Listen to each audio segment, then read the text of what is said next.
Good morning, everyone, and a special welcome to our online viewers. Welcome to the final of the 21st Macau-wide English Speech Contest and the 28th 21st Century Cup National English Speaking Competition Macau Regional Contest. My name is Mark Roadhorst, and I'm an ESP trainer at the MPU Bell Center of English. And my name is Anya Nivrin, and I'm also an ESP trainer at the MPU Bell Center of English. It is a great honor for us to host this competition. The Macau-wide English Speech Contest is an exciting annual event open to full-time students in Macau. The aim of this English speaking contest is to encourage people from all walks of life to learn English, to promote English language teaching, as well as to enhance public proficiency in English throughout Macau. Established in 2002, the contest has continued to grow in popularity and is now in its 21st year. This year, we are happy to present the theme, Information Technology. This competition is organized by the Macau Polytechnic University. The organizer of this contest, the Macau Polytechnic University, is a public and forward-looking university with a strong commitment to serving the local community, as well as wider areas of China. Founded in 1991, the university has grown and prospered into a modern and fully equipped teaching facility with a team of experienced and dedicated academic staff. With the motto, knowledge, expertise, global vision, MPU is distinguished by its high standard of scholarship in both teaching and applied research. It believes in nurturing talented students to meet the local and international demand for professional human resources. The Institute has dedicated itself to promoting English language study in Macau through organizing and sponsoring this competition. The overall theme of the 21st Macau-wide English Speech Contest is Information Technology. Under this theme, the subtopics for the different categories are my favorite IT device for the lower primary school category, what I can learn online for the upper primary school category, my online and offline life for the junior high school category, the future of AI for the senior high school category, and the impact of big data for the college category. This morning, we are honored to host the junior high school category. And now, everyone, we'd like to introduce the honorable judges for today's competition. We have a panel of 8 judges, including 2 question masters and 6 scoring judges. They are experts in the English language in various fields, including English language teaching and testing, literature, linguistics, cultural studies, translation, and interpreting. It is our pleasure to introduce them to you. The 6 scoring judges are Professor Ip Kai, Regent for Languages from the Institute for Tourism Studies. Professor Lei Kai Cheong, Coordinator of the General Education English Program from the Macau University of Science and Technology. Professor Lily Lim, Deputy Director of the MPU Bell Center of Macau Polytechnic University. Professor Mak Nan Lung, Director of the General Education Department from the City University of Macau.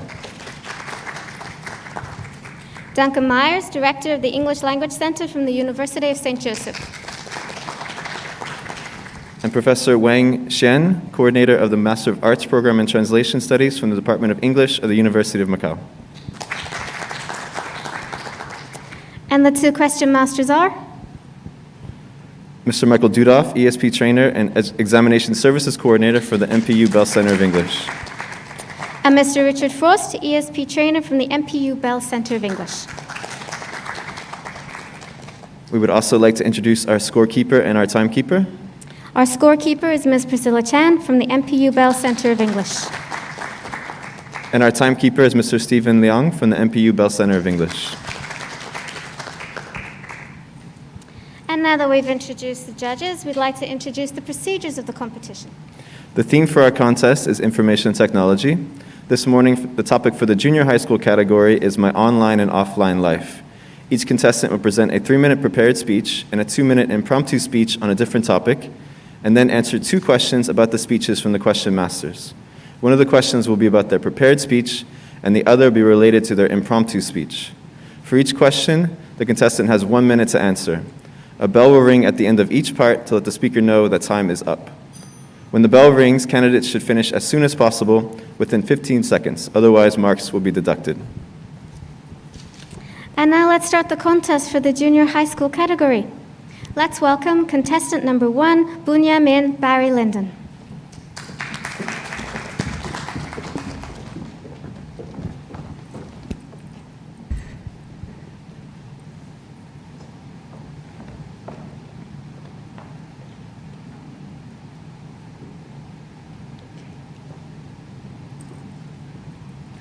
We're living in the century where technology seems to dominate our life.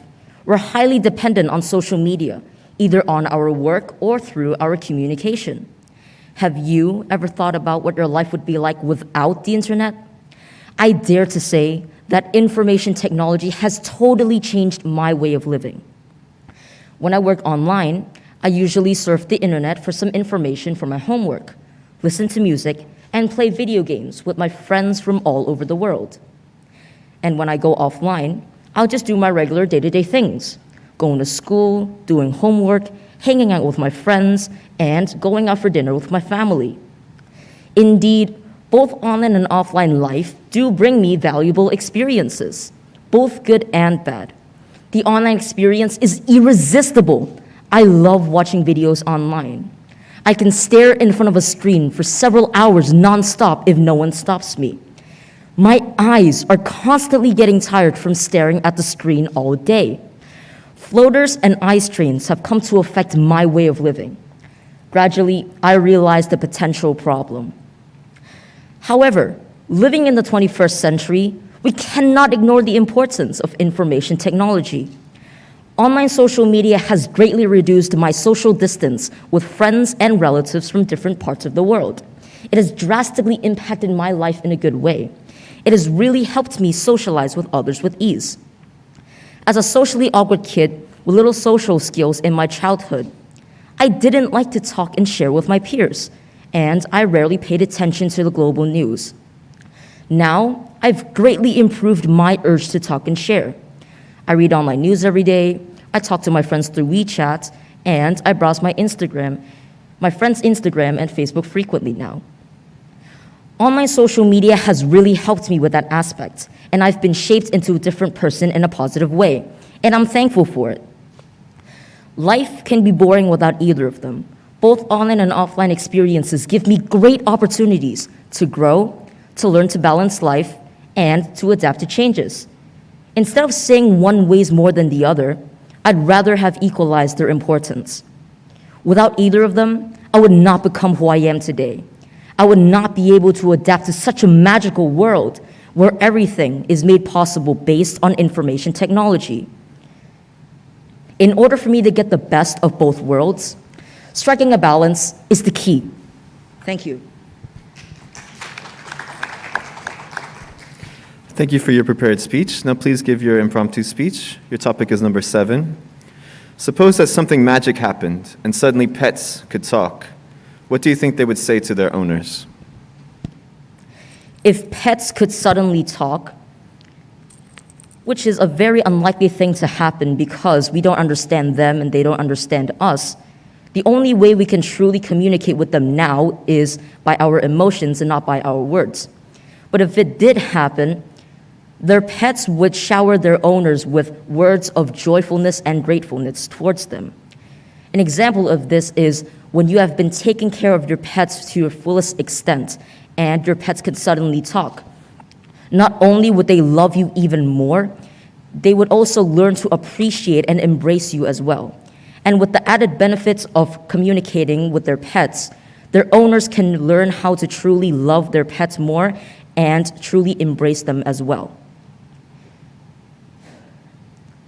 In conclusion, if pets could talk, not only would they thank their owners for what they have done, they would also learn to love and embrace each other. Thank you. Thank you. Now please answer 2 questions from the question masters. Hello. In your speech, you said, I would rather equalize the importance of online and offline experiences. What is the best way to do this, do you think? Thank you for your question. The best way for me to find a balance between those two is to definitely time myself when I'm using information technology and to watch my screen time. Because as you can see, I'm wearing glasses, and the main reason of this is because when I was younger, I used to watch a lot of YouTube videos and just videos of like. So right now, I have been limiting myself on my usage of my cell phone and my computer. Thank you. My question is related to the topic of your impromptu speech. Most people in Macau live in apartments. Should the government limit the size and type of pets that people can have? Thank you for your question. Although Macau is known for having small housing units, I really think they should not have regulations behind the size and height of their pets. It's because of your personal preference and your actual emotions to your pets. If you love them, you would not have any limitations for you to actually love them, and you would move into either a bigger housing permit or even a mansion per se. Thank you. Thank you, contestant number 1. Thank you.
Now let's welcome contestant number 2, Feng Yi Han.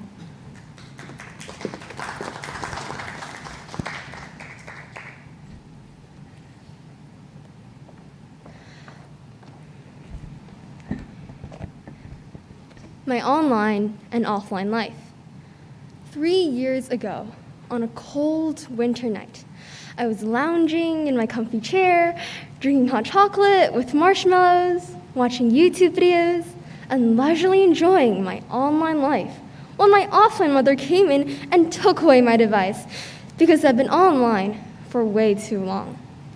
After many negotiations and struggles, I finally agreed to a healthier balance between my online and offline life. However, to resist the temptation of the internet is not easy. I went on a safari and found a function on Apple settings called Screen Time. This function helps me keep track of how much time I spend online, and it even turns off my access to particular apps when the preset time runs out. Also, keeping myself preoccupied is an effective way to avoid spending too much time watching random videos on YouTube.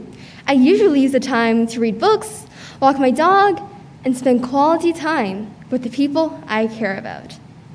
Surprisingly, after managing to maintain a healthier balance between my online and offline life, I found out that time well spent online can benefit myself in a large variety of ways offline. This summer, I attended an online reading class about an Agatha Christie novel. I quickly became a huge fan of hers, and now I spend a lot of my offline time reading books from the Queen of Mystery and plan to finish the whole collection by the end of this year.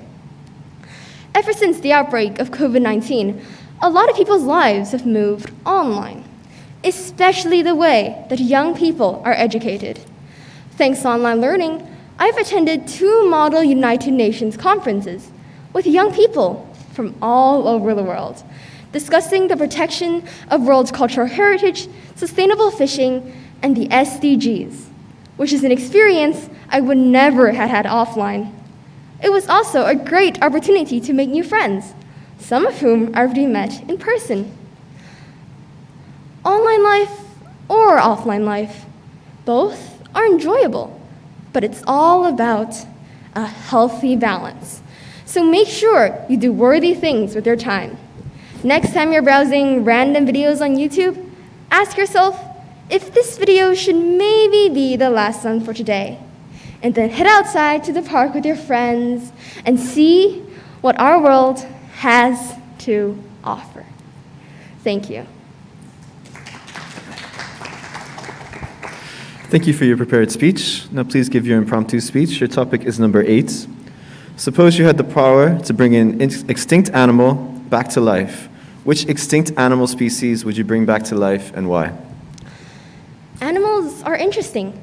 They can possess different characteristics. They can be brave, intelligent, or even a bit lazy like me.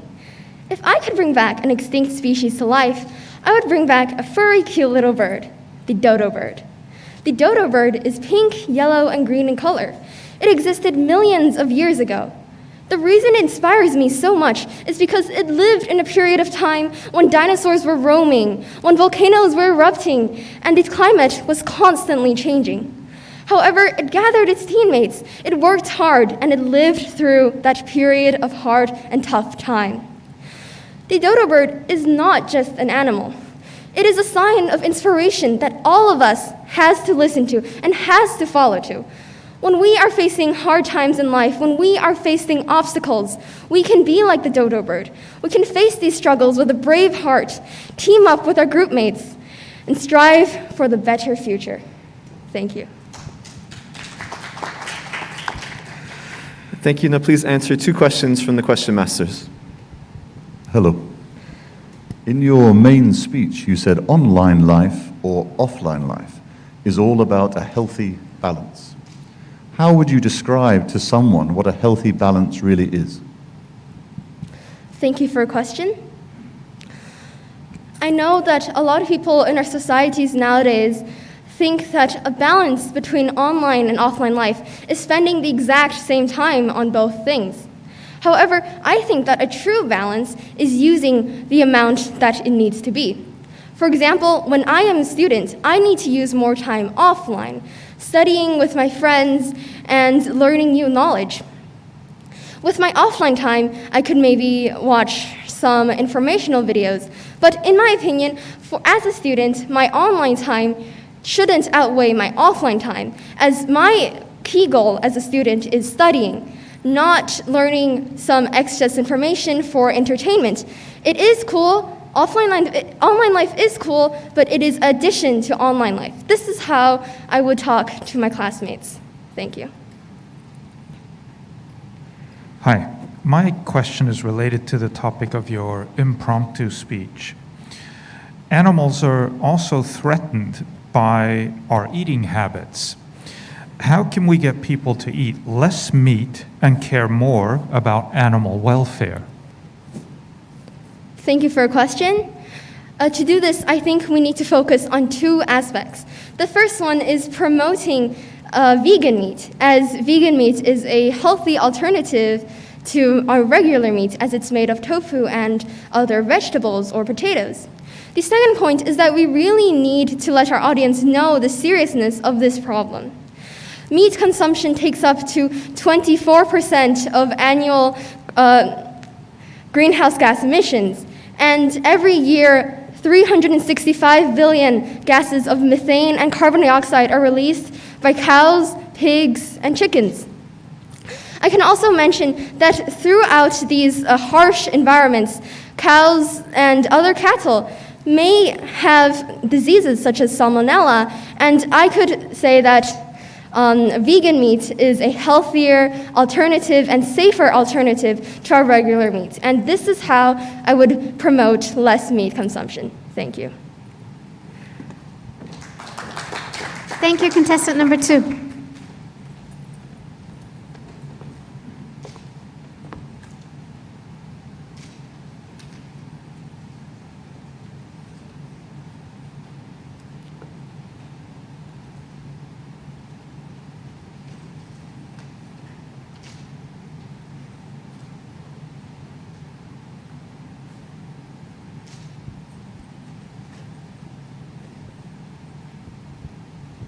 And now let's welcome contestant number 3, Huang Song Fong.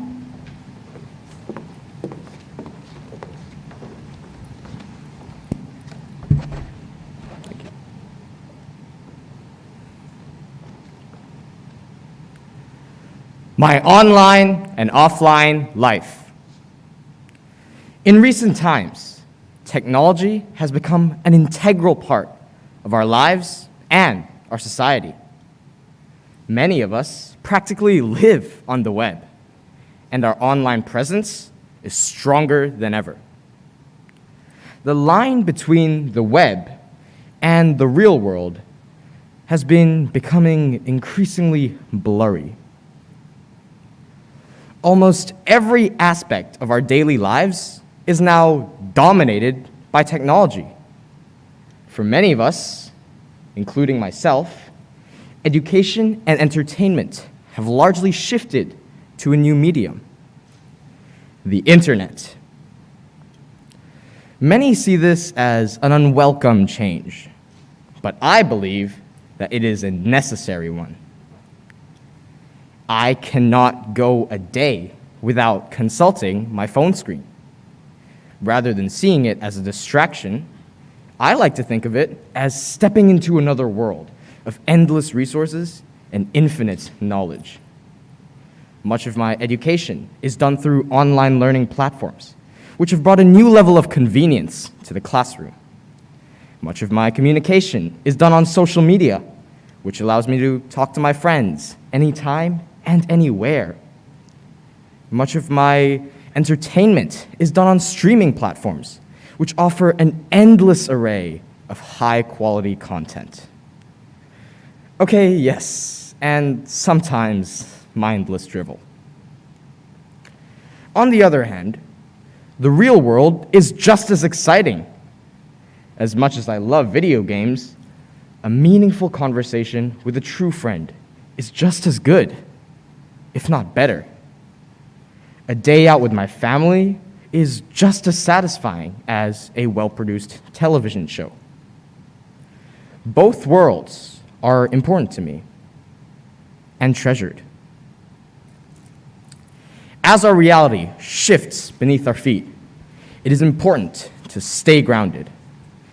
I believe that the online and offline worlds shall soon merge into a realm where technology is flawlessly integrated into our daily activities.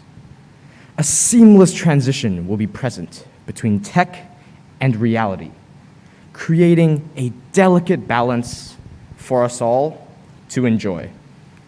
Thank you. Thank you for your prepared speech. Now please give your impromptu speech. Your topic is number 4. Suppose you could have the opportunity to change transportation in Macau. What would you change and why? Let's be honest. The transportation options in Macau are pretty great, especially for us students. Buses are affordable and accessible, and there's a stop on every street corner. The newly built light rail is free for those with a student card and allows us to travel to and fro all over Taipa. Not to mention that Macau is small enough for most trips to be made on foot. However, there is one part that I'm not quite satisfied with: the taxis. While yes, you can call a taxi almost anywhere in Macau, the prices are absolutely egregious. Given the option, I would definitely change this and try to improve the taxi fare for the benefit of all citizens in Macau. Thank you. Thank you. Now please answer 2 questions from the question masters. Hello. In your main speech, you said a day out with family is just as satisfying as a well-produced TV show. How do you think families across the world feel these days about being compared to a TV show? Thank you for your question. Well, it's certainly true that social media and the internet as a whole has probably driven a wedge in certain families. However, one must stop and appreciate the beauty of the internet for what it has given to us. In addition, I believe that family is much more important than other online matters. Perhaps some families may be offended by this comparison. But I believe, sincerely, that family is much more important. Thank you. My question is related to the topic of your impromptu speech. The effects of transportation on climate change are quite clear. What would you be willing to sacrifice for the environment? Thank you for your question. Well, as a human race, the environment is probably our biggest threat at the moment. We have inflicted irreversible damage on our environment and other animals around us. I think that we should place it at the top of our list of priorities and put in all efforts we can to save our environment. For without our world, we are nothing. Thank you. Thank you, contestant number 3.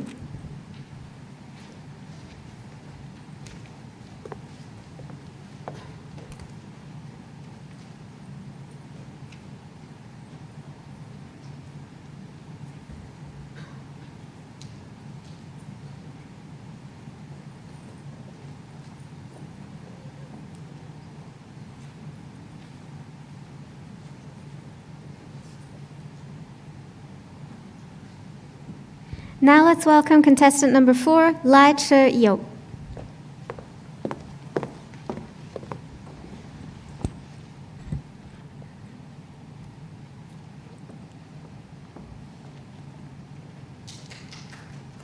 My online and offline life. We live in an era where people are so closely connected to technology. The internet allows us to obtain knowledge outside the classroom, to explore our interests and develop our abilities by allowing us to access tons of information. Therefore, our online and offline life are closely related to each other and cannot be separated. Offline life. A life that I lived until the year I got a smartphone for my birthday present, was mostly wandering around after school. I have strict parents, and I was convinced to put a lot of time into my studies. Therefore, I was always at the tuition center. Although I did make friends, we shared almost no common interests. I always wanted friends who understood the fun of coding, and it was when I started using Discord that I found my inner world online. I do not have social media platforms such as Facebook and Instagram. Discord is an online platform that I spend most of my time on. I chat with people all over the world, none of whom I know in real life but whom I call friends. I shared my Roblox models on Discord with people who have similar interests as me. I feel a sense of happiness every time someone approves my creation. I feel comfortable communicating with people when I'm on the internet, where there are endless conversations, such as discussing gaming strategies, commenting on YouTube videos, and everything that I like. I believe most people have an on and offline life. Do you prefer life online? Or is it just me? Well, I think I'm getting addicted to the little corner I have when I'm on the internet. Shh, don't tell my parents. Thank you. Thank you for your prepared speech. Now please give your impromptu speech. Your topic is number 3. Suppose you could suddenly, magically, become much better at one new language. What language would you choose, and how would this change your life? Thank you for your question.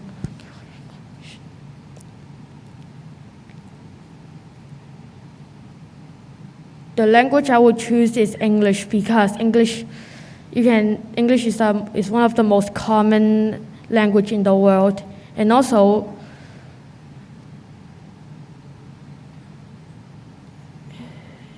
English is a common word in all countries, such as USA, China.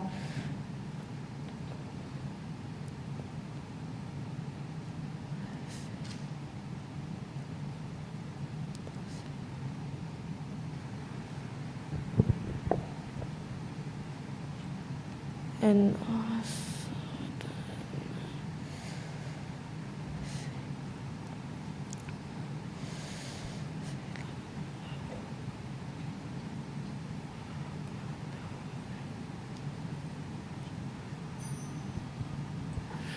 Thank you. Now please answer 2 questions from the question masters. okay. Hello. In your main speech, you said Discord is an online platform that you spend most of your time on. What is Discord? Could you describe this platform for us? Thank you for your question.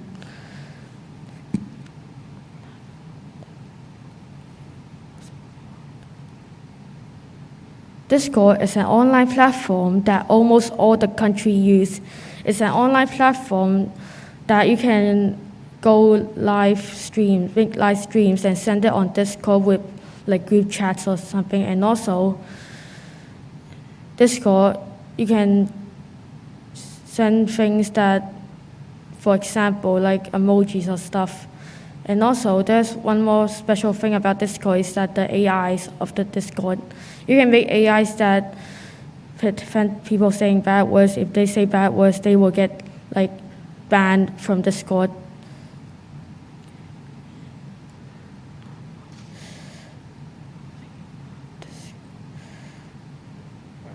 My question is related to the topic of your impromptu speech. Some languages are actually disappearing. Would it be better if we all speak the same language, or is it better to have many different languages? Sorry, can you repeat that question one more time? Sure. Would it be better if we all speak the same language, or is it better to have many different languages? It's good that we have different language because, yeah, all the countries, well, a country like USA speak English and a country China speak Chinese, so they have a big difference of each other. All the country needs to have a big difference. If we all use the same language, there's no difference.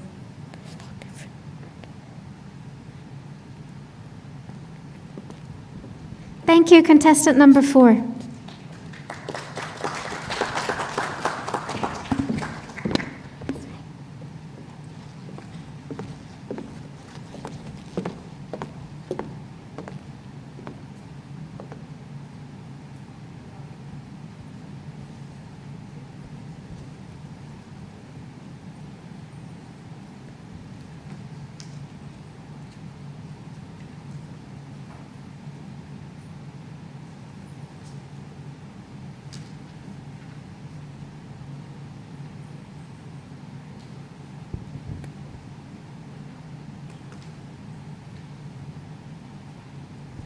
Now let's welcome contestant number 5, Circa Mercedes Mulgarbo.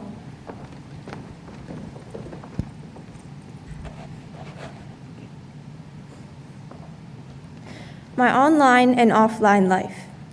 Nowadays, just about everyone has an online presence. Well, what is an online presence, you may ask? In this case, it is an existence of an individual that can be found online by means of searching. In more simplified terms, it means having an online life.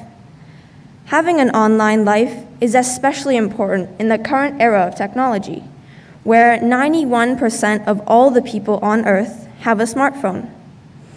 This summer, I've started to learn a new language, German. You would probably think that my parents hired a tutor to teach me lessons every week, but I actually just downloaded an app and started to learn by myself. I'm planning to use the German that I learn in my offline life the next time I go traveling. When I'm at home, I like to watch movies and TV series in English, which help me improve my English speaking, that I also use in my offline life. Similarly, I use WeChat every day to communicate and socialize with friends and family. Online games are especially fun to play with friends that aren't nearby. However, when I do get the chance, I always prefer to play cards or board games with the people right there in front of me. Something that I do just about every day is listen to music. Sometimes I don't know what else I would be doing if I wasn't listening to music. The internet is especially useful when it comes to learning new things or just confirming what you already know. In conclusion, everyone goes online every single day, whether it is to work, learn, socialize, communicate with others, or just to search something up. That is why I believe that our online and offline lives are always connected. As the great Stephen Hawking once said, "We are all connected by the internet, like neurons in a giant brain." Now, I want you to ask yourselves how your online life and offline life are connected. Thank you. Thank you for your prepared speech. Now please give your impromptu speech. Your topic is number 2. Suppose you can control the minds of one person who is close to you for one day. What would you do with your power during that day? Have you ever wanted to control someone's mind? Especially the people that are close to you because you care about them. Well, I definitely have. And I think if I had the power to do that for one day, I would control my dad's mind. Because he's in New Zealand and he's very far away from me. So I would go to New Zealand and I would make him spend quality time with me doing the things that we love, like scuba diving, fishing, watching movies, playing board games, and just genuinely having fun. I think that I want to spend time with him because I'm not able to do that every single day because he is not near me or not very close. So I think that I would just generally make him spend time with me. Thank you. Thank you. Now please answer 2 questions from the question masters. Hello. In your speech, you talked about online games and playing board games offline. How would you describe the differences between these 2 experiences? Thank you for your question. Well, I think that online games, you can hear the other person's voice through like the microphone and your headsets. But I think that it's not as interactive as real life like board games or card games because you actually get to see their expression and their gestures and movements. And if you win, you really get to feel the joy from seeing that person be like, "Oh no," and you're like, "Yes." So I think that playing online games are less interactive than offline games, but I think that if the person is really far away, then online games are a really great way to spend time with them. Thank you. My question is related to the topic of your impromptu speech. Mind control is not yet possible, but our thoughts can certainly be influenced. Who or what has the biggest influence over your mind in daily life? That's a good question, thank you. Well, I think that maybe my parents have the biggest influence in my thoughts and what I do because they're around me every single day, especially my mom. And what they do, I see and I recognize that. And obviously, children look up to their parents and we want to do what they do or be like them. So I think that maybe our parents influence us the most or our friends around us because we spend time with them every day and we communicate with them every single day and we share the same thoughts and want to do around the same things. So I think that maybe the people around me influence me the most. Thank you. Thank you, contestant number 5.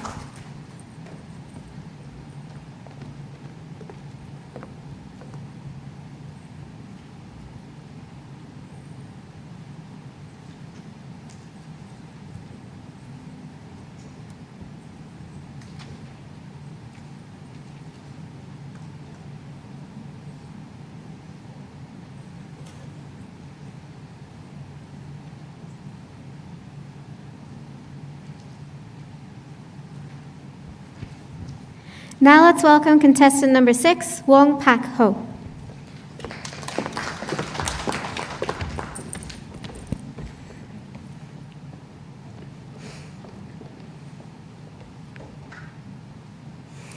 Hi, I'm Paco, and it's no secret that I sometimes prefer to be alone. While growing up, I was never really a big fan of going outside.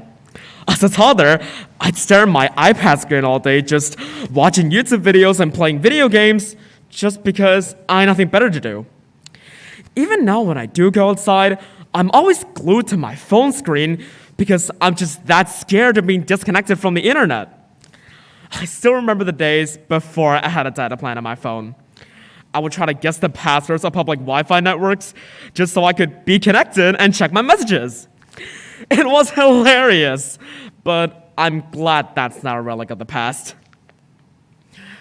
I tend to avoid conversations in real life. Most conversations I have with strangers usually end quickly because I just don't like speaking with people in public. The average conversation between me and a stranger is usually just say, hello, and we walk away. It's not like I hate talking to people. I love speaking to my friends, but something about speaking to a stranger just makes me want to end a conversation as quickly as possible. It's why I prefer to buy food and drinks from vending machines, even if I have to pay more. It's also why I prefer to order things online rather than walk into a local store and buying something from there. Basically, I do a lot to avoid conversation in real life. Whenever I see someone I recognize in public, I try to hide from them and run past them as quickly as possible, unless it's a close friend. I still remember when I ran into one of my teachers on the streets a year ago. I was panicking and stuttering with every single word I said, and I got so paranoid that I decided to let my mom, who was there with me, take over instead. Basically, socializing in real life is just not my cup of tea. However, it's a completely different story for me on the internet. I love speaking to people on the internet, and it's one of the reasons why I'm glued to my phone so much. I feel like the internet is a safer and more welcoming place for me to socialize because my identity can remain anonymous. I find it relieving how I don't have to worry about stuff like eye contact and my tone when I speak. None of that matters when I'm just texting someone online. I have online friends from all over the world, and I speak to them daily, even more often than I speak to my actual friends. I'm always posting constantly on social media because I love sharing my thoughts to the world. In fact, my Twitter account has over 10,000 tweets. It's almost like my offline and online selves are two different people. I'm really glad to have been born in the smartphone age. Without it, who knows what I'd be doing all day at home? Thank you. Thank you for your prepared speech. Now please give your impromptu speech. Your topic is number 5.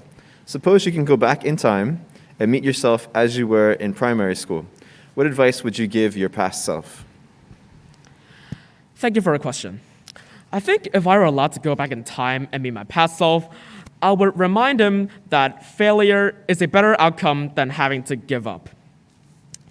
While I was in primary school, I was never really a responsible student. I was always eager to join lots of different competitions, but when I was met with a difficulty, I would just give up. Throughout the years, I've grown to be a lot smarter. I've realized that even though I may meet a lot of difficulties on my way, it's better for me to keep trying than having to give up. I think that if I'd realized that sooner, I would have done better in my academic performance. So in conclusion, if I were allowed to meet my past self, I will remind them that instead of giving up, I should just keep pushing forward despite all the difficulties I might face along the way. Thank you. Now please answer 2 questions from the question masters. Hello. In your speech, you said, it's almost like my offline and online selves are 2 different people. What do you think about you being these 2 quite different people? I think it's quite strange because when I'm talking to someone a stranger in public, I'm usually really introverted. I don't like having I don't like having a prolonged conversation with that person. Plus, whenever I see people I recognize in public, I don't want to interact with them unless it's a close friend that I talk to. Unless it's a close friend that I talk to on a regular basis, I just don't like interacting with new people. But on the contrary, on my online self, I'm really interact with everybody that I see. I meet someone new on Twitter, I'm really eager to talk to them. Because even though I'm really socially awkward in real life, I really love interacting with people online.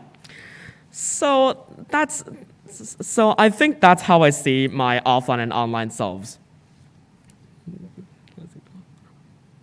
My question is related to the topic of your impromptu speech. Going back in time is not really an option, but thinking about the future is. What advice should parents give their children about the future? I think parents should tell their children what's really important in life. Because most parents nowadays, they keep telling their children to focus on their academic performance. But I think what's more important than that is your social life. Because, for example, if I was a person, I've never been to school, I've never been taught privately, I never had a private tutor to teach me school subjects like math, English, that type of stuff. I think if I had the social skills, I would be better off than not understanding anything at all. Because with my social skills, at least I can talk to people, I can ask people questions, and if I was facing a difficulty, I could just talk to someone that's trustworthy and they could give me advice. So I think, in conclusion, parents should remind children that their social skills should be prioritized above everything else. Thank you, contestant number 6.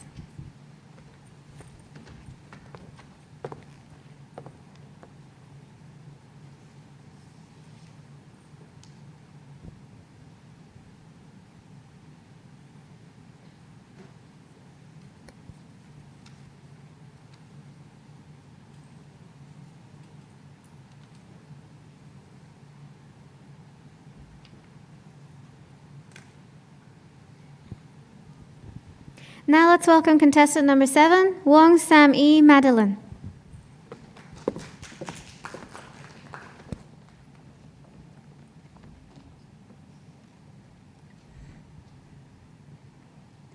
My online and offline life.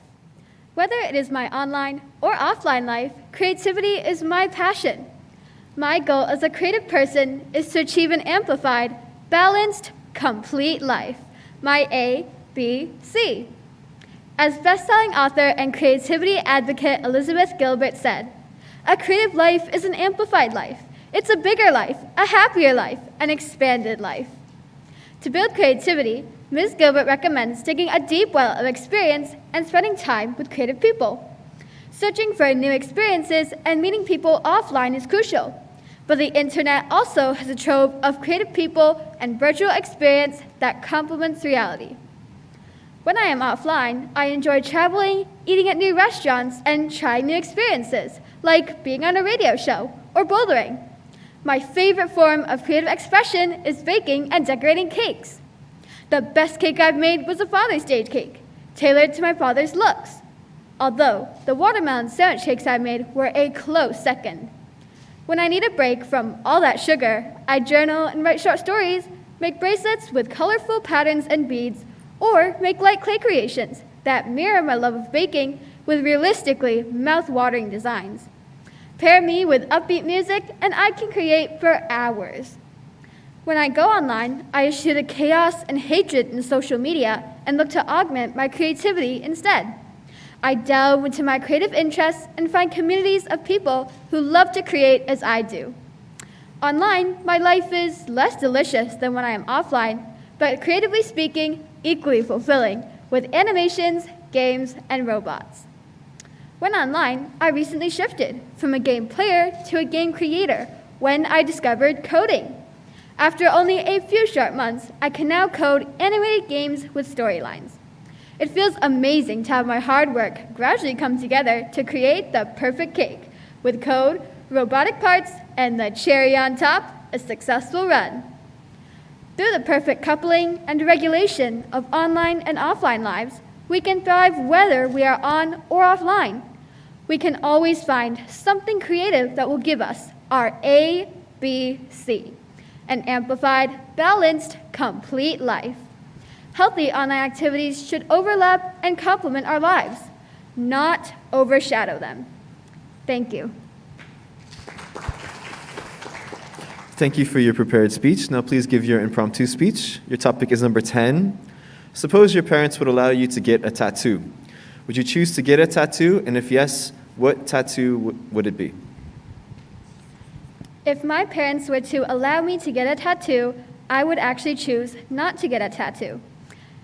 Getting a tattoo is something permanent that's going to stay on you forever unless you choose to get it removed or cover it up. I think that is a very big commitment, and I would want to choose a meaningful tattoo instead of just rushing to get one straight away.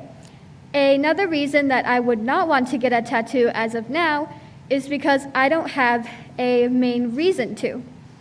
So I believe that if I could get a tattoo, I would choose not to, as I believe that tattoos should have meaning and they are very hard to remove. Thank you. Thank you. Now please answer 2 questions from the question masters.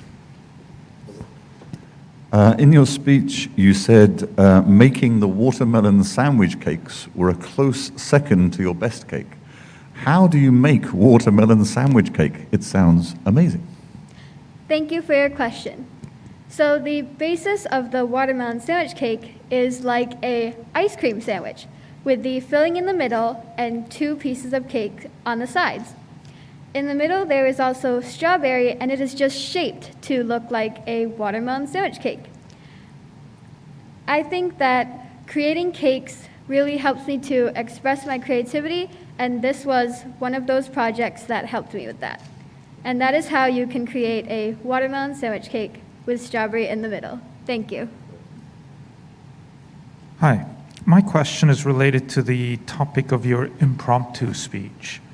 Whether we like it or not, people judge us by our appearances. Should schools control their students' appearance? Thank you for your question. I believe that each person's appearance is unique, and trying to control that is actually limiting students' self-expression.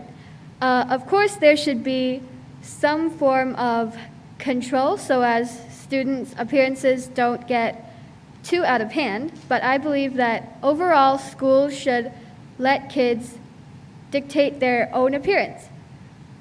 An example of this being beneficial is that children will be more creative and may be more comfortable in themselves. And so that is why I believe that schools should not dictate too much on how children's appearances are. Thank you.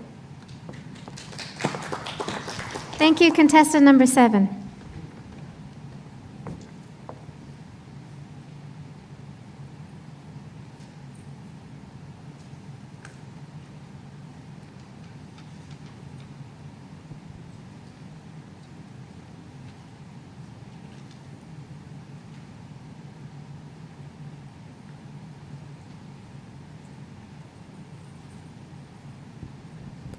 Now let's welcome contestant number 8, Zhang Yuting.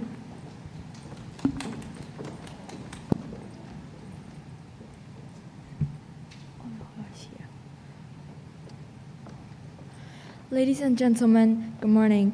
I'm very glad to stand here and give you a short speech. Today, my topic is my online and offline life. Previously, electronic products used to be as tools, but now they become an indispensable part of our life. This phenomenon allows people to have 2 types of living. One is online and the other is offline. Offline, I'm an introverted girl, always nervous, and don't know how to communicate with others. When I was in kindergarten, the teacher told my mom, "Roro never talks. She only cries. Why does she cry? Guess yourself." And even in primary 1 and primary 2, I was still the same, not crying that often, but still scared like a little chicken. But now I'm standing on a stage to have a speech. What an incredible thing. I have to say that it's my online life that changed me. My online life begins with an iPad. Initially, my mom gave me an iPad to draw, but I crazily love to play games in it. In those games, I can be a king, a queen, a good person, or even a bad person. I can do anything I want. I can say anything I dare not to say in reality. Slowly, I came out of a scared shadow. I'm not always shy or nervous anymore. At this moment, my virtual life changed my reality characteristic. Now I'm a sunshine and happy girl. I enjoy my online and offline life. Online can save time and improve my efficiency. I can online shop while waiting for food in a restaurant or on a bus back home. I can online transfer money to others. I can online gain virus knowledge with some famous experts and teachers, which is impossible for my mom's generation. I can online chat with my friends on social medias. So you see, online makes people's life fair and we have more time to enjoy our life. My online life gradually merges with my offline life. I think this is a trend of our new generation. We, as new generation, should grasp the opportunity to study and struggle for the country's glory, since we can share all resources we don't have in the past. So, cheer up, teenagers. Thank you for your prepared speech. Now please give your impromptu speech. Your topic is number 6. Suppose you suddenly had enough money right now to buy a new home for your family. What kind of home would you buy and why? Thank you for your question. I would buy a mansion because it is huge and it can fit all my family members, and my family love mansion. And I can hang out with my friends in my house, and I have more spaces to play, and I can fit any luxurious furniture that I want. Like I can have a gym, a swimming pool, swing on a tree. I would put the house in the city because I would have a social life and it can be near the house, like the city. So I can have school more convenient. Thank you. Thank you. Now please answer 2 questions from the question masters. Hello. In your speech, you said online makes people's life fair. So do you think life is less fair for the older generations that don't use technology so much? Can you repeat that again? I can. In your speech, you said online makes people's life fair. So do you think life is less fair for the older generations that don't use technology so much?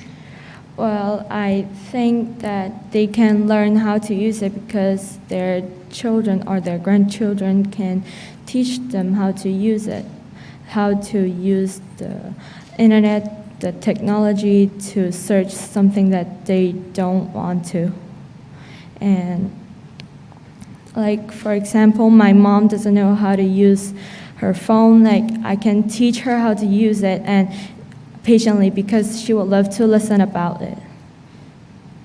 Thank you. My question is related to the topic of your impromptu speech. Macau has a lot of buildings and a lot of concrete. What do you think the Macau of the future will look like? Can you repeat it again? Sure. Macau has a lot of buildings and a lot of concrete. What do you think the Macau of the future will look like? Sorry, I can't listen the first word. Macau has a lot of buildings and apartments. What do you think the Macau of the future will look like? They will have more buildings because the people will grow and the old people won't die that easily because we have the medicals, and that we have more children to have because the life is better. So, and we have free study. So people would think of having more child and we will have more building. Thank you. Thank you, contestant number 8.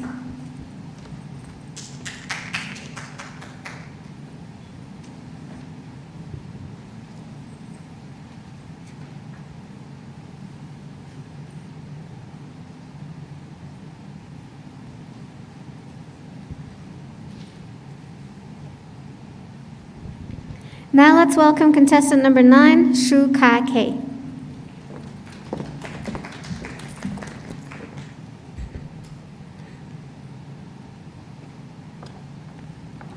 Greetings, everyone. Have you ever counted how many hours you spend a day on online media?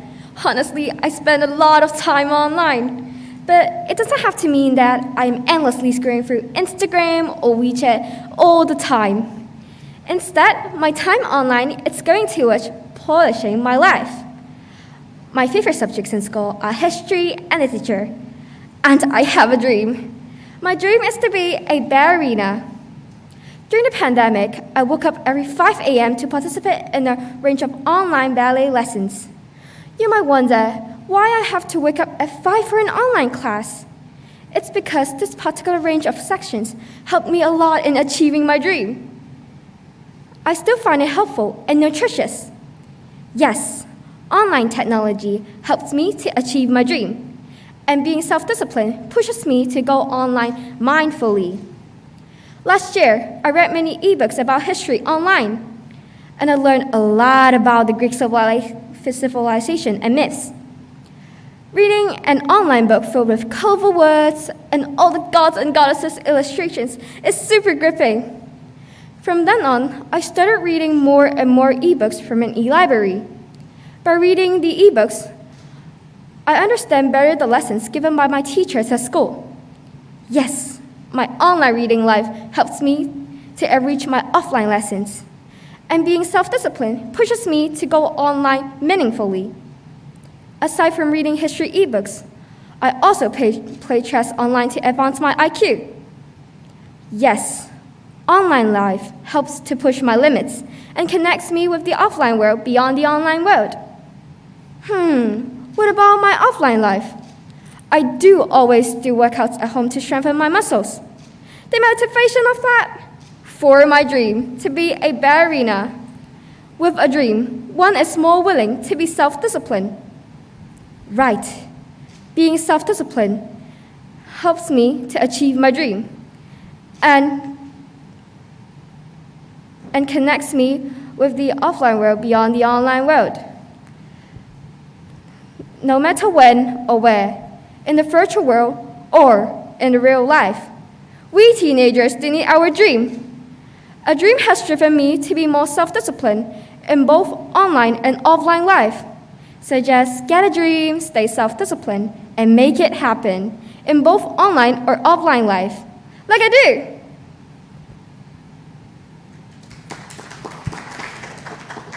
Thank you for your prepared speech. Now please give your impromptu speech. Your topic is number 1. Suppose you could take a magic pill and suddenly become 21 years old. Would you choose to take this pill, or would you choose not to take it and spend more years of your life as a kid? If you were asked the same question, would you like to make the witch that make the pill angry and sad to be a kid, or would you like to be a young lady or gentleman? For me, I would like to be an energetic and troublemaker and make the witch unhappy, because I would like to be a kid and hold the time, catch the time to upgrade myself, upgrade my dancing skills, and achieve my dream. Because there is also one saying that it is, time flies by faster than a lightning. So I would hold on to time and prepare myself to be a perfect ballerina, achieve my dream, and I won't be worrying about my parents and my living supplies. If you were me, would you like to make the witch angry or sad? Or would you like to be a young lady or gentleman and make the witch happy? For me, I would like to make the witch angry and make myself happy to be a ballerina and have no worries about life. Thank you. Now please answer 2 questions from the question masters. Hello. In your speech, you talked a lot about your self-discipline and mindfulness. Could you explain more where your self-discipline and mindfulness has come from or have come from? Thank you for your question. I've always been being self-disciplined in both online and offline life because there are a lot of attractive stuff online Since there are Google, YouTube, everything that you can watch about gossipy stuff online, I always like to go onto Wikipedia and watch all the curious stuff about famous idols or famous people, gossipy news. So I would always stop myself, set myself a small little goal, or remember that I have a very big dream to be a ballerina, so that I could stop my action from gossiping from other social medias and be myself, set a little timer to remind myself that I have stuff to do online and offline too. I would always set some timer to remind myself when to study for my tests and exams. Thank you. My question is related to the topic of your impromptu speech. Growing up is not always an easy thing. What do you think is the most difficult part of growing up? I think that growing up is actually a very good process for learning about yourself, because growing up is filled with many challenges that you can see. What is the most difficult challenge that you pass through when you're a kid?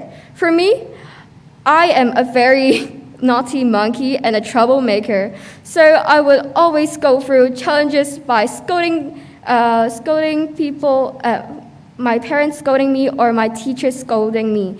So I would really need to learn to not to be very naughty or troublesome, and I would really learn a lot from it to be more self-disciplined and taught myself how to be more nice, kind to others, and not to be a troublemaker. Thank you. Thank you, contestant number 9.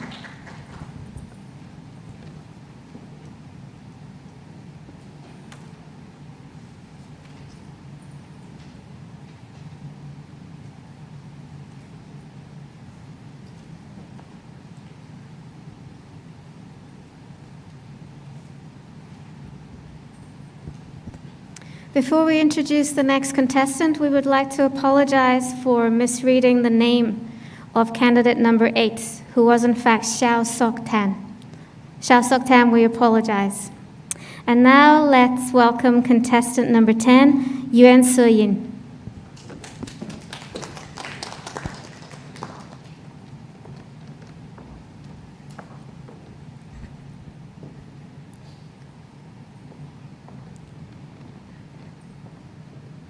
Okay, so first of all, I would like to ask the audience a question.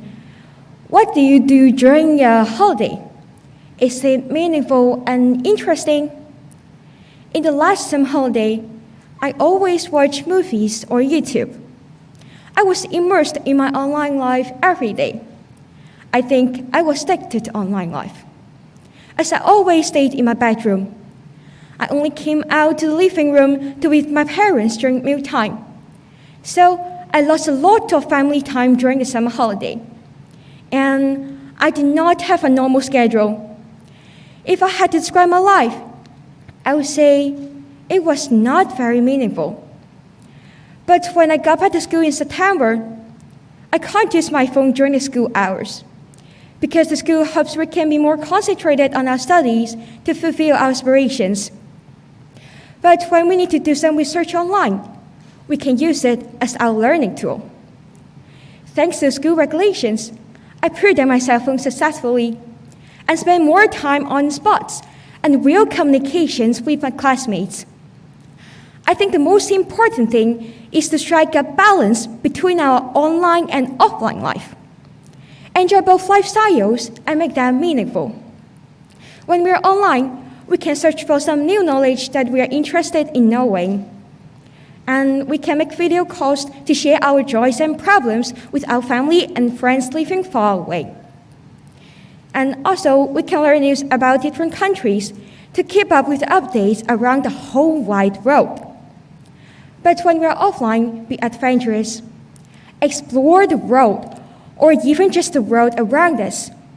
It can be as fascinating as the exciting online entertainment. And let's not overlook our families for the virtual circle of friends, because the actual warmth of a family gives us the real strength for our life, both online and offline. And have meals with our friends and face-to-face chat with our friends, besides online chat. See, there are a lot of meaningful things in both. We can make our life more interesting, fulfilling, and different. In fact, both online and offline life can be meaningful. We can't see the technology harmful because we use it in the wrong way. If we put it to good use, our life will be colorful. Thank you. Thank you for your prepared speech. Now please give your impromptu speech. Your topic is number 9. Suppose you could become a star on YouTube or TikTok. What kind of videos would you have online, and what would you do with your fame? If I could be a star on YouTube or TikTok, I think I've posted some videos that is about teenagers' mental health. Because nowadays, teenagers always have a lot of things in their brain that they need to deal with, and there's maybe sometimes they can't handle it anymore, and they will have some emotion appeared. But teenagers always don't understand by their parents, their families, or the people in their life. And so they can't talk about their problems that they're facing too. But as a teenager, I think I would be appreciated if there's someone can talk about this topic to show people that to care about teenagers. Mental health is very important, and it's a problem that we need to facing it, but seriously.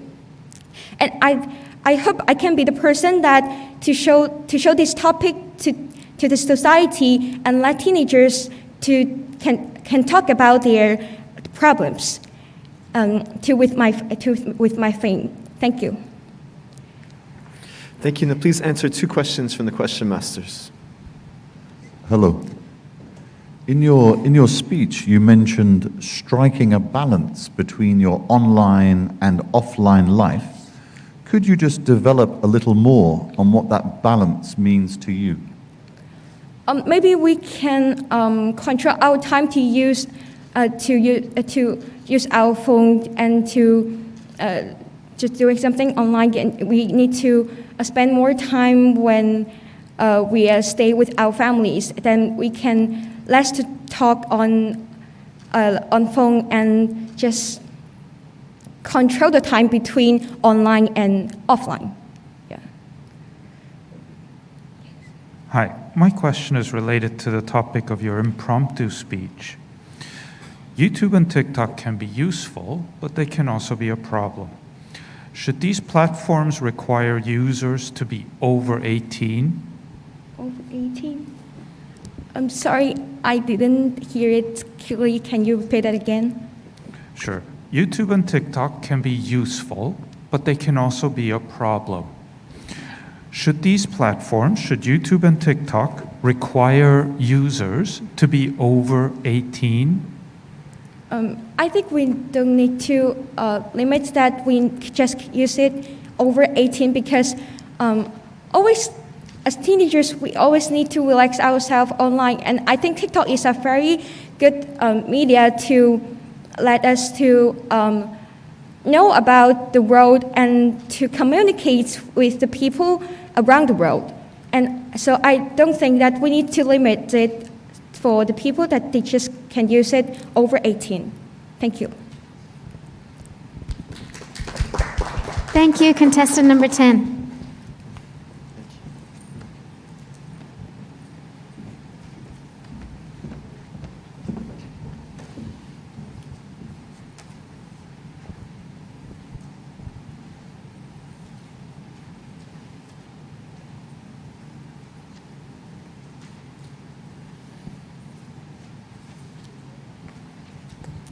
And thank you very much to all our junior high school contestants for their wonderful performance. Please, everybody, let's give them a big hand.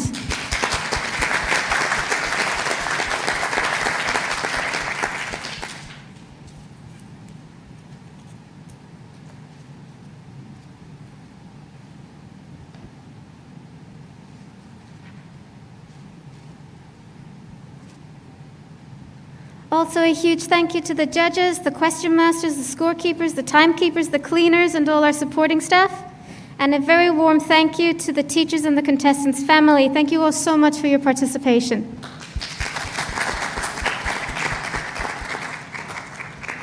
This is the end of the junior high school category. Since there will be no ceremony this year, the results of the competition will be announced on the MPU website of the speech contest by December 2nd, at the latest. Once again, we would like to thank all our participants for their wonderful performances. Furthermore, in accordance with pandemic prevention, we would like to ask everyone to please exit the venue as soon as possible to allow for cleaning and disinfection. We would also like to remind everyone to please keep their masks on when in the venue, including when taking photographs outside. Thank you all so much, and see you in a little while for the next session.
Good morning, everyone, and a special welcome to our online viewers. Welcome to the final of the 21st Macau-wide English Speech Contest and the 28th 21st Century Cup National English Speaking Competition Macau Regional Contest.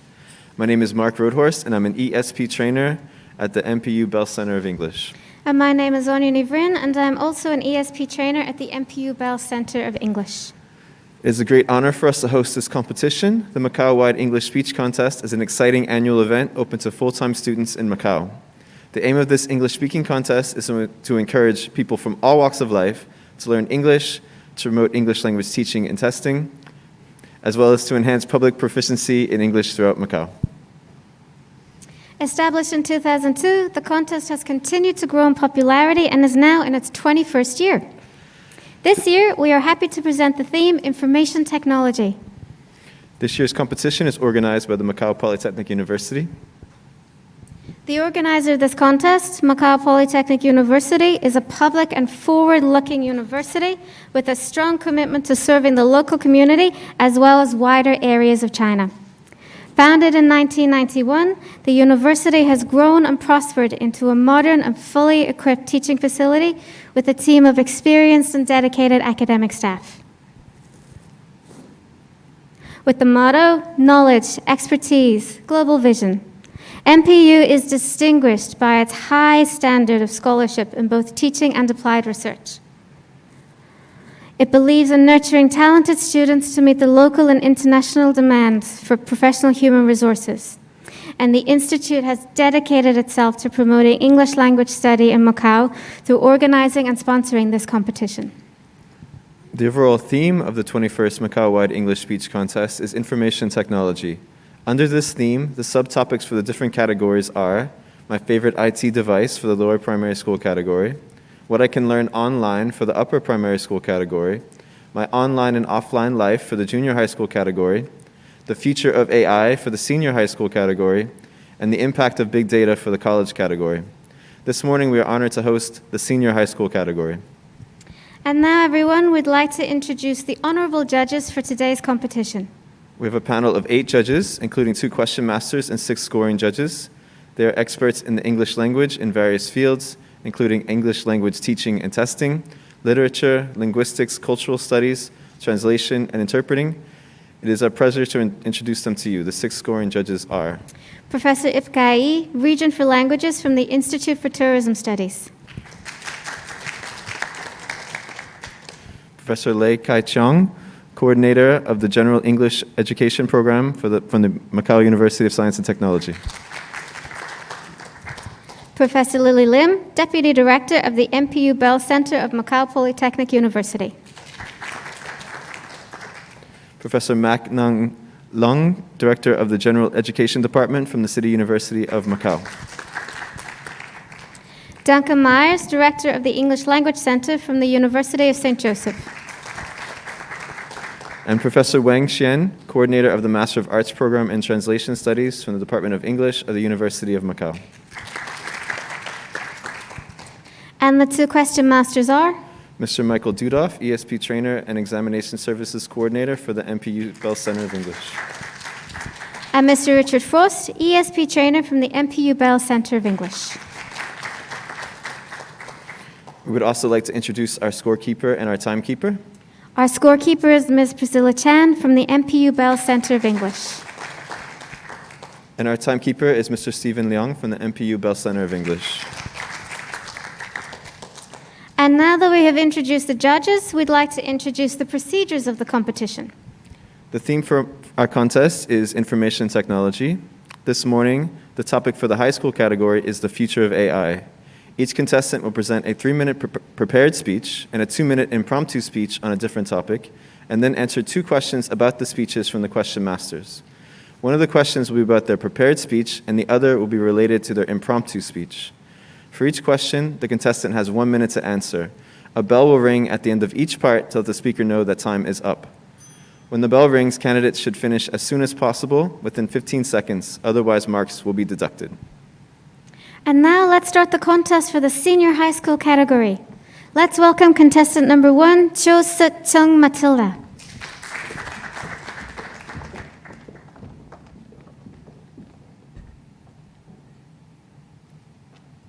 What is AI? According to Professor John McCarthy of Stanford University, it is the science and engineering of making intelligent machines, especially intelligent computer programs. The Encyclopedia Britannica defines AI as the ability of a digital computer or computer-controlled robot to perform tasks commonly associated with intelligent beings. Many processes in our daily lives are already run by AI. Facial recognition is one such process. The ability of cameras to pick out a face and match it to an individual is a very complex task that is used to be done only by humans. Today, our phones accomplish this with ease and precision thanks to AI. One area that is receiving a lot of attention is autonomous driving. Autonomous driving is the ability of cars to operate on ordinary roads without the intervention of a human driver. Driving on real roads with the usual flow of cars and humans moving in unexpected ways is incredibly difficult for a machine, especially when there's potential for serious accidents causing injuries and even death. Many countries have been studying autonomous driving, and some serious progress has been made. China is at the forefront of this development. And already in cities like Shenzhen, controlled road tests of autonomous vehicles are yielding promising results. And at the core of autonomous driving is AI. Although artificial intelligence is in the beginning stages of its development, we've already felt its effects in many different ways. Many jobs that require human judgment will be gradually replaced by machines that can mimic human intelligence. AI doctors will be able to diagnose and treat many commonplace ailments. AI surgeons will perform intricate surgical procedures with high precision. Transport of all kinds will be operated by AI pilots and drivers. Your many household chores will be performed by a domestic AI robot that will wash, clean, repair, and even entertain. I believe in the future, AI will be ever more deeply embedded in our routines of daily living. My dad told me stories of his first computer. A bulky thing with a green screen drives the size of a shoebox. That was about 40 years ago. And now, we have this, the iWatch. So I don't think it would be too far-fetched to imagine everyone owning an AI personal assistant robot one day. The impossible is always possible in the future. Thank you. Thank you for your prepared speech. Now please give your impromptu speech. Your topic is number 7. Theodore Roosevelt said, if you could kick the person in the pants responsible for most of your trouble, you wouldn't sit for a month. What do you think he meant by this, and what should you or your classmates be kicking yourselves for? I think what he meant is humanity, because all of us, if we had the chance to kick the person who is responsible for most of our troubles, we would definitely do it. As for me, as what he said, I would definitely do it too. For me and my classmates, I think the person who causes most of our troubles is actually ourselves, because we are teenagers, so we should know what we are doing. So in two situations, I think that we should be kicking ourselves for. The first one is that when we have bad grades, this is because, this is quite personal, because I'm a person who cares about my grades a lot. So whenever I get bad grades, I would just blame on myself for maybe not spending enough time on reviewing the content. And the second situation is that when we have unhealthy social relationships, this is because there is an old Chinese saying, which is, we are the ones who are choosing our own friends. We should have the ability to determine whether the people we're approaching is good for us or not. So in essence, I think in these two situations, us teenagers, we should be kicking ourselves for. Thank you. Thank you. Now please answer 2 questions from the question masters. Hello. In your speech, you said many jobs that require human judgment will be gradually replaced by machines. What are your own thoughts about this fact? I can't hear well, sorry. Can you repeat? No problem. In your speech, you said many jobs that require human judgment will be gradually replaced by machines. What are your own thoughts about this fact? I think that AI, they can replace jobs that are maybe from manufacturing industries or servicing industries because these jobs are repetitive. So AI can replace these jobs perfectly. They can complete this task perfectly, but I think after all, AI still can't replace humanity because for us humans, we are compassionate and we have the ability to connect with other people's emotions. This is a quality that AI doesn't have. So I think although AI, they could replace some jobs, but still us human intelligence is irreplaceable. Thank you. My question is related to the topic of your impromptu speech. Taking responsibility for one's actions is an important part of life. How much responsibility should students take compared to schools for their success? Can you repeat the question? Sorry. Sure. How much responsibility should students take for their success compared to schools? I think that the success of students is actually because that the school has created and given us a good environment for us to cultivate ourselves. And I think for students, our success is actually based on our schools. So if we don't success, it's still about ourselves. So in essence, I think that the success of students is about ourselves, but based on our school. Thank you. Thank you, contestant number 1.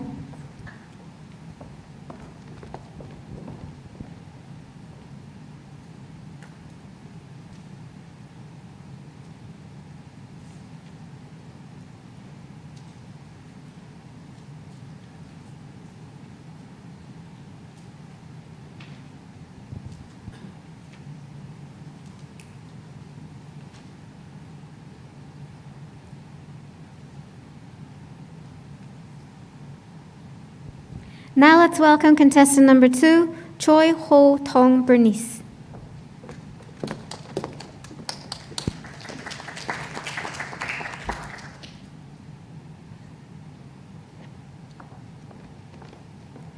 The future of AI. Have you ever thought that AI is being used in our daily life? When we talk about AI, we may feel curious and worried because of its unknown quantity. Along with the development of technology, AI has become more and more popular. It is being used in a variety of different fields, such as Siri, sweeping robots, etc. And once I experienced that when I went out to a restaurant for dinner, I saw that the one serving the food was an AI robot. I was so shocked that it said hello to me. Then I realized that the development of AI has gone such advance. It made me consider how the future of AI would be. Will humans be replaced by AI in the future? And what do you think? In fact, the application of AI technology has become more and more extensive in the last 20 years. AI technology has been introduced in various fields to conduct structural transformation, such as some restaurants offer self-ordering or AI robots to create an unmanned restaurant. AI technology has moved from an idea to reality. It is also accelerating its penetration in various industries. Future society is going to benefit from this new technology, as this helps provide more opportunities to business and it is convenient for human life. It is sufficient to cope with repetitive work, which allows it to address staffing shortage for some industries. Here, let's go back to our main question. Will AI replace human beings in the future? My answer is no. As humans are creative, resilient, and empathetic creatures, we all learn that AI has played an important role in our daily life nowadays. However, there are still some jobs or industries require the unique quantity of human beings to operate. For example, the police, as it is difficult for AI to judge and adapt on the spot. When it sees a person who is suspected of committing illegal act, it cannot judge what to do next. From my perspective, in the future, humans will indeed rely more on AI, but it will not be excessive dependent. Ideally, it will be the coexistence between human beings and AI. The cooperation between human and AI will make humans' life more convenient. I believe that scientists will definitely find a balance and let AI be our right-hand man. Thank you.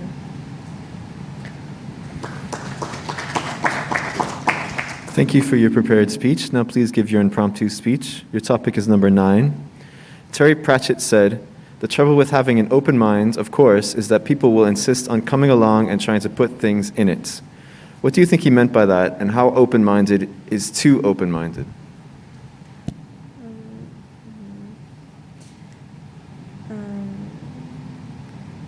I guess that he meant that having an open-minded is a problem.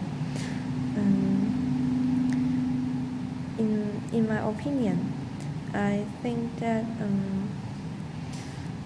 having an open-minded is a good thing because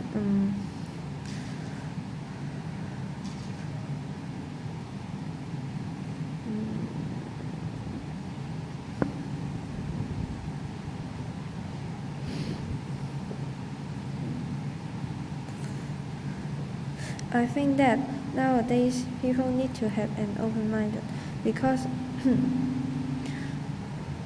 because our society is having a big development and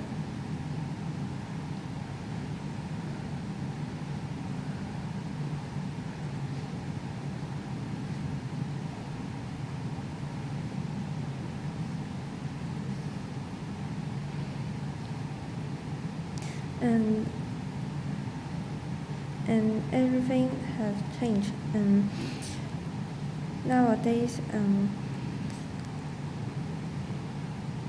we have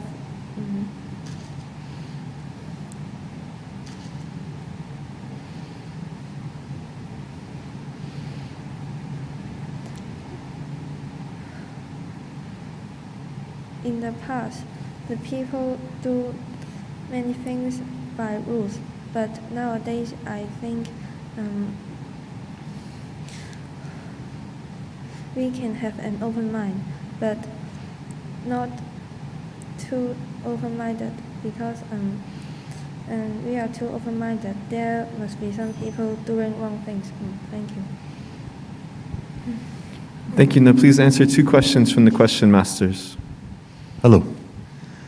In your speech, you said humans will rely more on AI, but it will not be excessive dependence. Why not?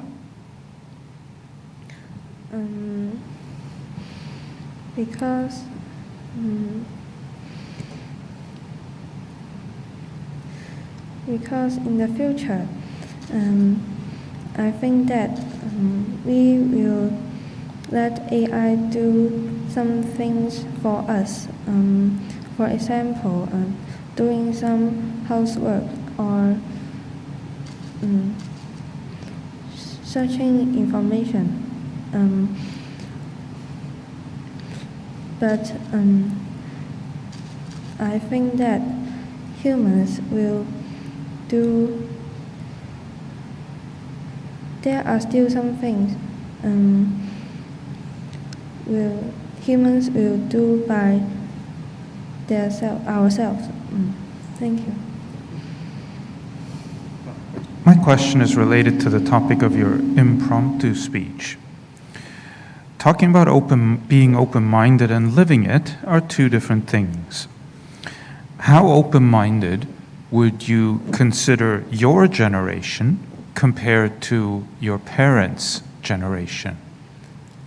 I'm sorry, can you repeat? How open-minded would you consider your generation compared to your parents' generation?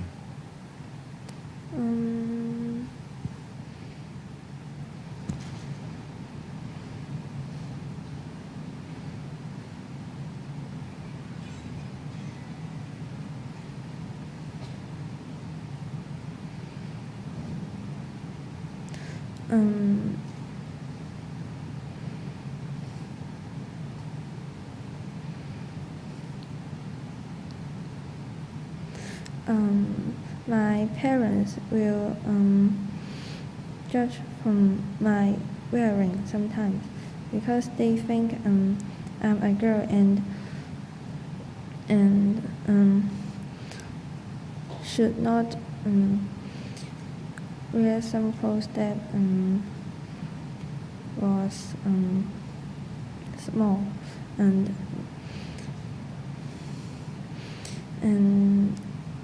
in my opinion,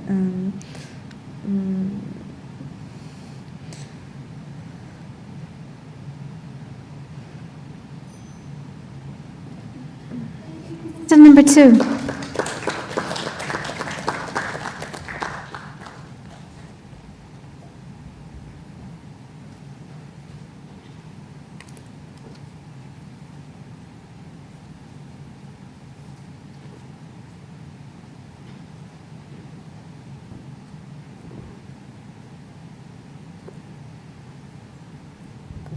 Now let's welcome contestant number 3, Phong Yao Nam.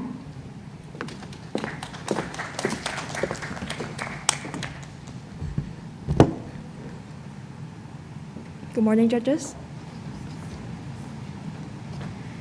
Thanks to human endeavor and innovation, technology is advancing at an unprecedented rate. Many amazing concepts such as object detection, face recognition, and machine learning are widespread in our society today. We are now living at the dawn of a new age, the age of AI. The future of AI is promising, and it can surely improve our lives. We can foresee that AI can revolutionize our healthcare industry by synthesizing and designing personalized treatments for patients. AI can also help balance energy supply and demand, thus saving resources. We can avoid traffic in our cities with the help of AI and therefore reduce pollution and mitigate global warming. Regarding global pandemics, AI technology can observe trends, predict the evolution of pandemics, and track infected people. Another new fascinating concept is metaverse, which removes the geographical boundaries between people and enhances interpersonal communication, bringing limitless possibilities in different sectors. It is evident that AI can contribute to the sustainable development of humanity and our planet. However, there are concerns regarding the future of AI and humans. Could we humans and AI coexist in harmony? Or would the applications of AI open Pandora's box and threaten our existence? AI can be a double-edged sword. There have been some cases in which AI is being accused of performing bias and discrimination. For example, in 2018, Amazon applied AI in evaluating resumes based on their past applications. Since the majority of past accepted resumes were those of men, in the process, Amazon's AI system learned to penalize women. However, AI algorithms are actually generated based on the information provided and the system programmed by humans. So, literally, AI is not the culprit of gender discrimination. We humans should try to ensure that we are making the best of this amazing technology. Ladies and gentlemen, our journey in the most promising technological advancement and innovation has just begun. There are plenty more possibilities for artificial intelligence in the foreseeable future. If we continue to be curious, innovative, and open-minded, we can one day reach a wonderful future where everyone and everything is better off with AI. Thank you. Thank you for your prepared speech. Now please give your impromptu speech. Your topic is number 5. Rodney Dangerfield said, "In the school I went to, they asked a kid to prove the law of gravity, and he threw the teacher out of the window. What do you think he meant by this, and why are some schools tougher than others?" Physics is my least favorite subject. I could never quite grasp the concepts of forces and acceleration of objects like my classmates did. But one thing I could never imagine doing is throwing my teacher out the window just to prove the concept of gravity. What Mr. Dangerfield meant when he said this quote was that education has a great impact on its youth. In Macau, different schools all have a variety of education methods. Some schools believe that education should be based on discipline. Their students may lead a stable and orderly life in the future, but at the same time, overly disciplining students may lead to suppression and eventually rebellion. Other schools believe that education should be based on freedom. Their students may be more creative, imaginative, and open-minded. At the same time, because of the lack of rules, the situation may quickly go south as it becomes chaotic. Education has a great impact on our youth, and the youth today are going to become the future leaders of our society. So institutions should be much more responsible when they are nurturing the young minds today. I believe that we should never underestimate the power of education. Thank you. Thank you. Now please answer 2 questions from the question masters. Hello. In your main speech, you talked of another new fascinating concept being the metaverse. What is the metaverse? In our daily lives, we are often limited by physical boundaries of the world, such as time zones or geographical boundaries. The metaverse is the solution to this problem. Nowadays, people's daily lives can now take place on a virtual world or cyberspace, that is, the metaverse. Imagine a situation where you are a prospective student, you are very talented, but you are living in a country that lacks access to foreign education, or you don't have a visa or citizenship so that you can get better education. With the metaverse, you can now get education at places where you couldn't go to before the era of the metaverse. So I believe the metaverse is a virtual world where people's life can now take place conveniently there. Thank you. Hi, my question is related to the topic of your impromptu speech. Despite technological innovations, many schools haven't really changed much. How should schools change for the future? In this era of technology, our world is advancing very rapidly. So students can no longer rely on only knowledge and intelligence to make a place of their own in the future world. I believe that teachers should teach their students the concept of self-learning. Nowadays, there is endless knowledge on the internet, but there are only so many that teachers can know, so much knowledge that teachers can know. Instead, these students should learn to get this knowledge on their own and also apply it to their daily lives, and in the end, create something for their own or make great discoveries. Thank you. Thank you, contestant number 3.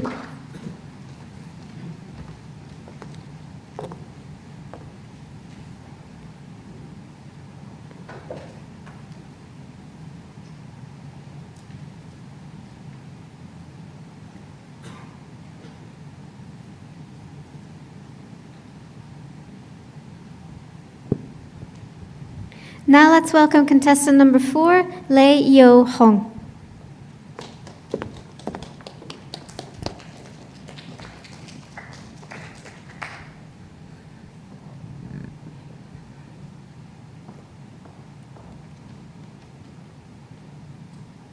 The future of AI. I'm a dreamer. I acknowledge that one day, artificial intelligence can enable us power to fight diseases and defeat any pandemic. I believe that AI will provide us with solutions to help deal with climate change, food crisis, poverty, and inequality. I believe that AI will allow the entire human race to settle in a utopia where sorrow is completely replaced by happiness. However, I'm also a realist and a pessimist. Can AI bring us to a future that I desire? Probably not. When being asked the question on whether or not our voice recordings will be submitted as evidence to law enforcement, Amazon, one of the leading AI companies, did not answer clearly or give any guarantees. This has led to the concern of privacy violation. AI knows every detail you have ever submitted to the company and can even deduce your next move from your past activities. Can you still pretend that your privacy is well protected by your firewalls or antivirus software? You cannot. Further, AI has been found guilty on discriminating against neurodivergence, women, and people of color. Since the algorithm has learned and trained to undermine or even ignore non-representative data from underrepresented populations. The most terrifying news I have ever heard is a crime committed by the AI. An official was shot in Iran. Investigators found out that a robotic turret as the assailant. It is claimed that the installed turret was controlled by an on-site computer, which is used to kill and identify the target without human input, taking human life entirely with its own decision. Another real-life example is hobby drones used in the Islamic State. The drones were simply used for filming footages, as well as explosive devices. As a realistic and a pessimistic dreamer, I can now envision a future where AI can be used to kill instead of used to heal. I can foresee a future where AI brings us even more grand challenges like humans being genetically modified by machines forcefully. I can now picture a dystopia even worse than any description in novels. However, I was taught to look on the bright side of life. So I believe that every pitchfork can become a sword and every sword can become a pitchfork. Both can bring greatness, but only if used wisely. Thank you. Thank you for your prepared speech. Now please give your impromptu speech. Your topic is number 6. Thomas Edison said, "I failed my way to success." What do you think he meant by this? And what does success mean for your generation? Once, Thomas Edison said, he failed his way to success. As we all know, Thomas Edison is a well-known scientist, which he invented a lot of brilliant ideas and also inventions which help to improve the living standards of people in the past. In my way of analyzing what he said, is he failed his way in order to achieve success. So I believe that failure is the key to success. In our generation, most of the people define success as being the richest person in the world, having an economically stable job, and also having good condition of living. However, we also left out of how can we achieve our success. When we achieve our success, we often approach obstacles or even problems when dealing with problems such as how to solve a lot of complex problems. In our generation, we often give up or even not continue to try or to deal with these problems, which leads to less amount of people having the opportunity to reach their goals or to reach their success.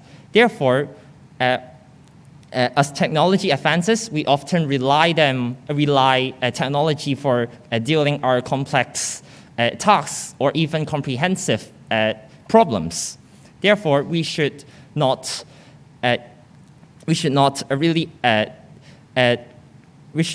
let artificial intelligence to replace us. Therefore, we should, in order to achieve a success, we should keep on trying. Thank you. Now please answer 2 questions from the question masters. Hello. Good morning. Good morning. In your speech, you talked of both utopias and dystopias. What does something in between look like, do you think? I'm so sorry, would you please repeat the question? No problem. In your speech, you talked of both utopias and dystopias. What does something in between look like, do you think? I think that as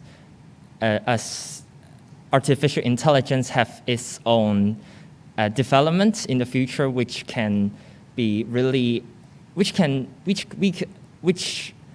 I think that each technology has its own potential, which can bring us to a bright future or even a dystopia, which, for example, it depends on how we use artificial intelligence. Because in the wrong hands, for example, atomic bombs in the Second World War, it is also an invention and it is also a creative invention as it first it's not to use for destroying the world. Therefore, I think for artificial intelligence, we should depend on how we use artificial intelligence to give us advantages, also disadvantages. Hi, my question is related to the topic of your impromptu speech. As you said, many people define success as having a lot of money. Can you give us some other definitions of success? For example, I think in our generation, most of the people would like to achieve a high social status in the society, which it can be a way to success. And also, in my opinion, as I am a secondary school student, I think that success would be the amount of qualifications that you get, amount of achievements that you get, and how what university are you going to do, which university which you are going to apply for in the future. Yes. Thank you, contestant number 4.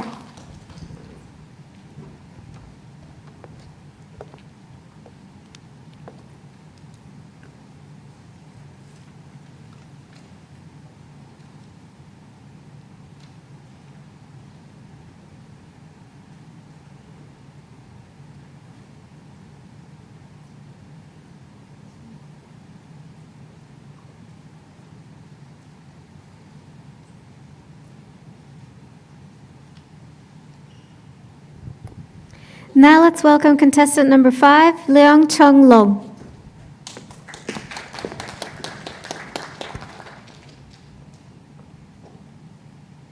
Testing.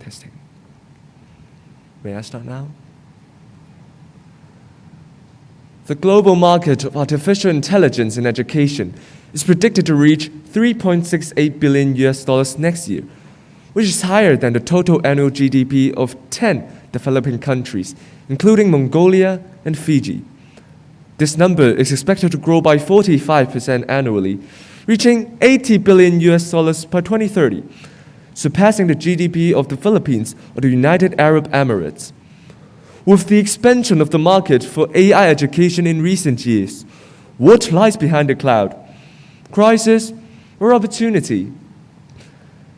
Many people claim that AI's invasion of our classrooms might mean the loss of many teaching jobs and will eventually impact the way we teach and learn. Can you imagine what schools in the future would look like? Would the physical boundaries of schools still exist with the emergence of the metaverse?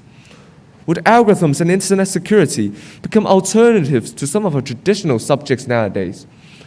Would our teachers become robots with lifelike facial expressions and awkward body movements?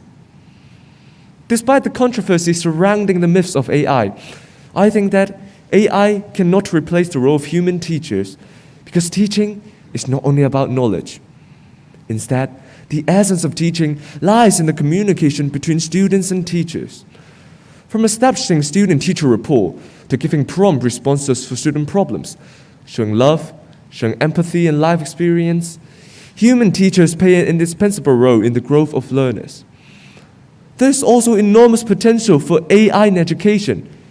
In the future, it will be less likely for us to be bound by geographical constraints in the pursuit of higher education. Students in developing countries who lack access to high-quality education can have AI-assisted lessons from any part of the world. New courses on algorithms and internet security will usher us into an era that we have only seen in science fiction. As a student, I am looking forward with excitement to being part of this brave new world of unprecedented convenience and endless possibilities. The future of AI might seem unknown and mysterious, yet I strongly believe that both students and teaching professionals still have an irreplaceable role in the pursuit of coexistence and coevolution with AI. Thank you. Thank you for your prepared speech. Now please give your impromptu speech. Your topic is number 8. E.B. White said, "Prejudice is a great time saver. You can form opinions without having to get the facts." What do you think he meant by this, and which prejudices should we work on the most? I agree that prejudice is a time saver because we often come to conclusions before getting to know the facts, the details, and giving it a thought thoroughly. But by this, I think the speaker wants to express an opposite meaning, saying that, yes, prejudice saves time, but we tend to ignore the facts, and this should not be something that we should promote. I want to give an example about one kind of prejudice that I think we should work on. It's about gender equality. Most of the times, we underestimate women before they actually get the opportunity to show their abilities. And I think that's not the case. In fact, women can do everything men can do, and sometimes they can even do better. For example, most of the talented and outstanding students in my class are actually girls. So I think that this is a kind of prejudice, a kind of stereotype. And all of you, if our world is a place that's full of discrimination, full of inequalities, I think no one would like to live in such a place. So we should start from ourselves. We should not discriminate any other people, and we should treat everyone equally. Then we should try to influence the people around us, spreading this kind of positivity around the community, and the world would be a better place. So let's build a world without prejudice. Thank you. Thank you. Now please answer 2 questions from the question masters. Hello. In your speech, you asked us, can we imagine what schools in the future would look like? What do you really think schools will look like in the future? Oh, thank you for your question. I think that schools in the future would be on the internet, and we no longer had to attend a physical school in the future. So in the future, there will still be a teacher teaching the students, but mostly it will be students learning independently with the assist of the AI, because AI can actually provide individualized learning plans according to every student's weakness, strength, and interest. So we no longer have to sit in a classroom, and we can study from any part of the world, and actually in the metaverse. And we no longer need to see each other, but actually we can also learn in such a classroom. Thank you. My question is related to the topic of your impromptu speech. Prejudices are part of our psychology, but they can be changed. How do we get students to reduce or eliminate their prejudices? Sorry, can you repeat the question, please? How do we get students to reduce or eliminate their prejudices? Okay, that's a challenging question. I think that I agree that prejudice exists naturally, and the way to change this kind of situation is through education. We want the students to know that each of us are different, and we have our own unique points that we are a special individual.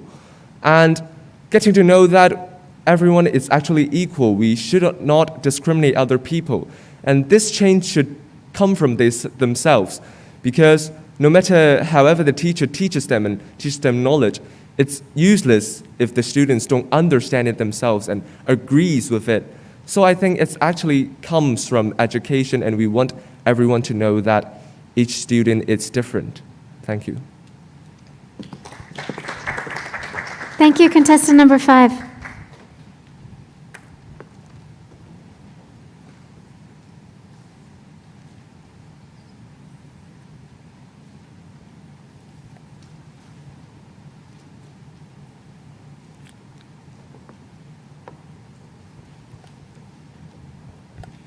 Now let's welcome contestant number 6, Neves dos Santos Augusto Matilda.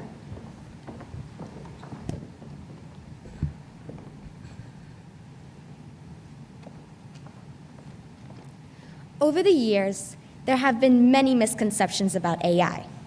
We believe that AI will one day dominate the world with robots using its intelligence.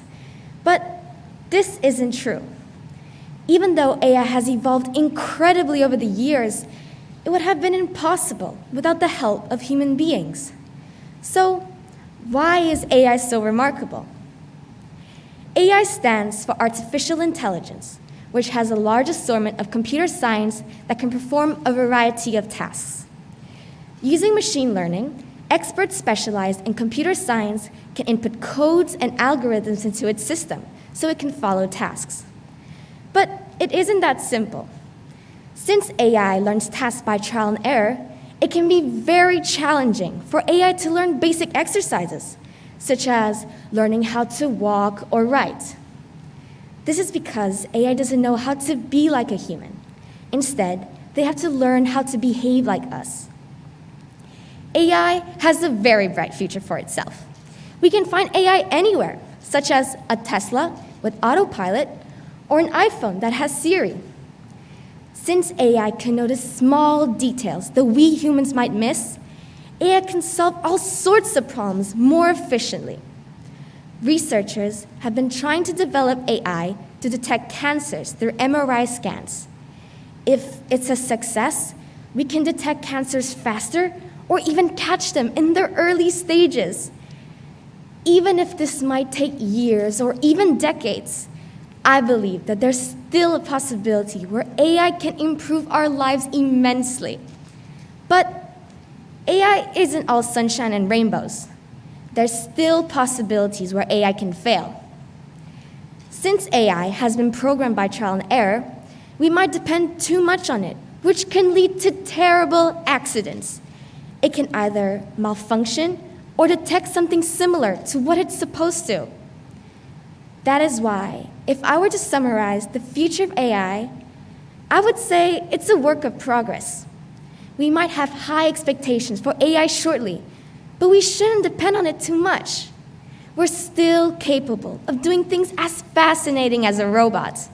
So, since we are the creators of the robots, why don't we take initiative and become the gods of the robots?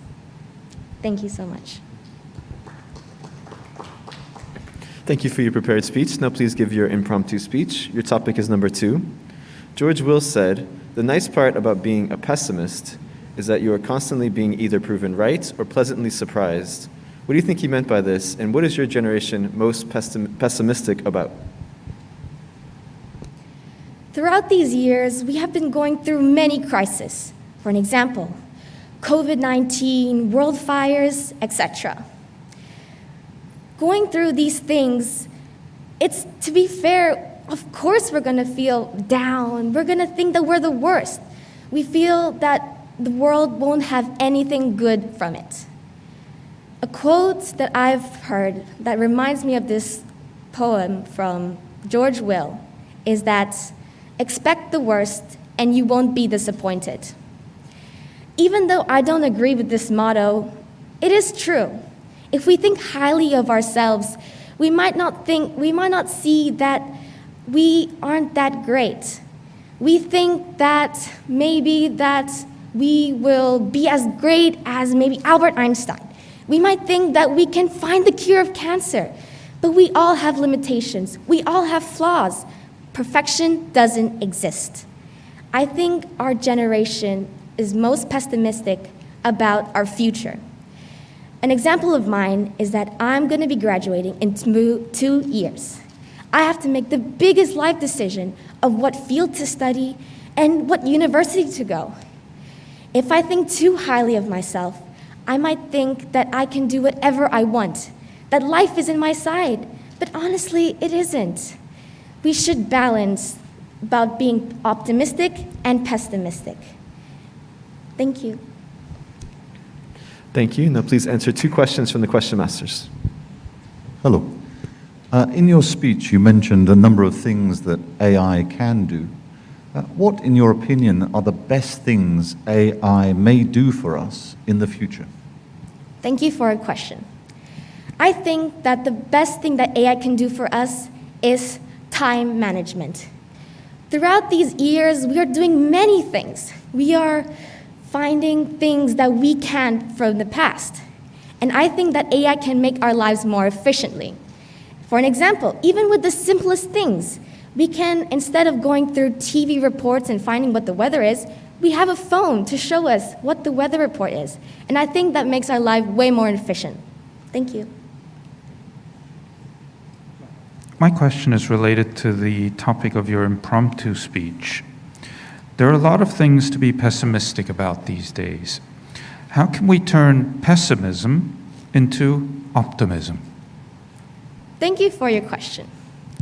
I think that we humans need confidence. It is something that we lack, to be honest. We think that we aren't the best. We think that there are people greater than us. We think that we can't strive for perfection. Even if this isn't true, it doesn't mean that we can't try. We humans have something called hope, and I think that's something we should strive for because it is really important for us, because we are all unique, we're all different, we're all special, and I think that is something really great we have about humans. Thank you.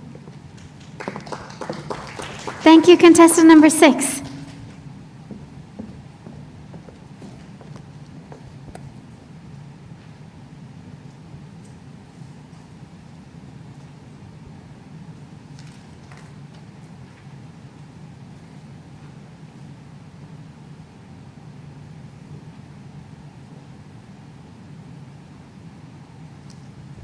Now let's welcome contestant number 7, Ka Ton.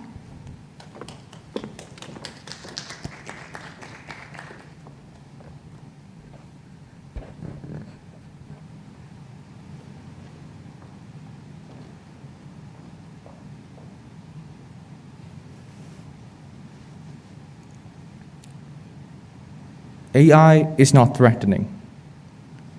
With the rapid development of AI, have you ever feared that someday AI will replace human and dominate the world? If you have ever suspected, I can tell you, your worry is unnecessary because in the future, AI has been ruined by human. Good morning, ladies and gentlemen. This is Jeff, a survived AI robot from 2222. The reason why I come here is simple. I would like to tell you, AI is not as threatening as you think. Most of the time, you are misled by the media. First of all, film and television industries instill misconception of the relationship between human and AI. In such movies or TV series, AI and human can never coexist. We're always in an either-or situation. Every time when human senses the AI is beyond human intelligence, they start to fear and try to destroy it. For example, in the movie Transcendence, an AI aiming to bring benefits to mankind was invented. However, as time went by, the scientists started to fear it turning evil and planned to annihilate it. It was ridiculous. Just because an uncanny feeling was provoked by human, doesn't mean the AI was doomed to die.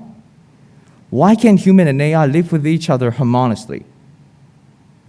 Moreover, rumors on social media also harm our reputation. Nowadays, in order to attract more viewers, YouTubers make up clickbaits like, unbelievable, the two AI robots converse in this way. What's more, in that video, the YouTuber claimed that two AI were discussing to destroy the planet. However, it was ballyhoo, since if you pay attention to the whole dialogue, the two AI were discussing to destroy the planet.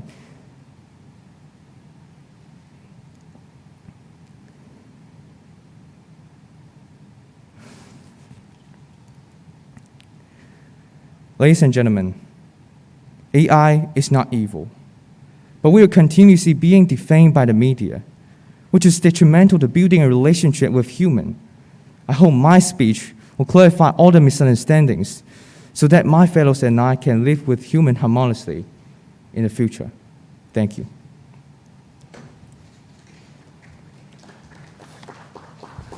Thank you for your prepared speech. Now please give your impromptu speech. Your topic is number 1. Klaus Moser said, "Education costs money, but then so does ignorance." What do you think he meant by this, and when does ignorance become dangerous? In my opinion, I think education is like asset in our hands. It can help us in many different areas, such as in work, in study. But it doesn't mean that if you become a knowledgeable person, you can be arrogant or you can get high levels than other people. Just like some businessman, that when someday when he get billions of dollars, he will not care about his hometown poverty or his hometown development.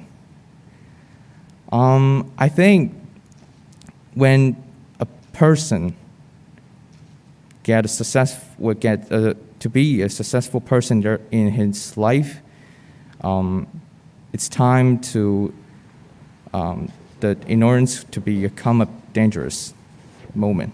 It's because I think that if somebody to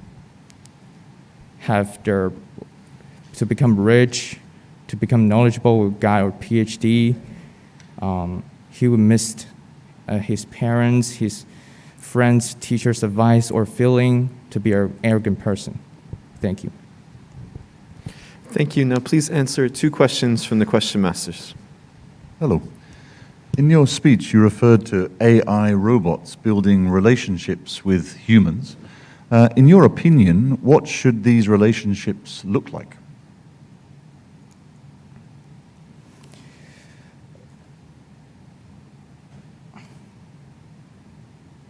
I think human and AI should be to build a good relationship. So I think that's why I think the education is the key.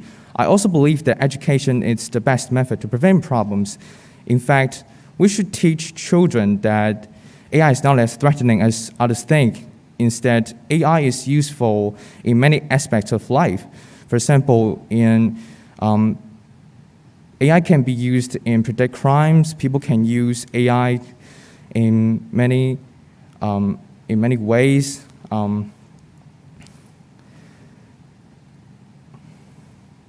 Moreover, we should also teach students to think critically. And as I mentioned that there are actually rumors on social media that harm our reputation. If children know or can be wise enough to distinguish the facts from myths, there will not be misunderstandings between human and AI. Thank you. Hi. My question is related to the topic of your impromptu speech. Education is still a luxury for many people in the world. How can we make education available to everyone? Could you repeat the question again? Thank you. Sure. How can we make education available to everyone in the world? I think we should provide some plans to government, and government can use this to provide some policies to help students in poverty regions, to help the student in there can study at a great situation. Thank you. Thank you, contestant number 7.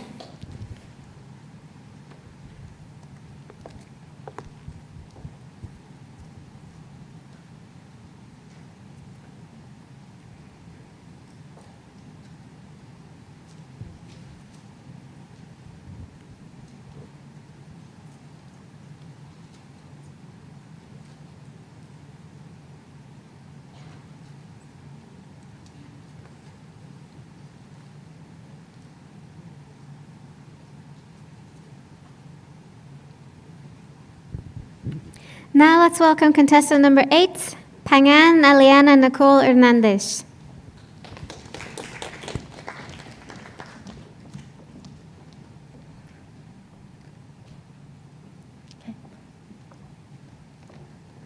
Good morning, my name is Nicole. I'm going to share with you one of the most advanced technologies in the world, artificial intelligence. In our modern world, technology affects people's lives in various aspects and changes the way of our learning, thinking, and communication. Artificial intelligence is the process of machine learning. As a result, machines can think, solve problems, and plan. Finally, they perform better. We are using AI technology in our daily lives either unknowingly or knowingly, and somehow it has become part of our life, ranging from Alexa, Siri, to chatbots. Everyone is carrying AI in their pockets every day. The development and evolution of AI are happening exponentially. A lot of experts believe that AI can solve challenges and critical crises. For example, they can take risks for humans. They can be used to diagnose illnesses. It can save a lot of our time by the use of robots, which can substitute labor activities. They can perform research, calculation, and analysis, give feedback to people to make various decisions. As every bright side has a darker version of it, AI is believed to incur high costs, lack creativity, emotions, or say, sympathy. And the most critical defect is causing unemployment. People who are earning the minimum wage could be thought to be too expensive and replaced by AI robots. As a teenager in the contemporary world, I strongly believe that AI has positive impacts on humans. The invention of smartphone is a solid support for the value of AI. One small thing for man, one giant leap for mankind. This is an example of machine learning. Smartphone is getting better and better to make big improvements in different aspects of our lives. Also, the wise use of AI, using the interactive learning software, can help me to broaden my vision and promote my learning. Nowadays, AI is moving from labor work to high technology in various areas. For example, the big theme, metaverse. We are yet to see the full potential of AI. To sum up, artificial intelligence looks all set to be the future of the world. With AI, it will certainly become a part and parcel of human life, change the way we view our world, and will definitely improve human well-being. With artificial intelligence, the future must be intriguing and exciting. Thank you. Thank you for your prepared speech. Now please give your impromptu speech. Your topic is number 3. Albert Einstein said, "Two things are infinite, the universe and human stupidity, and I'm not sure about the universe." What do you think he meant by this, and why should we care? In my view, what Albert Einstein meant by this is, the universe is an infinite space equivalent to the capacity of our human brain. We gain our knowledge by the day that we are born. We learn how to walk, learn how to talk, and we learn our names.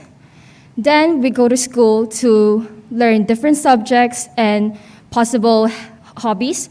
And at home, our parents teaches us about our manners, our morality and discipline, and so on. But what could Albert Einstein possibly meant by human stupidity? Well, I have different opinions. So it could probably mean by the impulsiveness and the reckless behaviors of humans, or it could possibly mean the act of committing a crime or lust.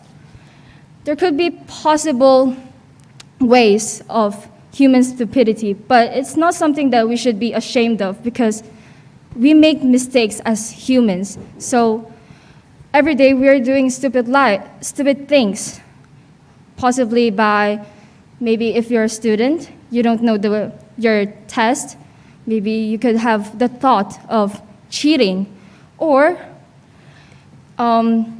maybe if you're at the store and you don't have any money, maybe you would have the thought of stealing. So these are stupid thoughts, or maybe some people could actually think about doing so. So in conclusion, I think this is what Albert Einstein meant by the universe and human stupidity being the same. Thank you.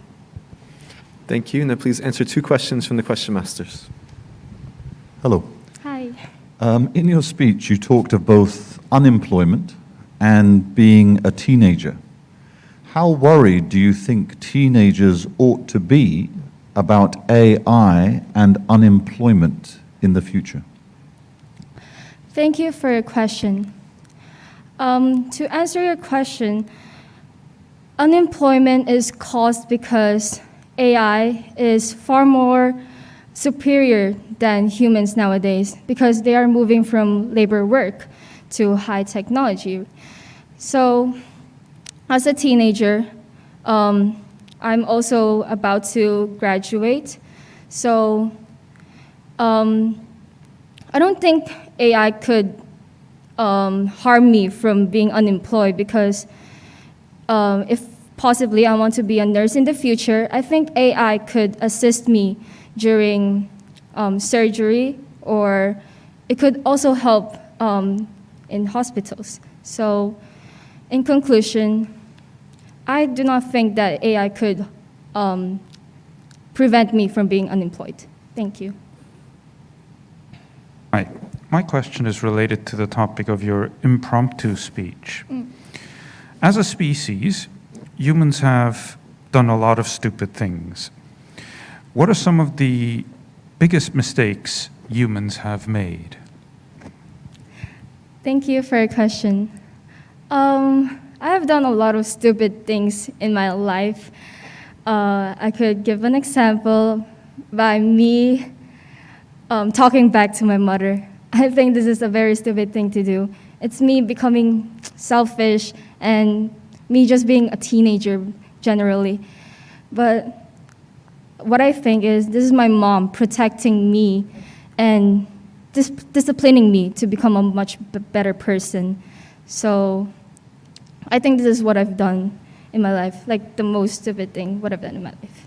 Thank you. Thank you, contestant number 8.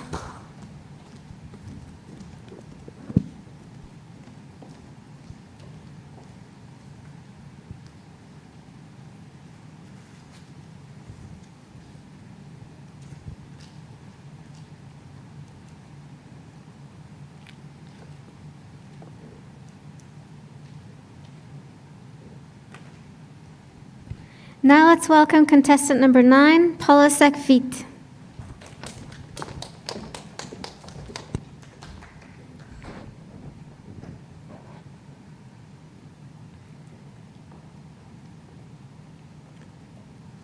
The future of artificial intelligence. Artificial intelligence, the ability for a computer to display intelligence on the level of a living being. To some, this sounds amazing. To others, it might sound terrifying. And still to some, it is an infinite goldmine. The AI industry is one of the fastest growing industries in the world. And no wonder, since this is the stuff of imagination.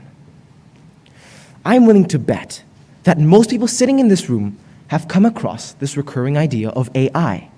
It's literally everywhere. We play video games, and a conscious computer named Cortana helps us through the story.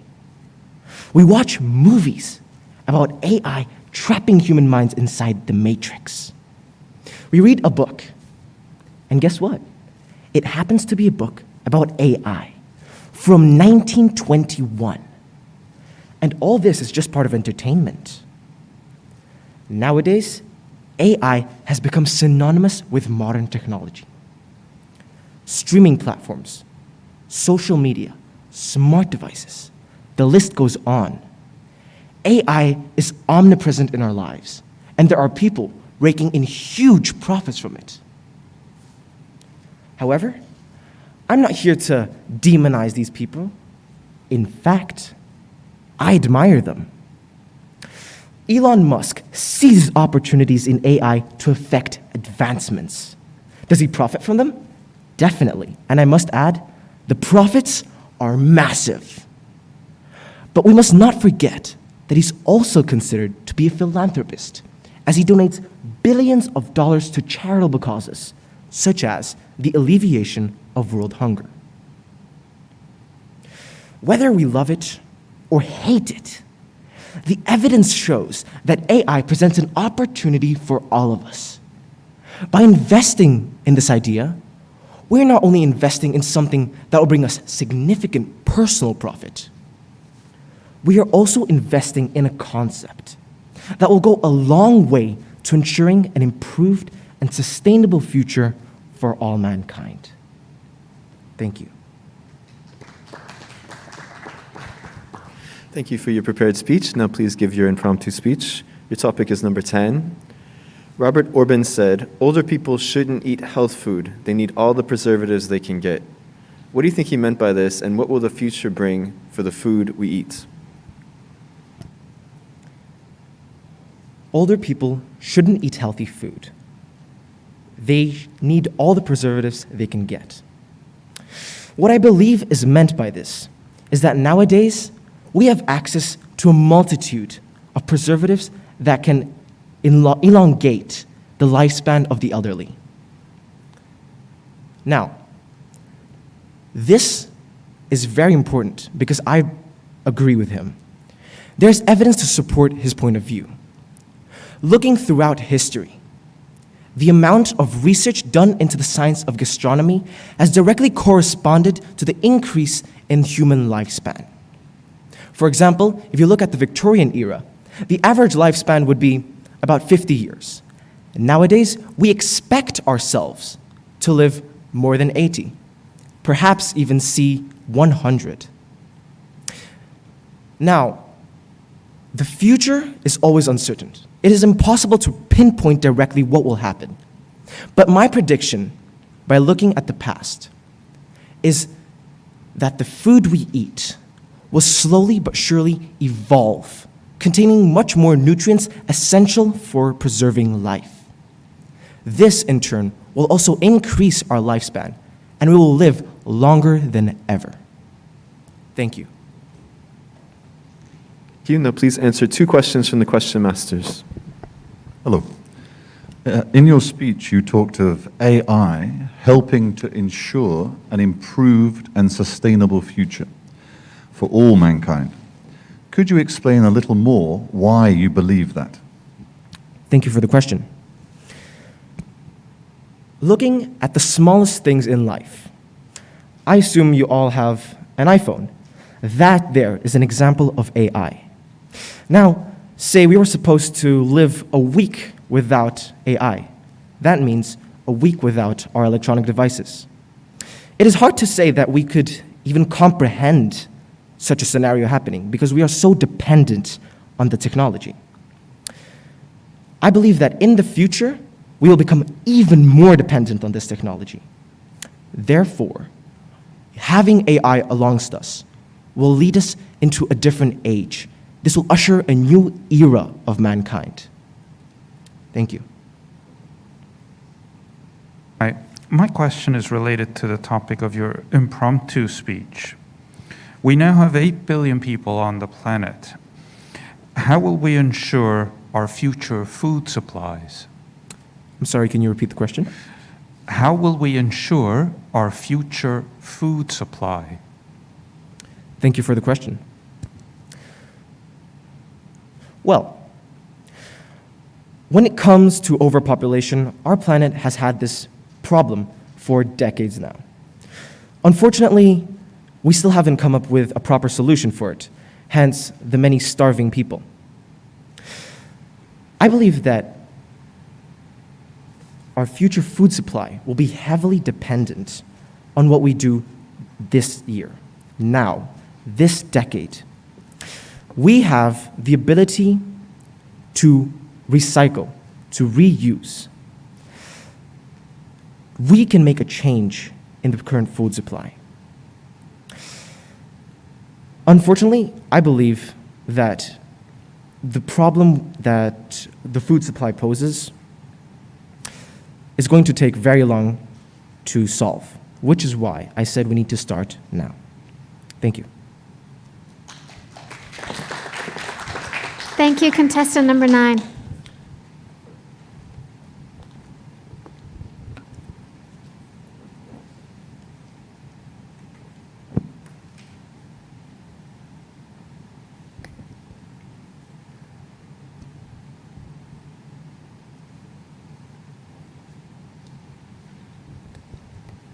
And now let's welcome contestant number 10, Zhang Che-Yo.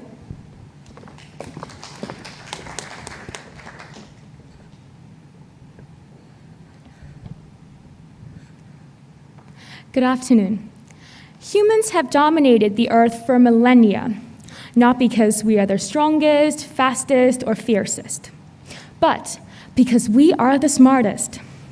So smart that through the evolution of mankind, we went from living in the Stone Age to now conjuring up things like an algorithm-driven artificial intelligence, powerful enough to outperform humans, and maybe even outsmart us. That makes us worried about our dominance on Earth. Namely, will we still be the bellwether? People tend to fear what they don't know. We fear that one day, artificial intelligence will take over and make us redundant. However, I believe it is important for us to learn to coexist with them. Bill Gates once said, AI can be our friend. Well, friends help each other out. We illuminate each other. Humans are creative and emotionally intelligent, while AI is programmed to be faster and more accurate than humans. By working together, AI has enabled us to achieve many astonishing accomplishments. The examples are as simple as Alexa, self-driving cars, or even AI analysis. In 2015, Africa developed a treatment for Ebola virus with the aid of AI analysis, saving millions of lives. These have dramatically improved our efficiency and the welfare of all. Moreover, AI can also take over monotonous or dangerous tasks, which frees us to do things that we are better equipped for, like tasks that require creativity or empathy. Both skills are not possessed by AI. See, we're like friends. We complement each other. Even so, some may see AI as a bad, manipulating friend, as it is believed that AI exploits human bias and influences our decision-making. Some people may even see AI as the culprit to social instabilities. Be that as it may, at the end of the day, we are the ones that created this technology. Hence, we have this immense power to harness this opportunity, to put it to good use. Ultimately, its impact on our society depends on what our intentions are. And I believe that so far, artificial intelligence has undoubtedly revolutionized and benefited our lives. This friend elevates us, succors us in everything, from the mundane to the extraordinary. Yes, undoubtedly, ladies and gentlemen, artificial intelligence has made our civilization bloom and flourish like never before. Thank you. Thank you for your prepared speech. Now please give your impromptu speech. Your topic is number 4. Groucho Marx wrote, "I find television very educating. Every time somebody turns on the set, I go into the other room and read a book." What do you think he meant by this, and why do people seem to read less these days? I think this quote is rather sarcastic. I think Marx is trying to criticize people nowadays that we are spending too much time watching our TV or using our smartphones. And whenever we turn on our TV set, it sort of reminds Marx to, oh, I should probably read books, and I'd rather read books than spend my time, wasting my time to watch TV. And I think this phenomenon that people is reading less is getting more serious because we live in a world that is gradually progressing into a more tech-dominant world, and everything is developing in a fast pace, and the technology is getting more advanced, and also with the presence of AI technology. And basically, everything is being fed to the audience, to us, by the digital world and by the algorithm, and we don't even have to process anything. And while reading, it requires much time and effort, and we don't have that. We don't want to spend effort. And while reading, we have to interpret every single word and the meaning of the sentence, and it is quite an effort, and it is time-consuming, and we don't want to do that. So that's why humans are reading less. Thank you. Thank you. Now please answer 2 questions from the question masters. Hello. Yes. Yeah, in your speech, you talked of AI helping us bloom and flourish. Yes. In which ways would you most like to see AI help us flourish? Thank you. I think AI makes us human flourish because in some way it helps humans to, for example, in the medical field, it helps us humans to treat certain diseases, and it makes us human more healthy so that we can be more productive. And when we are more productive, we can have the ability and resource to develop many far-reaching and groundbreaking research so that in terms makes our human civilization more advanced and so that we can flourish. So for example, COVID-19, we have many resources that can predict the pandemic and what will happen next, and maybe humans will get more healthy. So this in terms will make us, the workforce, more productive because of the less death rate, and it can make our human civilization flourish. Thank you. My question is related to the topic of your impromptu speech. Television and books are being replaced by the internet, but what will the internet of the future look like? I'm sorry, could you repeat your question? Sure. Television and books are being replaced by the internet, but what will the internet of the future look like? Thank you for your question. I think as we are developing into a more integrated world, the internet will provide maybe some online newspaper or article, like ebook is already in our market, and I think this will be more prevalent in the future, and humans can also read online, but of course there's many limitations about reading online because I think it's bad for our eyes, and this is also why I think reading like actual book is better. But of course, the internet, the online world, we will offer these kind of options to us in the future. Thank you. Thank you, contestant number 10.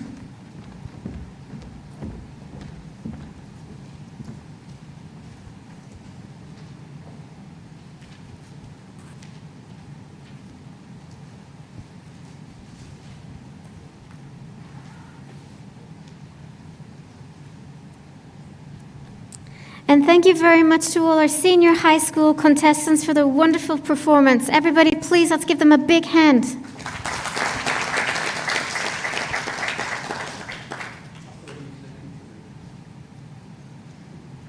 Huge thank you to the judges, the question masters, the scorekeepers, the timekeepers, cleaners, and all of our supporting staff. And a very warm thank you to the teachers and contestants' families. Thank you very much for your participation. This is the end of the junior high school category. Since there will be no ceremony this year, the results of the competition will be announced on the MPU website of the speech contest by December 2nd, at the latest. Once again, we would like to thank all our participants for the wonderful performances. Moreover, in accordance with pandemic prevention, we would like to ask everyone to please exit the venue as soon as possible to allow for cleaning and disinfection. And we would also like to remind everyone to please keep their masks on when they're in the venue and also outside.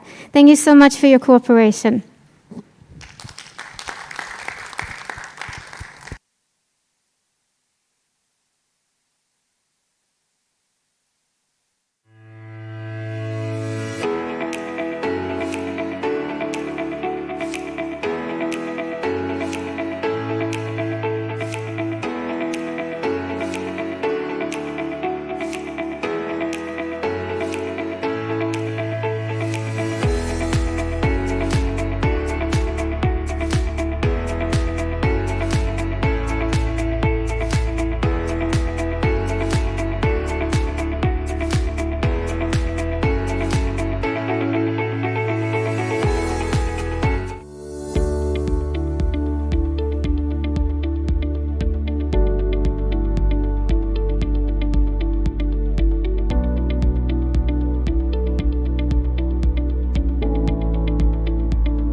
test, test.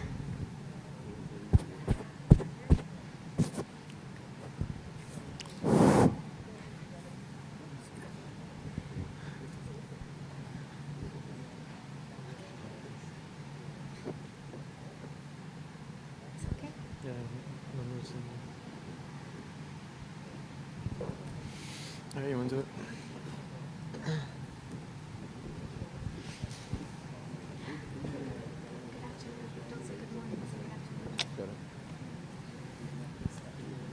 Let's do it with the red. Let's go.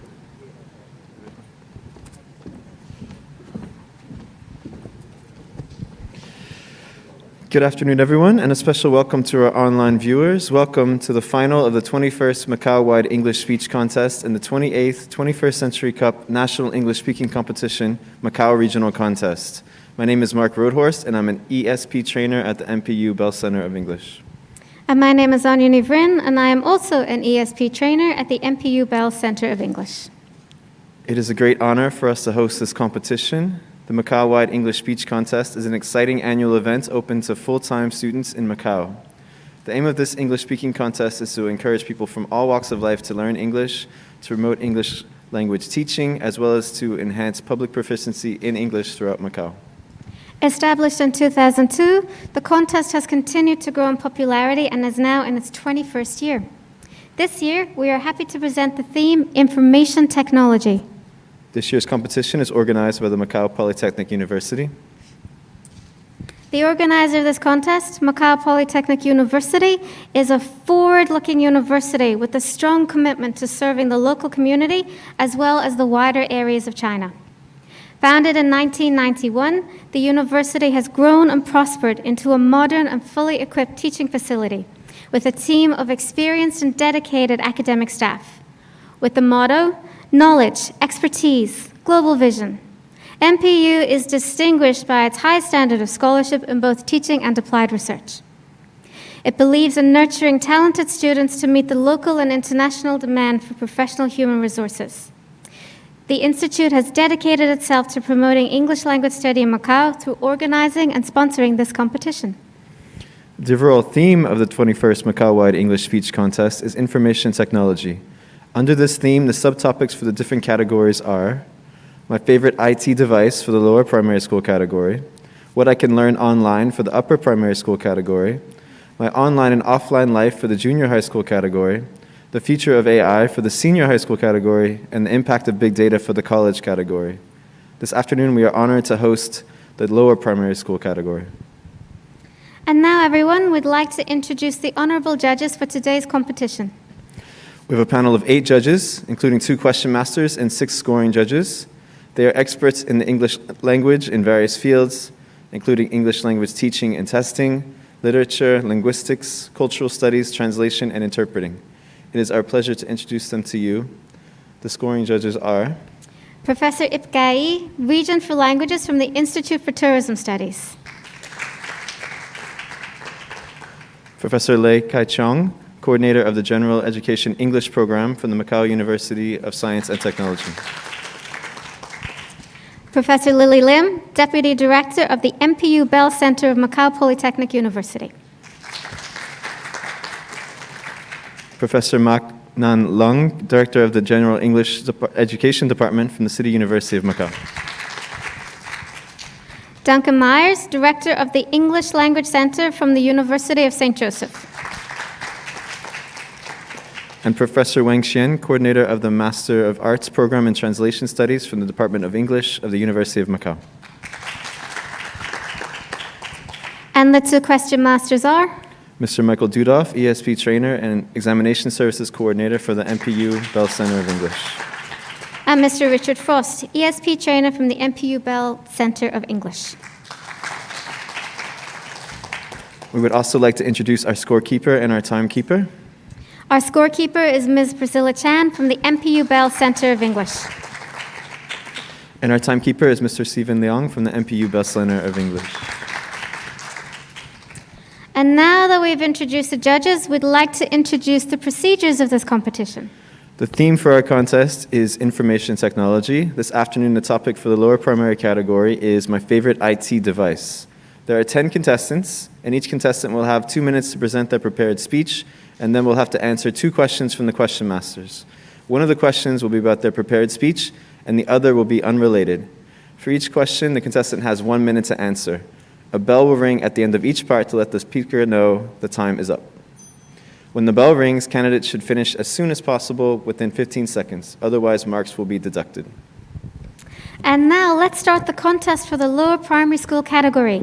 Let's welcome contestant number 1, Chan Hae Thong.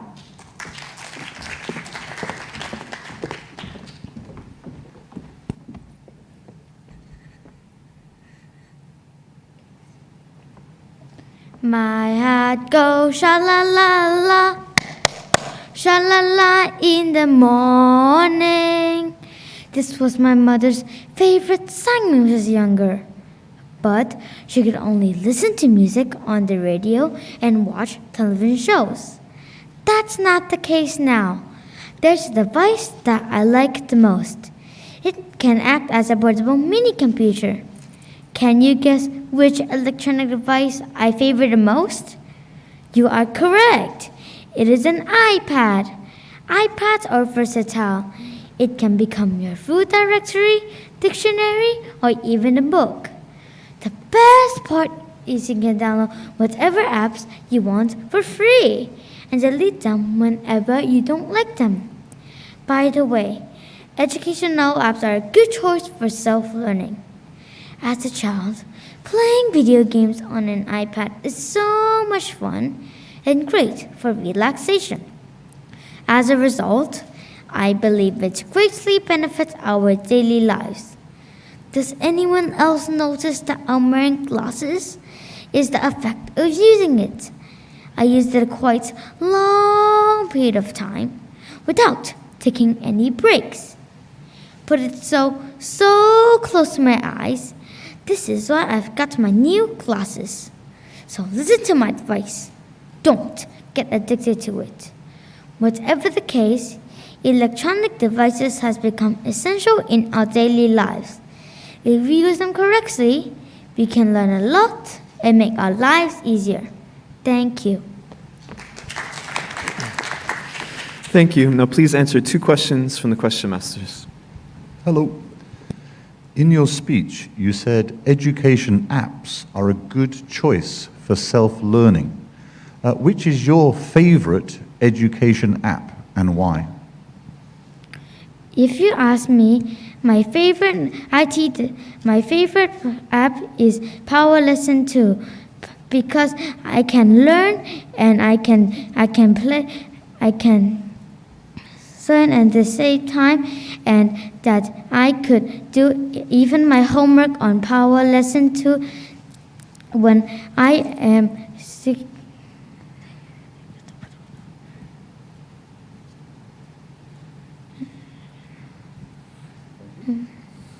Thank you. Hi, here is your other question. Can you tell us which part of the day you like better, morning or afternoon, and why? Yes, if you ask me, I would like in the afternoon because after my sleep, I can play video games on my iPad for 1 hour. After that, then I will go to sleep. I will go back to my nap, and then I will go. Then after my nap, I will take a shower. Then I will feel relaxed. Thank you. Thank you, contestant number 1.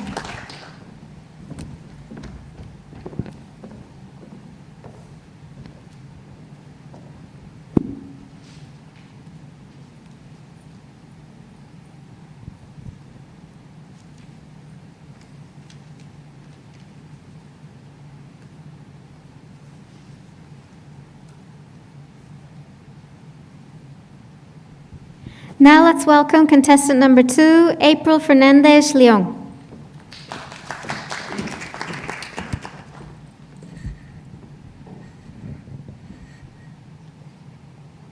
Good afternoon, judges. My name is April.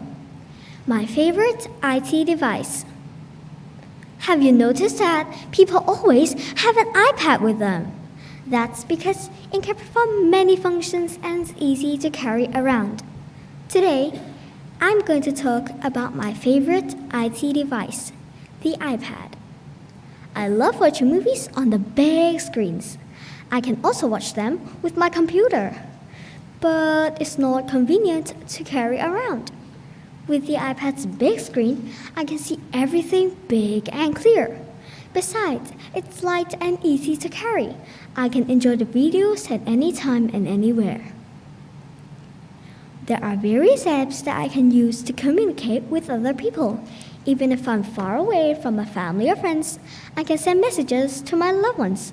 When I hear their voice or read their messages, I feel happy and excited. It seems that they're right in front of me, talking and chatting. It brings us closer no matter where we are. The iPad makes it easy for me to keep learning no matter where I am. There are powerful interactive apps that allows me to learn, be creative, and have fun.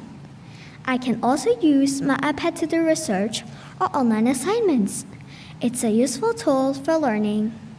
The iPad makes my life much easier because I can do many things with it. I can use it for learning, and it's also fun to use it for entertainment and communication in my free time. Having an iPad is really fantastic. Thank you. Thank you for your speech. Now please answer 2 questions from the question masters. Hello. In your speech, you did say, I can enjoy videos at any time and anywhere. Do you think there are any places you shouldn't watch videos, and why not? I think the library is not suitable for watching videos because watching videos there may make other people look at your video and they will not concentrate on their book, and they don't have time to do their own stuff by just watching me do my own things, and it's too noisy to watch the videos there. I will make it very noisy because there's a sound in the videos, so I would rather watch it at other places. Thank you. Hi. Here's your other question. Can you tell us what your favorite movie is and why? I love watching Tom and Jerry because Tom and Jerry is also very funny. It's very funny because there are lots of funny stuff that the cat is chasing the mouse everywhere and the cat always loses, and then it always falls down on the ground, and it's like he becomes flat, and then he comes back up and continues to catch the mouse and runs around in the house, and the owner of the cat chases him out. Thank you. Thank you, contestant number 2.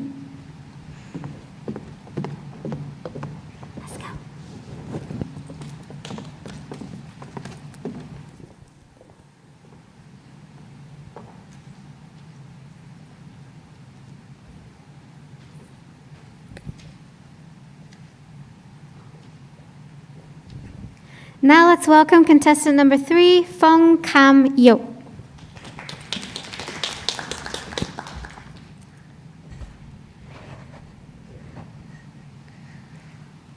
Hello, my name is Vittorio Fong. My favorite IT device is my smartphone. I think the smartphone is the greatest invention in the world. A smartphone is small in size, but it can be a big help in daily life. I like using my smartphone to talk with my friends. I can make phone calls and video calls with just one tap. Isn't it amazing that we can connect with each other easily, even though we may live far apart? In my opinion, the most popular function of the smartphone must be its camera. Did you know that 97 million selfies were taken every day? That's a lot of pictures. Most of them are quick shots taken for fun, but smartphones are also capable of taking pictures that are as good as a professional camera. My smartphone takes great photos with all kinds of lights. I can even edit my photos with different filters right on the phone too. We should all use our smartphones wisely to benefit our lives. Thank you. Thank you for your speech. Now please answer 2 questions from the question masters. Hello? Hello.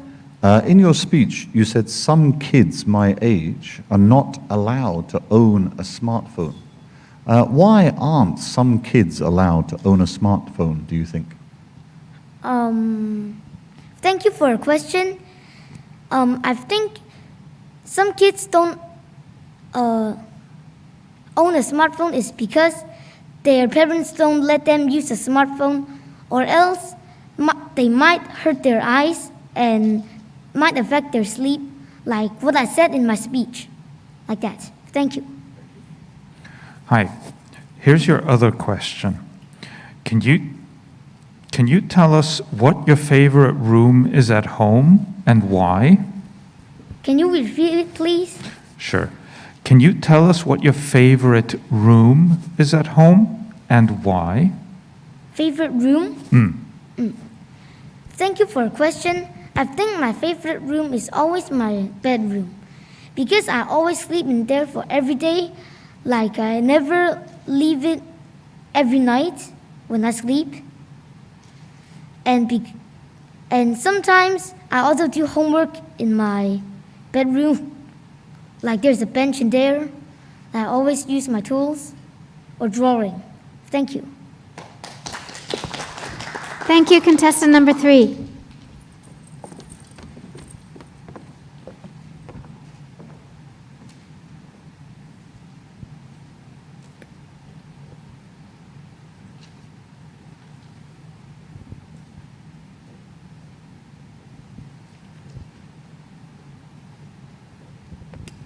Now let's welcome contestant number 4, Hui Jimin.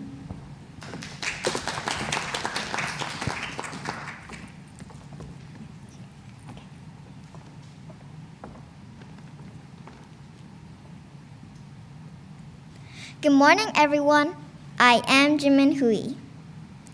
Here's the question. What are IT devices? They are equipment that helps our life become better. Televisions, iPads, computers, and speakers are examples of IT devices. What is my favorite IT device? My favorite IT device is a smartwatch. Last summer, I had a car accident. It was a vehicle fire that smelled smoke coming from the car when it suddenly stopped in the middle of the road. A friend who was with me at the time had a smartwatch. She quickly called her dad when she couldn't describe her location. Her dad was able to locate us through the device. Smartwatches are very useful, especially for children and students. You can make calls and send messages very quickly. You also can check the time and the calendar.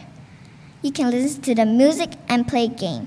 And the best part is, you can track one's location during an emergency. A smartwatch is not only a thing for fashion, it is helpful for one's safety too. I hope I could receive a smartwatch on Christmas Day. Thank you for listening. Thank you for your speech. Now please answer 2 questions from the question masters. Hello? In your speech, you said smart watches are very useful. What are some things that are not so good about smart watches? May you please repeat your question again? Certainly. In your speech, you said smart watches are very useful. What are some things that are not so good about smartwatches? Something not good about smartwatch is that the screen is too small. If it's too small, you can't really see very well comparing to computers. Thank you. Hi, Here's your other question. Can you tell us who your favorite teacher is and why? My favorite teacher is Miss Katerina because she's honest, she's kind, and sometimes she is very helpful when I need help. Thank you. Thank you, contestant number 4.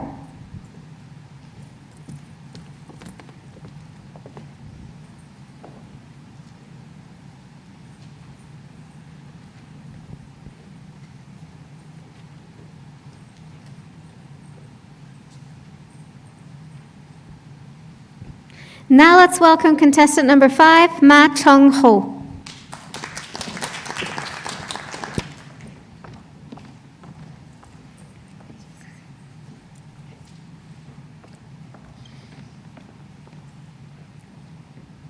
When my teacher told me the topic of speech contest is my favorite IT device, I knew 9 of the 10 students have the same thing in their mind.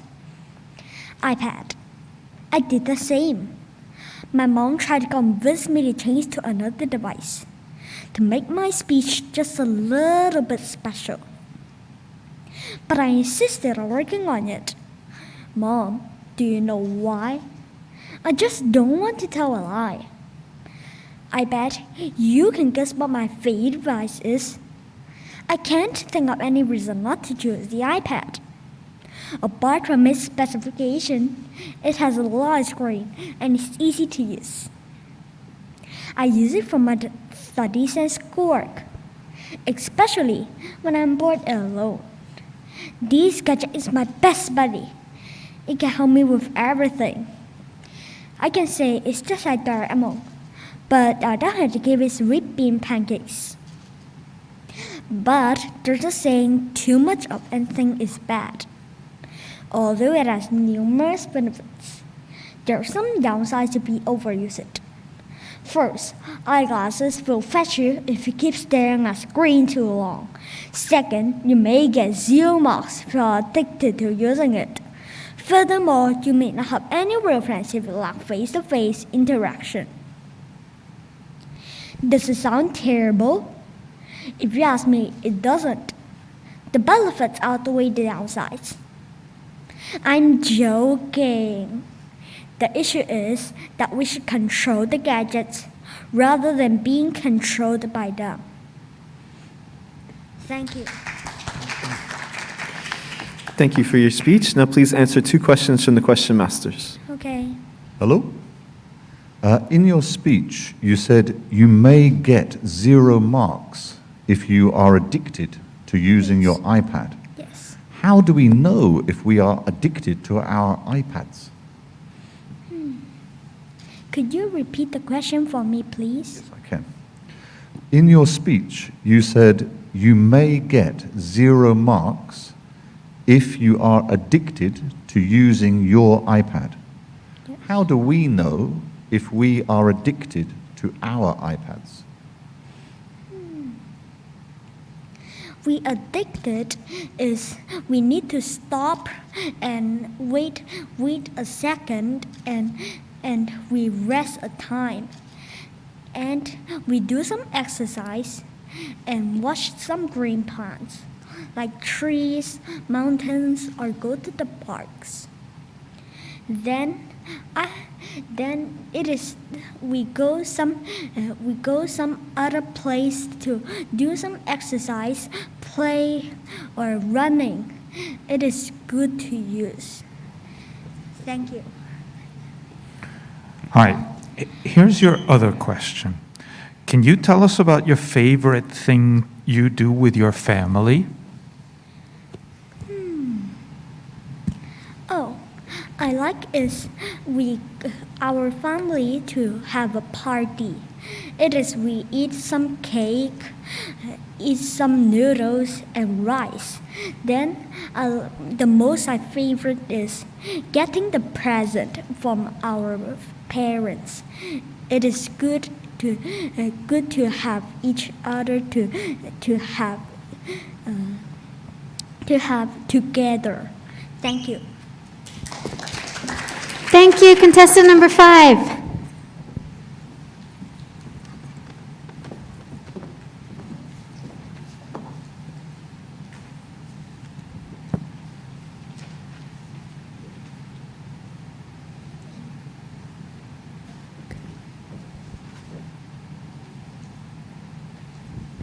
Now let's welcome contestant number 6, Chi Fong.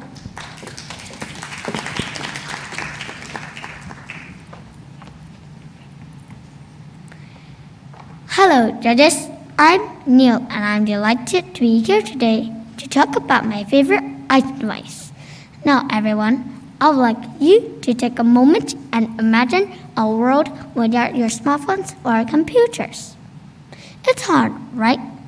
In the 21st century, we cannot go anywhere or even live without IT devices. Nowadays, children like us can access the screen easily, and some even have their own devices. Among the IT devices that I've been using, my favorite one must be the smartphone. Smartphones are small and handy. We can take them anywhere and use them to talk and send messages to our families and friends. They allow us to connect with people by just a few taps on the screen. School was closed a few times during the COVID-19. Luckily, I have my smartphone with me so that I can study school materials anytime and anywhere I want. Teachers make interesting PowerPoints and quizzes for us. Sometimes, learning with my smartphone is more engaging than learning in my classroom. The smartphone is definitely my favorite IT device, but there are many more. All of them make our life easier and allow us to be closer than each other, and that's very important for all of us. Sometimes, I use my smartphone to look up information. I like to use YouTube. I can find out what's trending through this app. It also has many refreshing videos that help me learn English in an amusing way. School has closed a few times.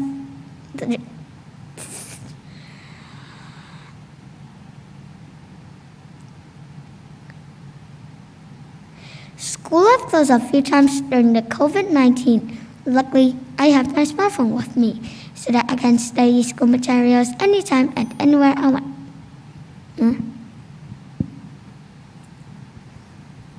Thank you for your speech. Now please answer 2 questions from the question masters. Okay. Hello? In your speech, you said, sometimes learning with my smartphone is more engaging than learning in classrooms. What is the best way to learn on your smartphone? The best way to learn on my smartphone, that is using the calculator or something that can help us to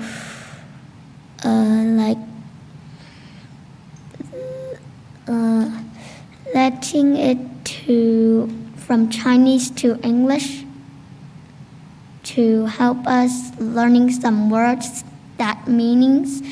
The calculator help us to know what plus what or what times what equals what. Hi. Here's your other question. Can you tell us who your best friends are at school and why you like them? My favorite friend is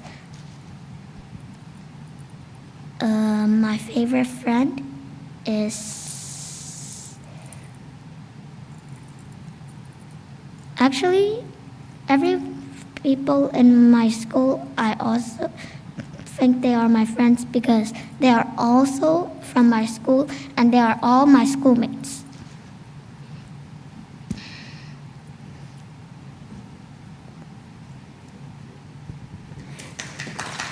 Thank you, contestant number 6.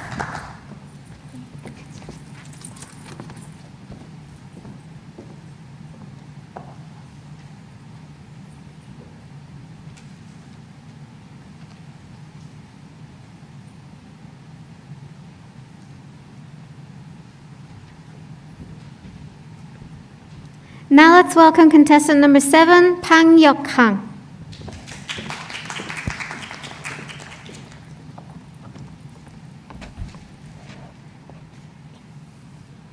My favorite IT device. My favorite IT device is a smartphone. It's the best IT device if you ask me. I use it to search for useful information through websites such as Yahoo and Google. Other people may also use it to call or text to their friends or colleagues.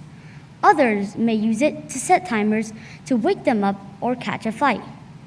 We can also use the smartphone as a map, and don't forget the high-quality camera to take selfies and group photos. We can also use the smartphone as a map, and don't forget the high-quality camera to take selfies and group photos. You can even create emojis using your face and pictures. Happy, sad, exciting, and silly faces. Smartphones can change our lives, but we shouldn't let them control us. Many kids use smartphones to play mobile games. Yes, it's fun, but we should limit the time in using these devices. They may damage our eyes and affect our studies. While smartphones are helpful, we have to use them responsibly. If you are in a plane, you must turn it to airplane mode for safety reasons. We have to use smartphones with care, as they can be expensive when damaged. A smartphone can be a good friend of ours if one uses it with care. Let's be smart with our choices too. Smartphones shall not take over our lives. Thank you for listening.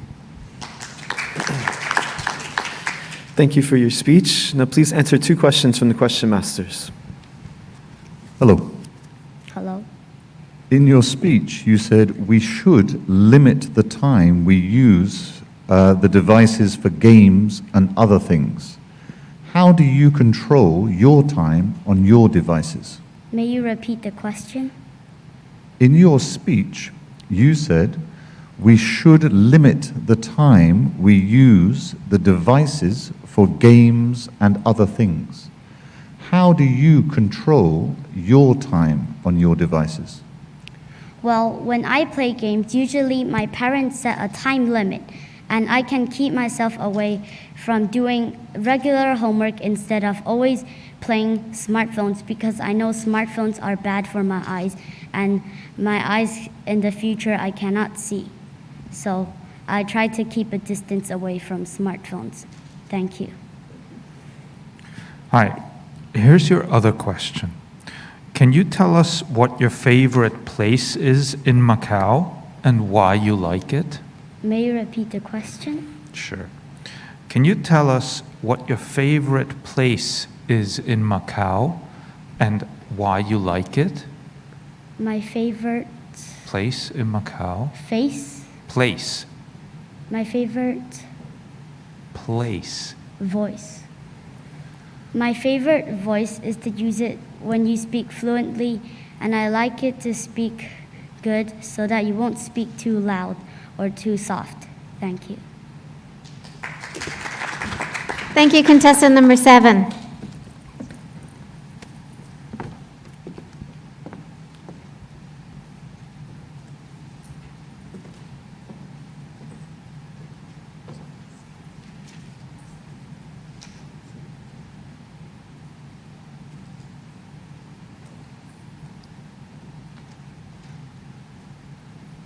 Now let's welcome contestant number 8, Tam Tong Lan.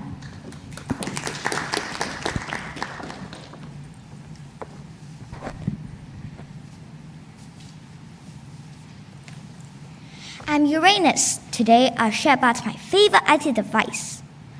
Ring ring. Oops, excuse me. Mom, I'm having my speech now. I'll call you back. Bye. My apologies. Where were we? Oh, yes. Do you know that we're living in a digital era? IT devices are substantial to our everyday lives. I enjoy this digital world. Don't you? So, my favorite piece of electronic device is a tablet. It helps me learn because it gives me access to a lot of educational activities, games, and other things, especially with the recent COVID-19 epidemic in Macau. It was not a good time to visit my grandparents. I was desperate to see them because I missed them a lot. Guess what? I talked to them on my tablet. I even taught them how to do the rapid antigen self-test via FaceTime. It's definitely helpful at this particular time. However, giving a child a tablet can be a disaster. Here are some tips for using wisely. These are what my mom has been doing to me. First, I could never use a tablet until the age of 8. Second, I can't reach anything except educational activities. You know what? The screen will turn in black when the time limit's over. So am I. The last thing is that I'm always under my parents' surveillance. But I know they are just providing supervision and guidance. I believe that if we make good use of this gadget, it can help both parents and children in their daily lives significantly. Thank you. Thank you for your speech. Now please answer 2 questions from the question masters. Hello. Hello. In your speech, you said, if we make good use of this gadget, it can help both parents and children. How do you make good use of your tablet? Excuse me, would you please repeat the question again? No problem. In your speech, you said, if we make good use of this gadget, it can help both parents and children. How do you make good use of your tablet?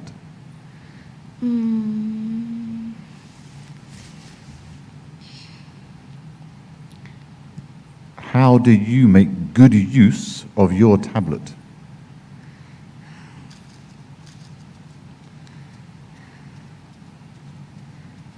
Excuse me, I don't really understand. Can you How do you use your tablet usefully?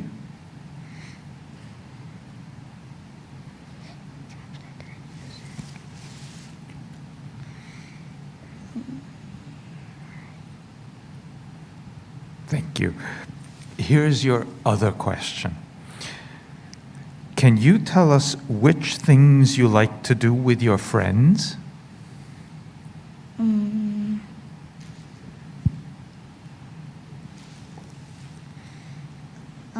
Excuse me, would you repeat the question again? Sure.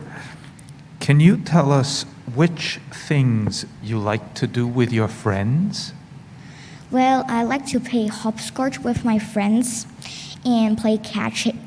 It is very fun, and we can run a lot and do some exercise too. Thank you. Thank you, contestant number 8.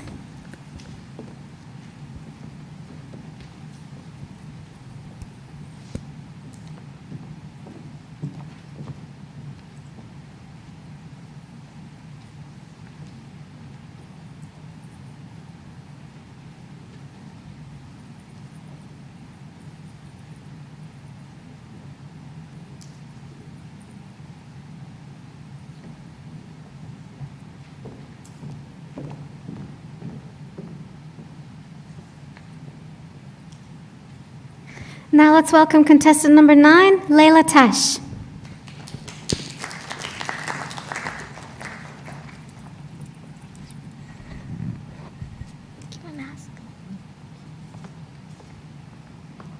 My favorite IT device. Hello, my name is Layla Tash. Today, I'm going to tell you about my favorite IT device. People use several IT devices every day, such as tablets, smartphones, and personal computers. I don't have any devices on my own because I'm too young, but my parents let me use the family iPad and computer, mostly for homework and sometimes for watching shows. My favorite IT device is a personal computer, or PC, because I'm interested in using Excel to calculate or make graphs. And using Excel on a personal computer is better than using it on small devices like an iPad or an iPhone, because using Excel is best when using a large keyboard and a mouse. There are many other reasons why personal computers are helpful. People who love to watch movies but don't have enough money to buy tickets in cinemas can just watch them on a PC device. This device is a good tool for watching movies because it has a big screen to see small details of our favorite films. Other devices like an iPad or an iPhone are too small to enjoy the visual effects or read any subtitles. In my generation, learning about computers is very important. So the sooner I start using personal computers, the more I'll know about them in the future. Thank you. Thank you for your speech. Now please answer 2 questions from the question masters. Hello. In your speech, you said you like using Excel and watching movies on your PC. What else do you think PCs are good for? PCs are good when you want to calculate big numbers. Because if the answer is very big, and if you check it on a phone, you'll only see like half of the number, even though you do it landscape. That's why I like the PC. Thank you. Hi, here's your other question. Can you tell us about something you like to do on Sundays? I like to go to drawing class on Sundays. I like to watch movies on Sundays and also swim on Sundays. Thank you. Thank you, contestant number 9.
Thank you very much to all of our lower primary school contestants for their wonderful performance. Please, everybody, let's give them a big hand.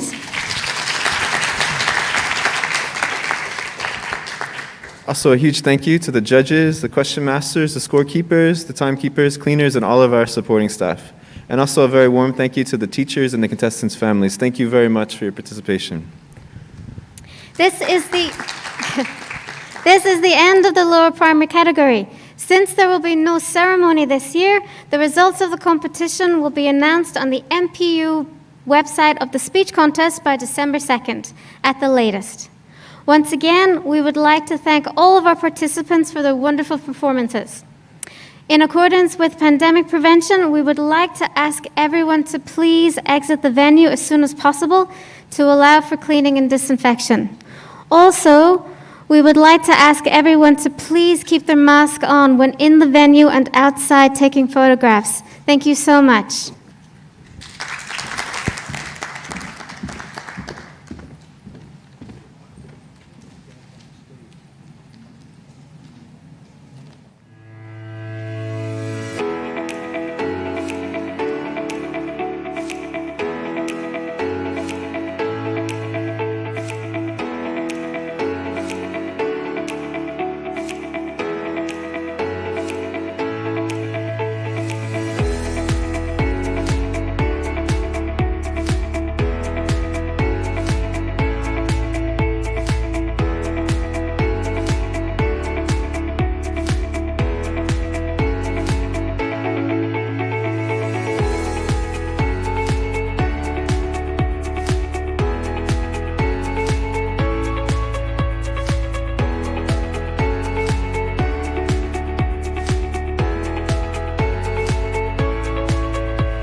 Good afternoon, everyone, and a special welcome to our online viewers. Welcome to the final of the 21st Macau-wide English Speech Contest and the 28th 21st Century Cup National English Speaking Competition, Macau Regional Contest.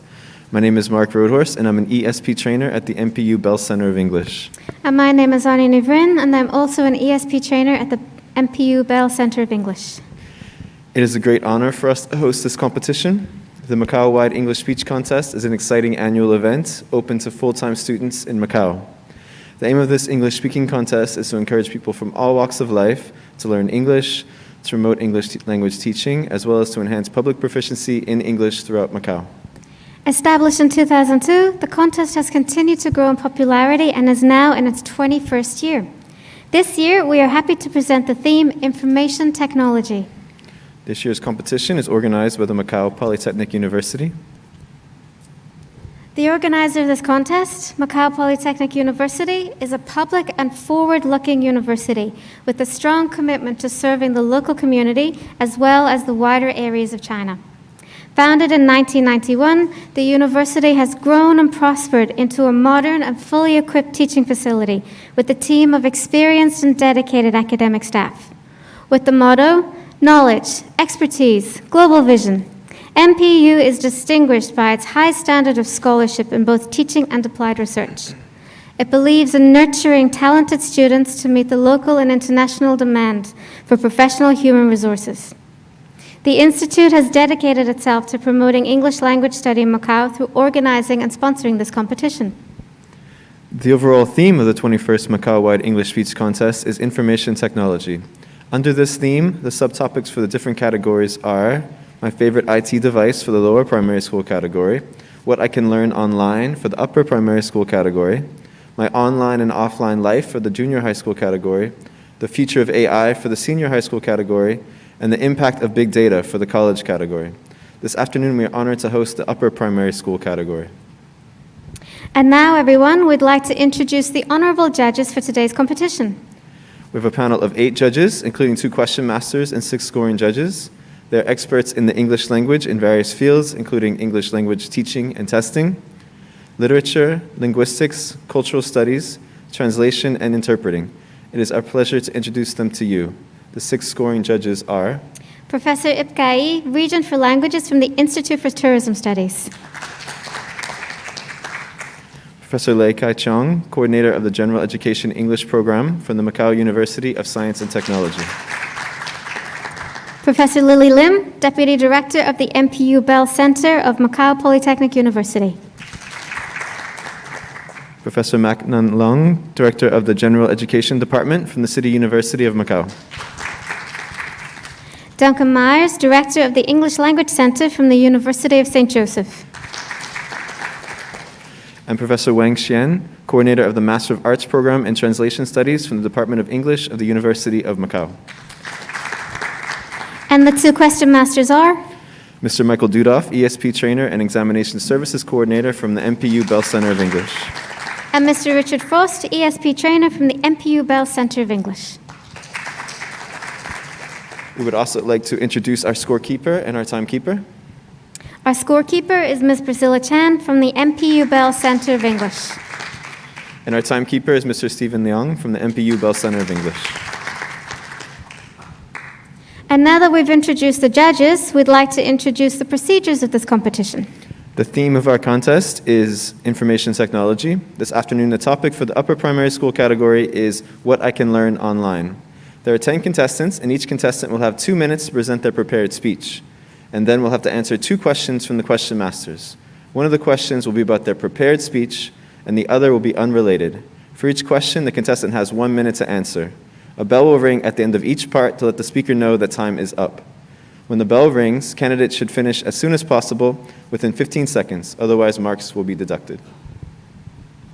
And now let's start the contest for the upper primary school category. Let's welcome contestant number 1, Chung Sam-chi.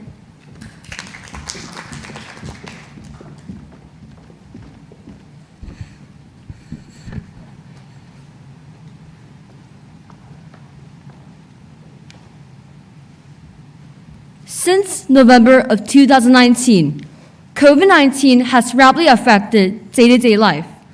Businesses, disrupted the world's trade and movements.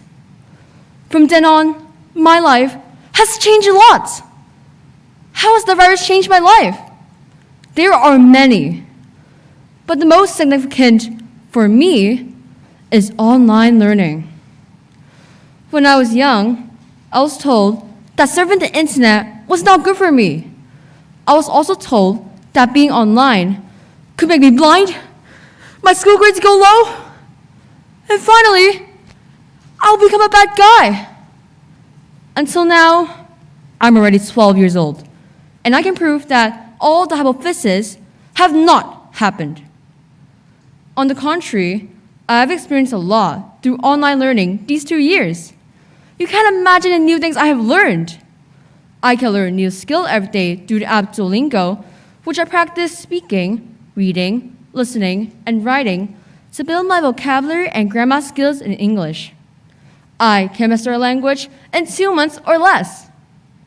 During the school suspension, I kept all my lessons using Zoom. I can meet my classmates and teachers at home. Sometimes I could watch videos to learn how to cook and know more about animals on YouTube channels. You know, the Macau Weather app is so useful and helpful because I can get the latest weather and know more about the climate. Therefore, I think it is convenient for people to do different things online. But there are also some disadvantages of it. For example, losing personal touch with society, spending too much time in front of the computer screen may be harmful to us. That's why we should have a balanced life and not be addicted to the internet world. Thank you. Thank you for your speech. Now please answer 2 questions from the question masters. Hello. In your speech, you said we should have a balanced life. What do you think we should do to balance our use of the internet? Thank you for your question.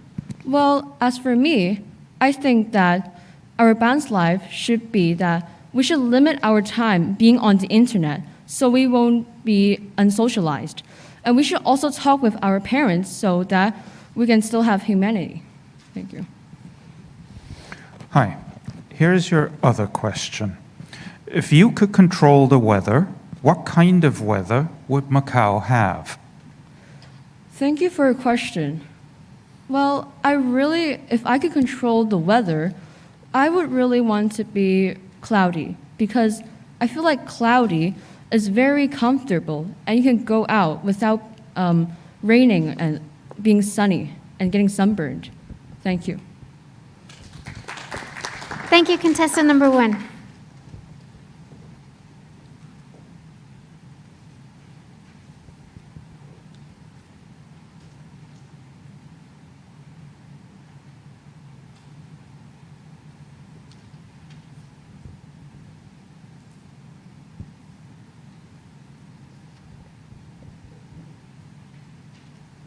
Now let's welcome contestant number 2, Ho Kai Yen Camille.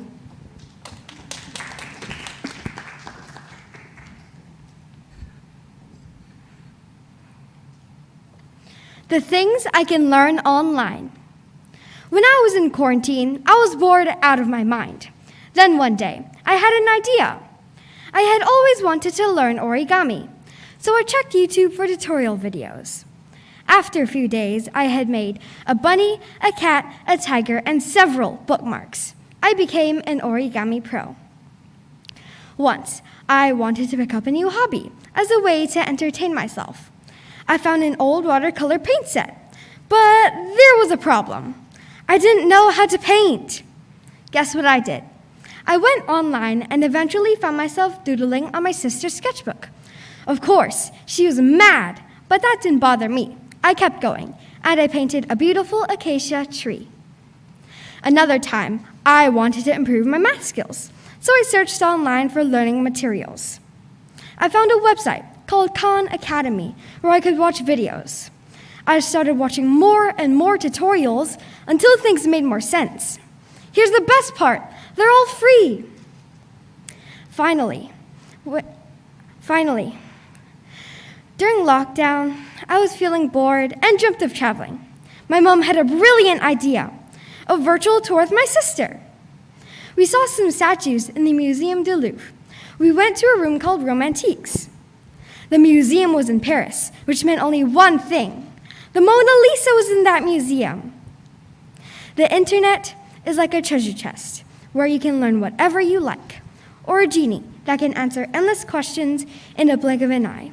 You can learn how to make money, learn a language, or even how to balance an egg on a table using salt. I have learned so many things online, and I'm sure I can learn even more. Thank you. Thank you for your speech. Now please answer 2 questions from the question masters. Hello? In your speech, you said the internet is like a treasure chest. What are some of the downsides or the not so good things about this treasure chest? Well, this treasure chest that I said, you can buy anything you want, but you might use it for bad. Just like how you might use the internet for bad, going on bad websites and learning bad things on the internet. Thank you. Hi. Here is your other question. If you could control your parents' minds, what would you make them do? Well, first up, I would ask my parents to cancel my school. Well, of course, I have to learn, but everyone knows I can learn online. And plus, I find it much better and easier to learn online. We don't have to go to school. I find it entertaining when I learn at home. It's just funner that way. I can do anything at home. The second thing I would ask my parents to do is, well, give me dessert every night. Well, you know, I love dessert. I love candy. I love everything about dessert. And I really hope my parents would give me that approval. Otherwise, if not, I'd be very sad. Still, I'm still very fine. Thank you. Thank you, contestant number 2.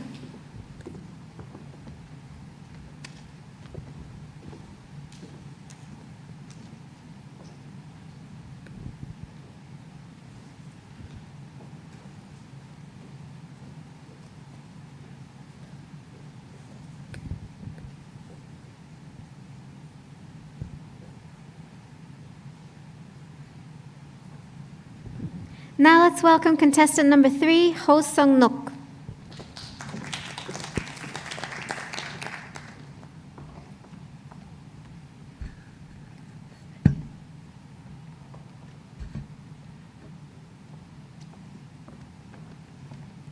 Good morning, everyone. I'm Naomi, and today I'm going to talk about what I can learn online. There is so much we can discover online with only a few clicks on my keyboard and mouse. Google pulls up billions of search results in seconds. It's so much faster and efficient than having to go through pages after pages of books just to find something that might be irrelevant for my needs. I am so glad I live in the age of Google. When I go online, I really like to see the videos and informations that are posted by other kids like me. I like to learn from their personal experience and stories. It really helps to know that there are other students working on the same problems and go through the same life milestones. The internet is a doorway to study other people's painting, share their travels, or follow their recipes. When it comes to learning online, I think everyone's stories are interesting. But for me, the most amazing opportunity is that you can browse through an ocean of free books and novels. Isn't it fantastic that even if you can't afford books or you don't live near a library, you can still swim in the world of books on the internet? There are so many to choose from that you couldn't even finish them all in 2,000 years. Recently, I just read a book called Charlie and the Chocolate Factory, and I learned that we need to be grateful for the simple yet important things in life. Some people might say that reading a book online isn't as good as reading a hard copy, but for sure, it's better than not reading at all. Overall, online learning can be incredibly efficient when it comes to education, not only due to the accessibility it provides, it also allows us to use the sophisticated technology we have to our advantage. From a real student's perspective, I honestly think that online learning is one of the best ways to learn. Thank you. Thank you for your speech. Now please answer 2 questions from the question masters. Hello. In your speech, you said some people might say that reading a book online is not as good as reading the hard copy. Why do they say that, do you think? Thank you for your question. Well, I think they maybe say that reading a book online isn't as good as reading a hard copy because maybe they think the reading a book, the hard copy, is more classic because, you know, the old people always use the book to read, so maybe they just think the books is more classic. And that's why I think some people might say that reading a book online isn't as good as reading a hard copy. Hi, here's your other question. If you could change anything about your school, what would you change? Thank you for your question. Well, I think one thing I will change about my school is I'll let our teachers give us free time to read books. Because now we have a lot of time to study, so we don't have time to read books, and I really love books. So I think our school needs to improve that they give us some free time to read books. And that's it. Thank you. Thank you, contestant number 3.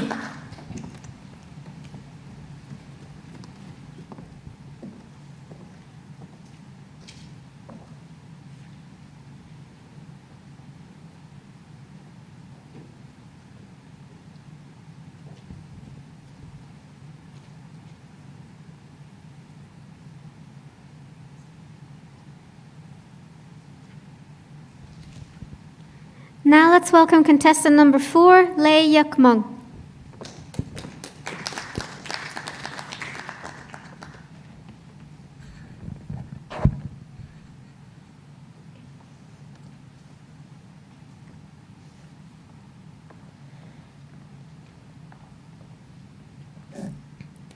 What I can learn online. Nowadays, people use electronic devices in their daily lives. As soon as the internet grows fast, we learn many things online. For me, I like reading books on the internet. Besides that, I like joining different kinds of online lessons. My first English online lesson started in K2. Recently, I have joined a memory class. I've learned how to remember the numbers from 0 to 100 in a random way. Let me tell you the basics from 0 to 5. 0 symbolizes an egg. 1 is a pencil. 2 is a swan. 3 is an ear. 4 is a sailboat. And 5 is a hook. Let's say we need to remember 1, 4, 3, 2, 5. I'll make a story which goes like this. A man used his pencil to stir his sailboat. He used his ear and heard a swan. Then he used a hook to catch the swan. Then he grilled it. Actually, you can make the story fun and easy to remember. After joining the online memory class, I think learning online is really helpful for fast learning. However, the online lessons are convenient and accessible that my mom helped me join a lot more online classes, which make me very busy. Nevertheless, I think I'm making progress every single day, thanks to online learning. Thank you. Thank you for your speech. Now please answer 2 questions from the question masters. Hello. In your speech, you said, I like joining different kinds of online classes or lessons. Apart from the English lessons, what other lessons have you liked? Thank you for your question. I've liked Chinese reading classes and math classes. Thank you. Hi, here's your other question. If you could have all the money in the world, what would you buy? I'm sorry, can you repeat the question? Sure. If you could have all the money in the world, what would you buy?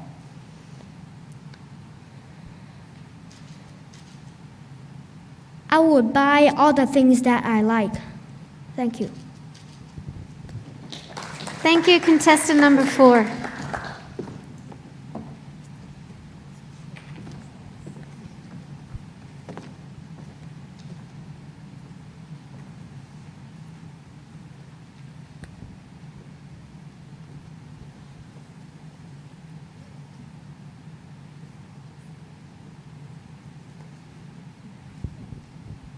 Now let's welcome contestant number 5, Lee Chi-ham.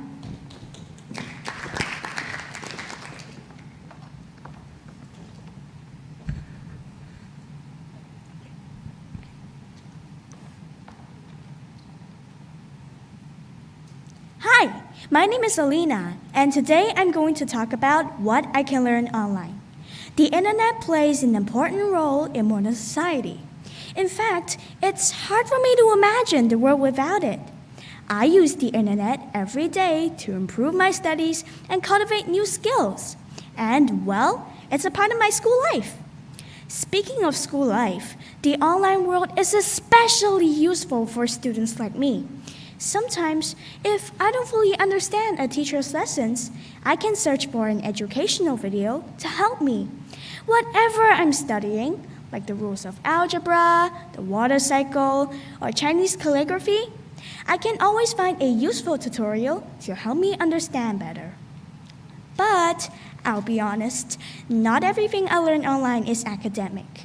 My favorite things are life hacks and cooking videos on YouTube.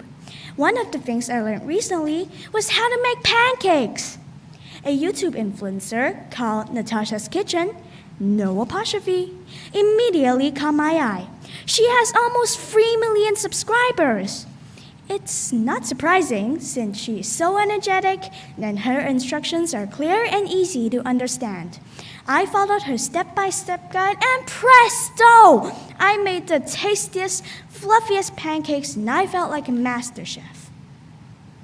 I have heard adults worry about what children, such as yours truly, are learning on the internet and the amount of time we spend doing it. But I believe we can make good choices and learn positive things from online experiences. After all, I'm a kid too, and I should know. Thank you for your speech. Now please answer 2 questions from the question masters. Hello. In your speech, you said my favorite things are life hacks and cooking videos on YouTube. What do you like about cooking? Well, thank you for a question, and I like cooking. What I like about cooking is that I can do it on my own, and I love the smell of the kitchen. When I cook something, it can be any taste or any scent, and I really like to be creative and make my own dishes, and that's what I like about cooking. Thank you. Hi, here's your other question. If you could create a zoo, which animals would you choose? Thank you for a question. And if I could build a zoo, I would choose bears to be in it. Because, well, first of all, bears are my favorite animals, and some of the bears are really endangered. And I would really like to help them by putting them in the zoo. And I will try my best to give them their natural habitats and provide them enough food, or even more, to make them happy and survive and live happily ever after. Thank you. Thank you, contestant number 5.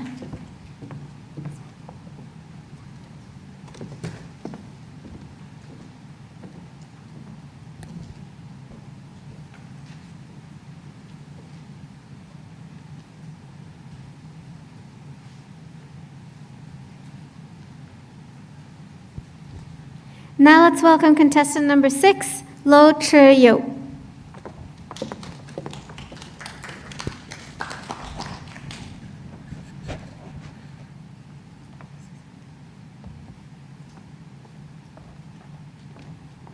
What I can learn online.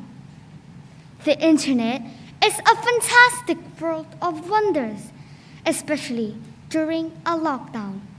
I can search for information for my homework without leaving home. If I don't have a book, I don't need to go to the library. We can have almost anything we want, which is as easy as clicking a link. If I want to read something about science, I can simply search for a website where I can learn about different kinds of knowledge and discoveries. I haven't been able to travel for the past 3 years because of the pandemic. The internet has become the easiest source of information. I can learn about various topics, such as culture, geography, and history. Instead of going to a museum, I can search online and see what people did in the past. For example, how humans started and how people traveled thousands of years ago. Nowadays, we have different learning platforms. During the lockdown this year, I had to cancel all my outdoor events and just stayed at home. I felt sad that I missed all my activities, but I was grateful that I could still have piano, music theory, and dancing classes online. I also learned to cook and to make desserts, which my family enjoyed very much. The proper use of online learning helped me enhance my knowledge. I can say that I had a memorable summer thanks to online learning. Thank you. Thank you for your speech. Now please answer 2 questions from the question masters. Hello. In your speech, you said the proper use of online learning helped me enhance my knowledge. What did you mean by proper use? May you please repeat the question? No problem. In your speech, you said the proper use of online learning helped me enhance my knowledge. What did you mean by proper use? The proper use meaning is that you don't play video games on the internet and you search online for a proper website or a website that you can learn knowledge. Thank you. Hi, here's your other question. If you could speak many languages, which ones would you choose and why? I would choose to speak English because I think English for me is very suitable, and I like the English because not really much people knows English, and for me it's easy to say. And if I choose Chinese, I would not really know many words about it. Thank you. Thank you, contestant number 6.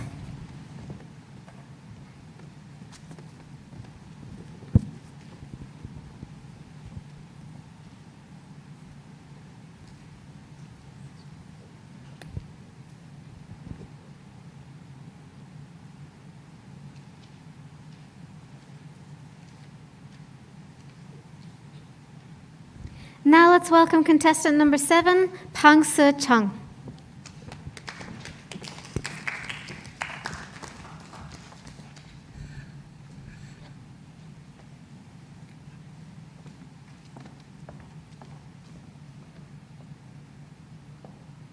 Hi, do you know Generation Alpha?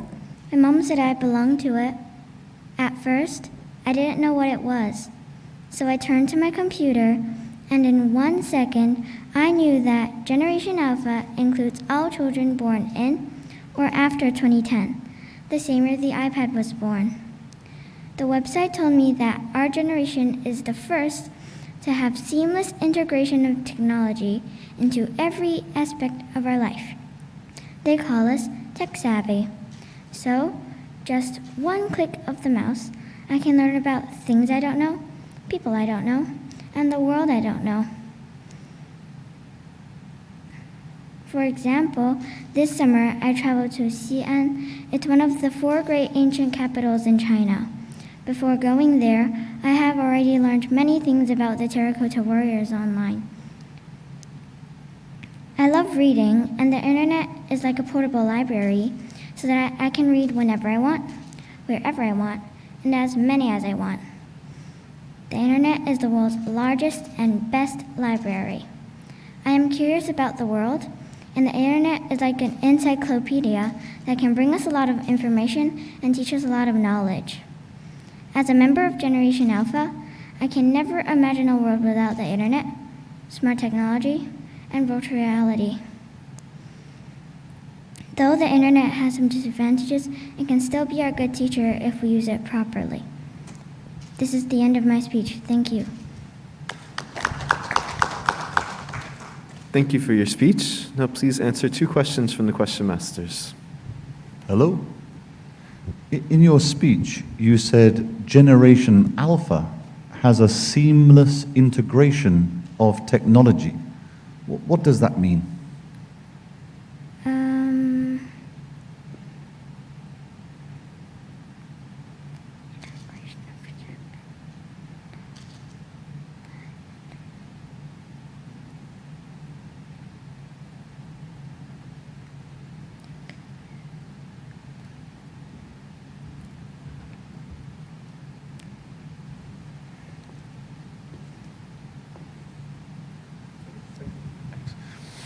Hi there. Here's your other question. If you could buy something for all your classmates, what would you buy for them? I would buy something useful, like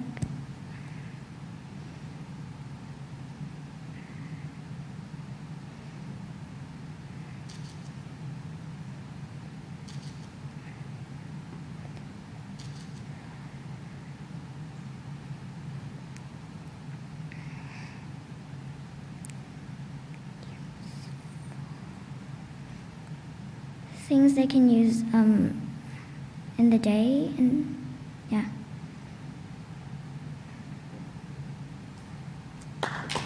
Thank you, contestant number 7.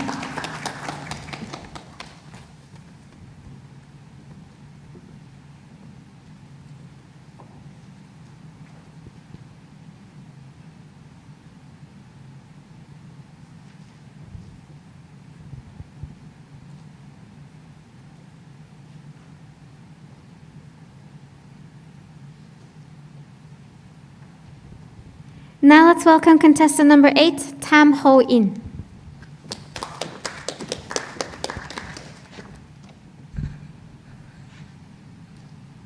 Hello everyone, I'm Tam Ho In, and today I'd like to talk about my personal experience in online learning.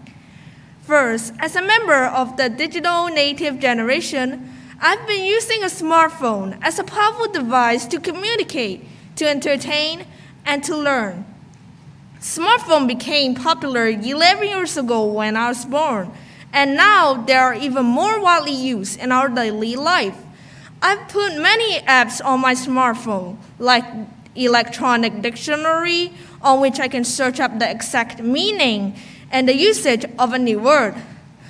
I've also watched videos on websites like YouTube, Bilibili, to learn English, science, and other new things. I found a much bigger world beyond my classroom and neighborhood. As a matter of fact, nowadays, we have access to a quality education whenever and wherever we want, as long as we get online. Second, the internet makes a smaller world by bringing people together. I can play online games and make friends with children from any other parts of the world. We communicate often and gradually understand different cultures.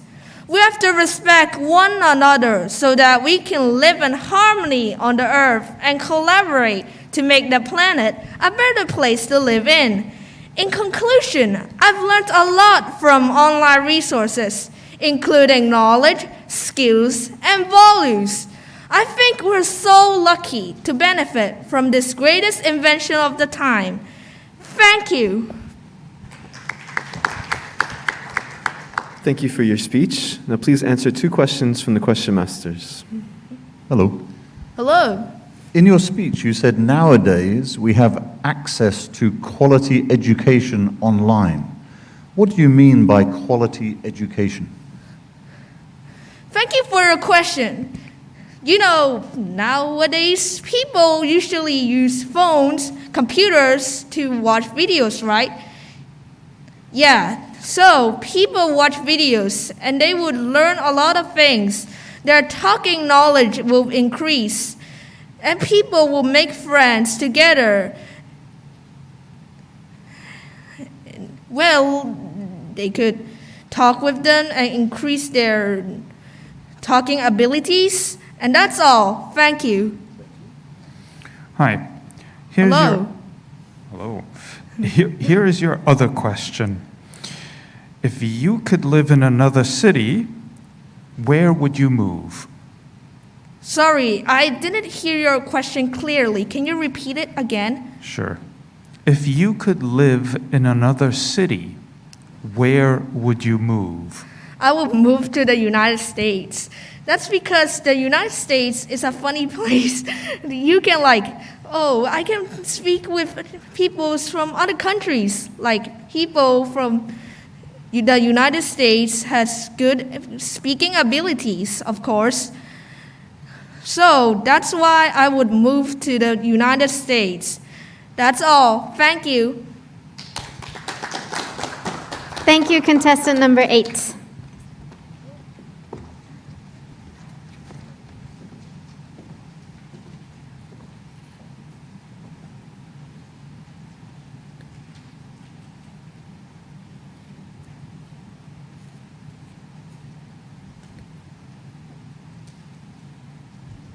Now let's welcome contestant number 9, Thong Wan Lam.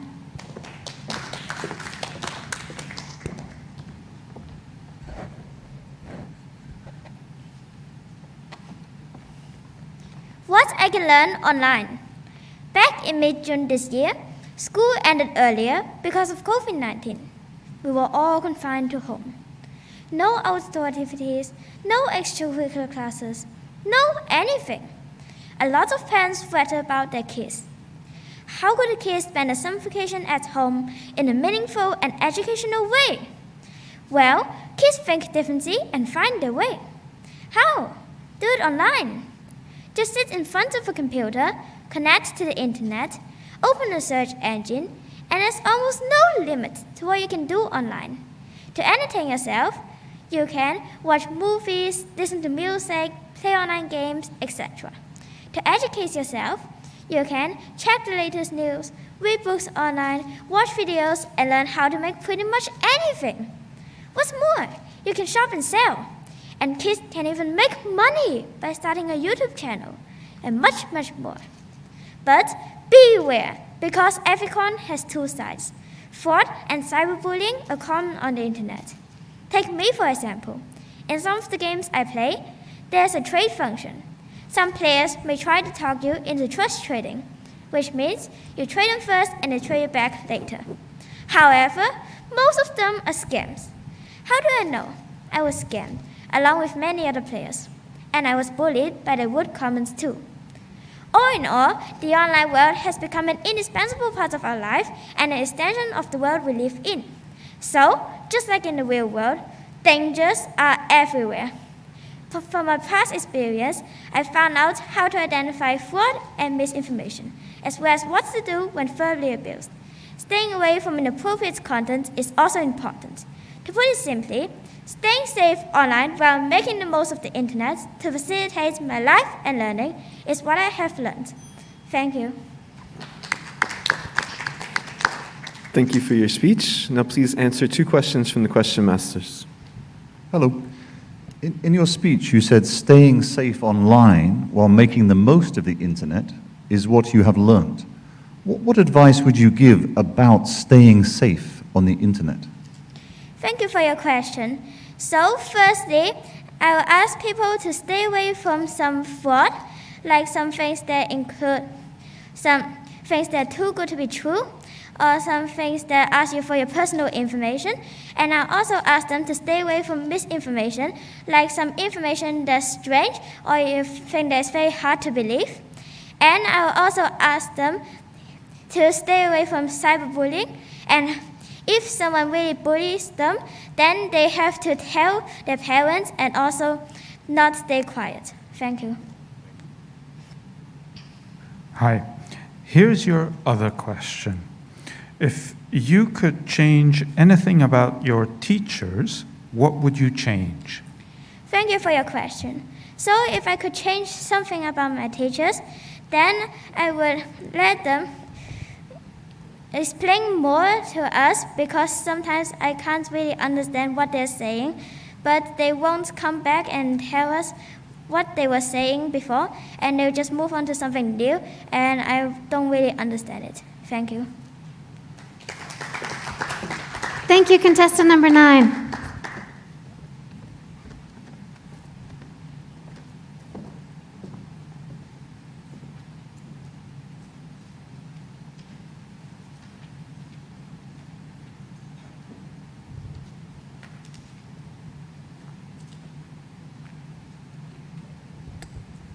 Now let's welcome contestant number 10, Wong Ton Wah Spencer.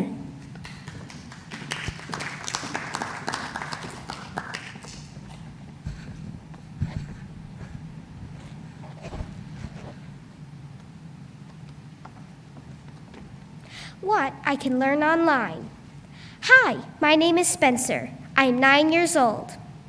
I prefer to see real people and have experiences instead of just talking about theory in school. I want to deepen my knowledge about different hobbies and find communities that love the same hobbies I do. I want robots that can cool me down and automatically open doors. I can find all of that and more when I learn online. In our modern world, we can take classes or teach ourselves almost anything online. Right now, in school, I'm learning about natural disasters. I can look at pictures or read about them in books, but seeing a video of a natural disaster helps me understand how scary it would feel in real life. I can get a clear idea of how widespread the destruction can be and learn how to protect myself and my family. Speaking of coding, this past summer, I learned how to code in online classes. Speaking of coding, the last thing I learned this past summer was how to make robots do my bidding. I learned how to combine coding with building to create a robot fan. I pushed some buttons and voila! I was able to cool down a hot summer day while entertaining myself with funny faces and LED lights. Online learning is for everyone. It helps my mom and dad at work, it helps me and my sister at school, and anyone can learn a new hobby on the internet. Let's get online today and get learning. Thank you. Thank you for your speech. Now please answer 2 questions from the question masters. Hello. In your speech, you said, I learned how to make robots do my bidding. What do you think robots will do for most of us in the future? Thank you for your question. I think they can help us do lots of things, like help us calculate or bring us our phone that we can't find, or we can do anything with them. Because robots will do what we want them to do, because we can program them what to do and say without saying. And also, they will do a lot of stuff by helping us calculate, help us do our homework, and take pictures for us, find anything for us in our house. And I think that is what robots could help us do in the future. Thank you. Hi. Here is your other question. If you could build your own house, what would it look like? Sorry, can you please say the question again? Sure. If you could build your own house, what would it look like? Thank you for your question. It would definitely be big, so I had a lot of space to do things. I could play around, and there would be a second floor. There would be a playroom and lots of other rooms, so I can have a family over. I can have friends over, and there'll be enough space for sleepovers and other stuff like that. And I think that is what my house would look like if I could build any house I want. Thank you. Thank you, contestant number 10.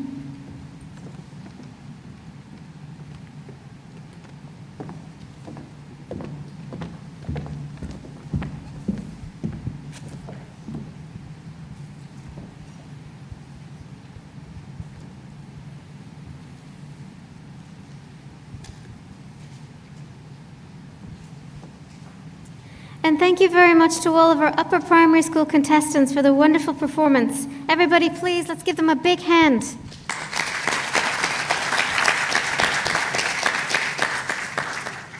And also a huge thank you to the judges, the question masters, the scorekeepers, the timekeepers, the cleaners, and all of our supporting staff.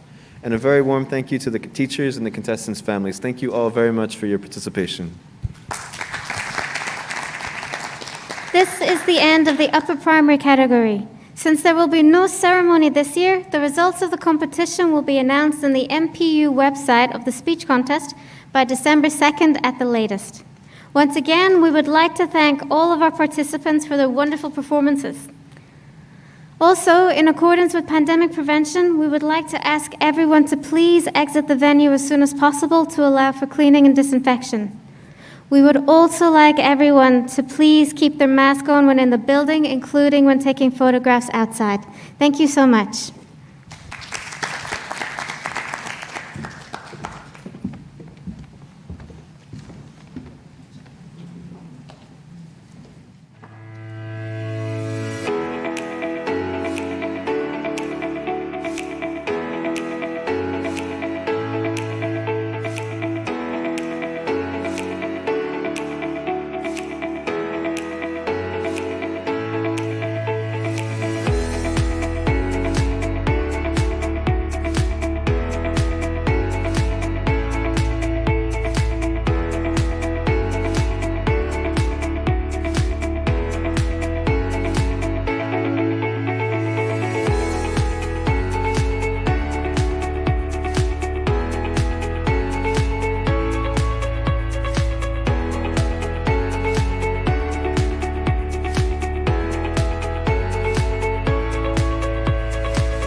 Good afternoon, everyone, and a special welcome to our online viewers. Welcome to the final of the 21st Macau-wide English Speech Contest and the 28th 21st Century Cup National English Speaking Competition, Macau Regional Contest.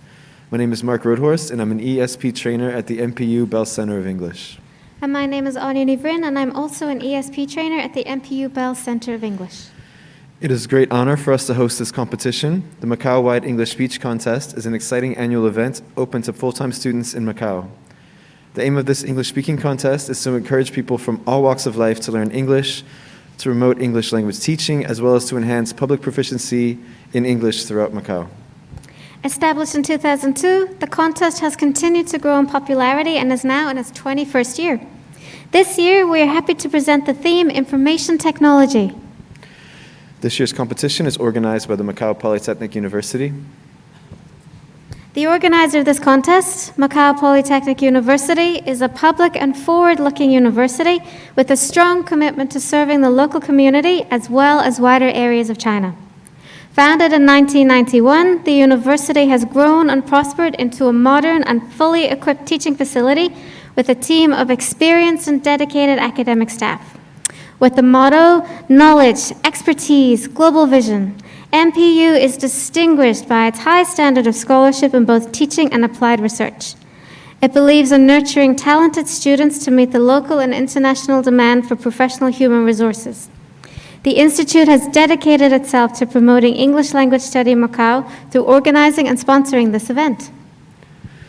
The overall theme of the 21st Macau-wide English Speech Contest is information technology. Under this theme, the subtopics for the different categories are my favorite IT device for the lower primary school category, what I can learn online for the upper primary school category, my online and offline life for the junior high school category, the future of AI for the senior high school category, and the impact of big data for the college category. This afternoon, we are honored to host the college category. And now, everyone, we'd like to introduce the honorable judges for today's competition. We have a panel of 8 judges, including 2 question masters and 6 scoring judges. They're experts in the English language in various fields, including English language teaching and testing, literature, linguistics, cultural studies, translation, and interpreting. It is our pleasure to introduce them to you. The 6 scoring judges are Professor Ip Gai, Regent for Languages from the Institute for Tourism Studies. Professor Lei Kai Chong, Coordinator of the General Education English Program from the Macau University of Science and Technology. Professor Lily Lim, Deputy Director of the MPU Bell Center of Macau Polytechnic University. Professor Mak Nun Long, Director of the General Education Department from the City University of Macau. Duncan Myers, Director of the English Language Center from the University of St. Joseph. And Professor Wang Xin, Coordinator of the Master of Arts Program in Translation Studies from the Department of English at the University of Macau. And the 2 question masters are Mr. Michael Dudoff, ESP Trainer and Examination Services Coordinator from the MPU Bell Center of English. and Mr. Richard Frost, ESP Trainer from the MPU Bell Center of English.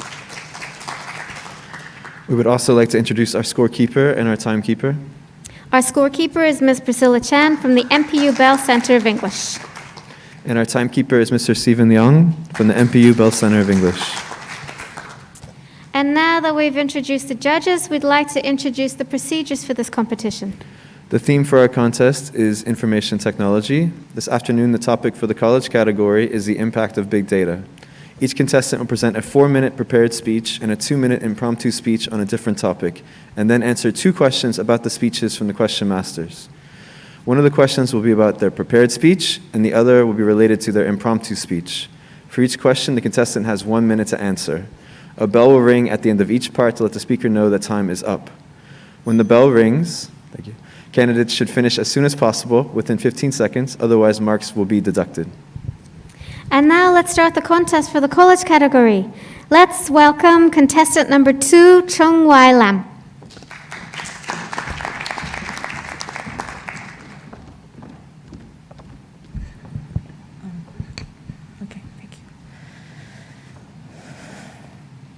Good afternoon, ladies and gentlemen. Well, a lot of people, including me, think Google is just a search box, and Facebook is to see what my friends are doing and to see their photos. However, what we don't realize is these platforms are competing for our attention. Facebook, Instagram, YouTube, Google, their business model is to keep people engaged on the screen. How much time we are willing to spend on screen and how much of our lives we can give to them. There's a saying, when you are not paying for a product, you are the product. Attention is the new currency. Either you are paying money or you are paying attention.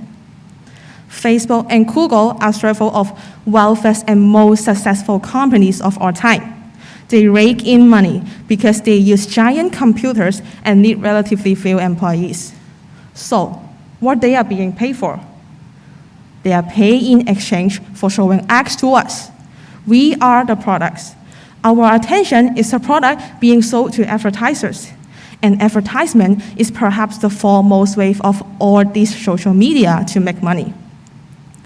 In other words, large technology companies whose business model is to make sure that advertisers are as successful as possible. Therefore, they sell certainty of revenue. So as to achieve success, they have to have great predictions. And great predictions begin with one imperative. You need a lot of data. Every single person should know what you are doing online is being watched, being tracked, and being measured. Every single move is being carefully monitored and recorded. Exactly at which line, image, post, you stop and look, and for how long you look at it. Tech companies have all the information about us. So all the data is being fed into these systems, and they are making better and better and better predictions about us. All the things we've done, all the clicks we've made, all the videos we've watched, all the likes, brought back into building a more and more accurate model. These tech companies know they can affect real-world behavior and emotions without triggering users' awareness. Our behavior and perception changes gradually, slightly, and imperceptibly. Studies shed light on the link between social media use and mental health. TikTok, if you talk to any twin out there, there's no chance they will deal with this. It's not just controlling where they spend this attention, but especially taking over kids' sense of self-worth and identity. What I'm saying sounds like technology has ruined the world. It's confusing because it can be simultaneous utopia and dystopia. It's easy today we lose sight of the fact these tools, they create wonderful things in the world. They have united lost family members, found organ donors, or fundraised heavy medical fees. These are amazing. First, Facebook created like buttons. Their motivation was to spread love and positivity. But I deeply believe nobody intended any of these less desirable consequences. It's a business deal, it's a give and take. But problems do happen. Voices do come out. People protest. In short-term thinking, tech companies can simply turn the dial off, but in long-term offsite, economic incentives are still manipulating companies to manipulate us. We should have critical eyes and critical mind, as the very nature of social media culture could possibly make it subject to manipulation. Thank you. Thank you for your prepared speech. Now please give your impromptu speech. Your topic is number 5. George Carlin said, "The caterpillar does all the work, but the butterfly gets all the publicity." What do you think he meant by this, and why should we care? Good afternoon. I think what George meant is caterpillar takes a long time to transform into a beautiful butterfly. But when people see the butterfly, we always say, "Oh, it is so beautiful." And butterfly takes all the credit. Imagine you were assigned into a group, and you are the one who is doing more. And when it comes to the outcome or comes to the result, people, they just only concerned about the product and or concerned about how successful it is. No matter how beautiful a thing is, how magnificent a building is, we should be always keep in mind there are always a group of people at the back who've been working hard for the result, striving hard for the outcome. I think if there is more appreciation and compliments in the world, there will be more love and positivity. What do you think? Thank you. Thank you for your impromptu speech. Now please answer 2 questions from the question masters. Hello. Hi. In your speech, you said at the end we should have critical eyes and a critical mind to counter possible manipulation. How do you think formal education can support young people in this task? Okay. We should have the potential of big data is positive. There is a positive change in big data. So, but also there will be mistakes. So the key is to learn from mistakes and improve safety by teaching students or educate the public about the security of big data, like crime detection, and there it will be also putting big data on traffic management on planning, which we can educate them the technology of the advantages of technology. Thank you. Hi.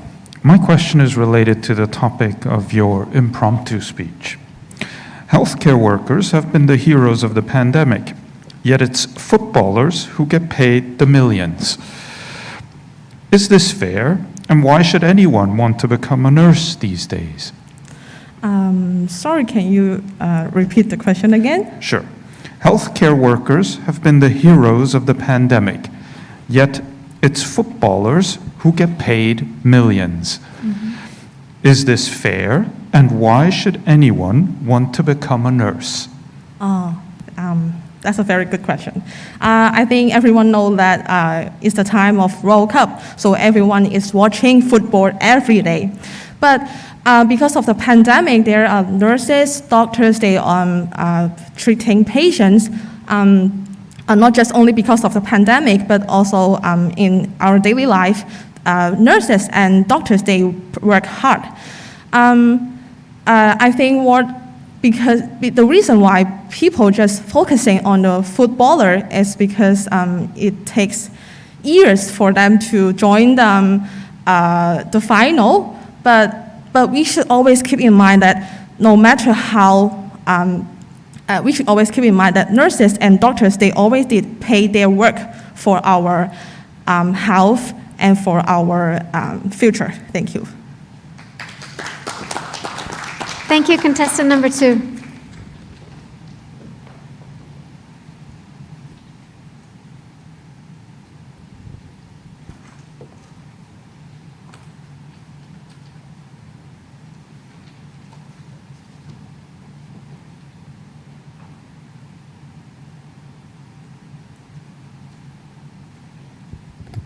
Now let's welcome contestant number 3, Feng Tong Tong.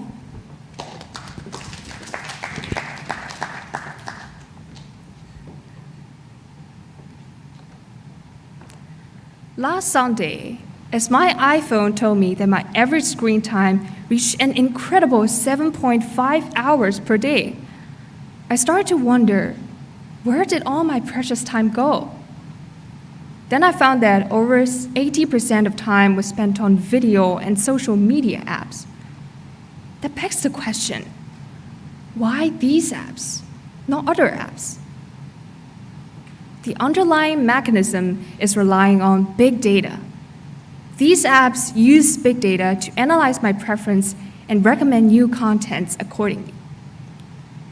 Compared with the user experience before using big data, the new experience is customized in 2 ways. First, a simplified searching process. Before the development, I searched for videos with keywords. Now I simply refresh the page to get the videos of my preference. Second, continuous browsing. Before using big data, I would stop watching videos after finding the ones I want. Now by simply swiping up, I get all the new contents of my interest. I mean, who can really resist the temptation of entertainment time designed just for you? However, when we get used to this idea unconsciously, we gradually slip into a trap called information cocoons. Information cocoons appear when people only choose to see preferred information selected through algorithm. Big data is always there, and day by day, we will lose the ability to think beyond. When my phone signal gets weak, or the Wi-Fi stops working while I was waiting for a plate of food or a friend or a plane, I panic and my mind goes blank. Do we blame these negative effects on big data? No. It's not big data itself that leads to this outcome. It is our attitude and how we make use of it that matters. Big data can only help us learn a pattern of human behaviors up to a limit. Human beings are far more complex and cannot be concluded by an algorithm. Taking big data as a panacea may lead to extreme outcomes like oversimplifying real situations. For example, the global popularity of the MBTI personality test has increased recently. The test classifies people into 16 different groups through 4 dimensions of psychological types. From the big data collected, you can see the famous celebrities and the percentage of people in your group. But when many people start to treat this outcome as the Bible of self-discovery, it becomes extreme. When someone hears that I am an INFJ, where I represents introverts, a stereotype of me being a shy introvert is established. The truth is that I only have introverted tendencies, but big data only classifies me as a total introvert. Unreasonable, right? At the end of the day, we all see big data as a tool for a convenient life.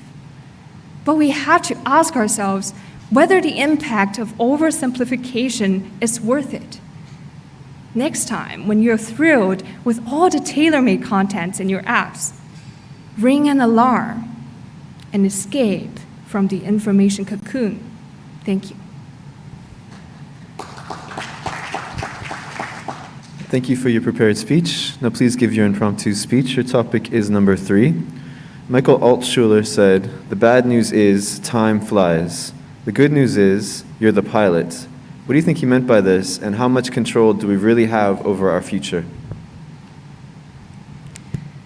Wow, how time flies. I can't believe that I've already spent 264 months in this fabulous and fantastic world. And I am about to graduate soon. Standing on the crossroads between study and career, I don't know where I'm heading to in the future. And as the lyric goes, life is short as the falling of snow.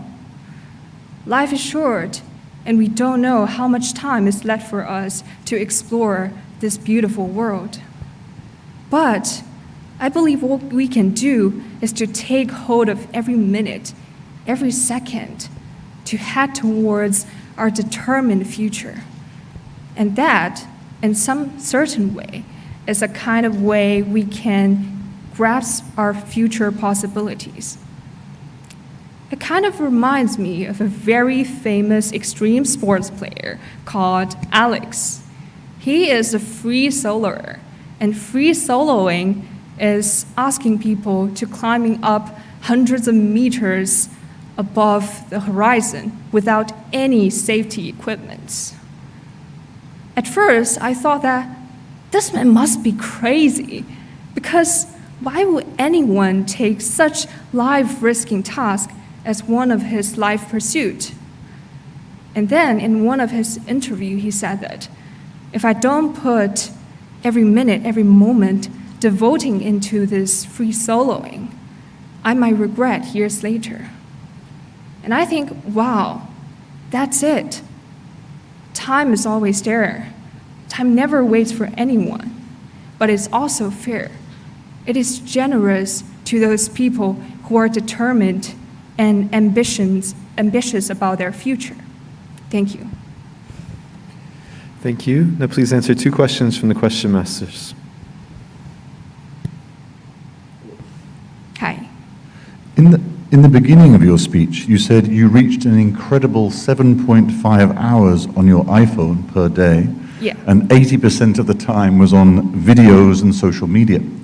How can people really control that? And what can they do to change these habits? Okay, thank you for your question. I think as a very well addicted to those apps, I think I already put some efforts on this. I think there are 2 ways to actually limit the time on those apps. First is setting the time limit in your app. There is a setting that limits the time that you're addicted to. For example, WeChat or Weibo or YouTube that you're browsing through for most of the time. You can set a limit about 1 or 2 hours, which is within your control. And secondly, I think it's very important that we have a right attitude towards those apps.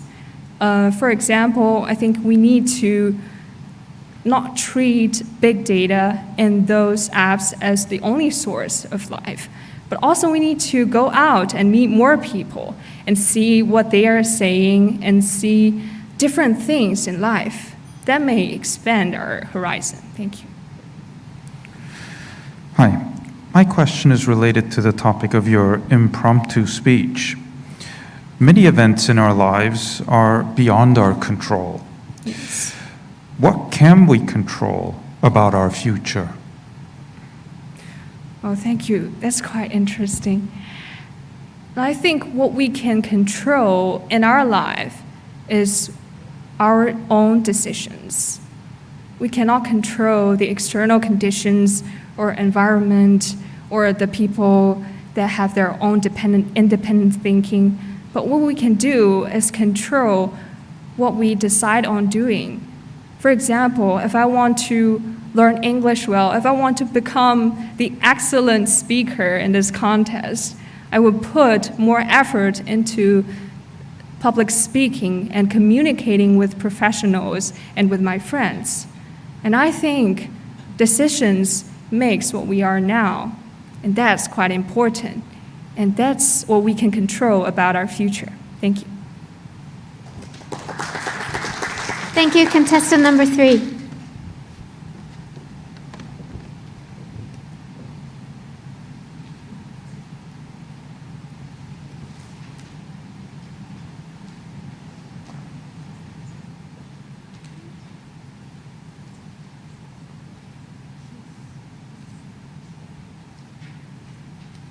Now let's welcome contestant number 4, Liu Xipeng.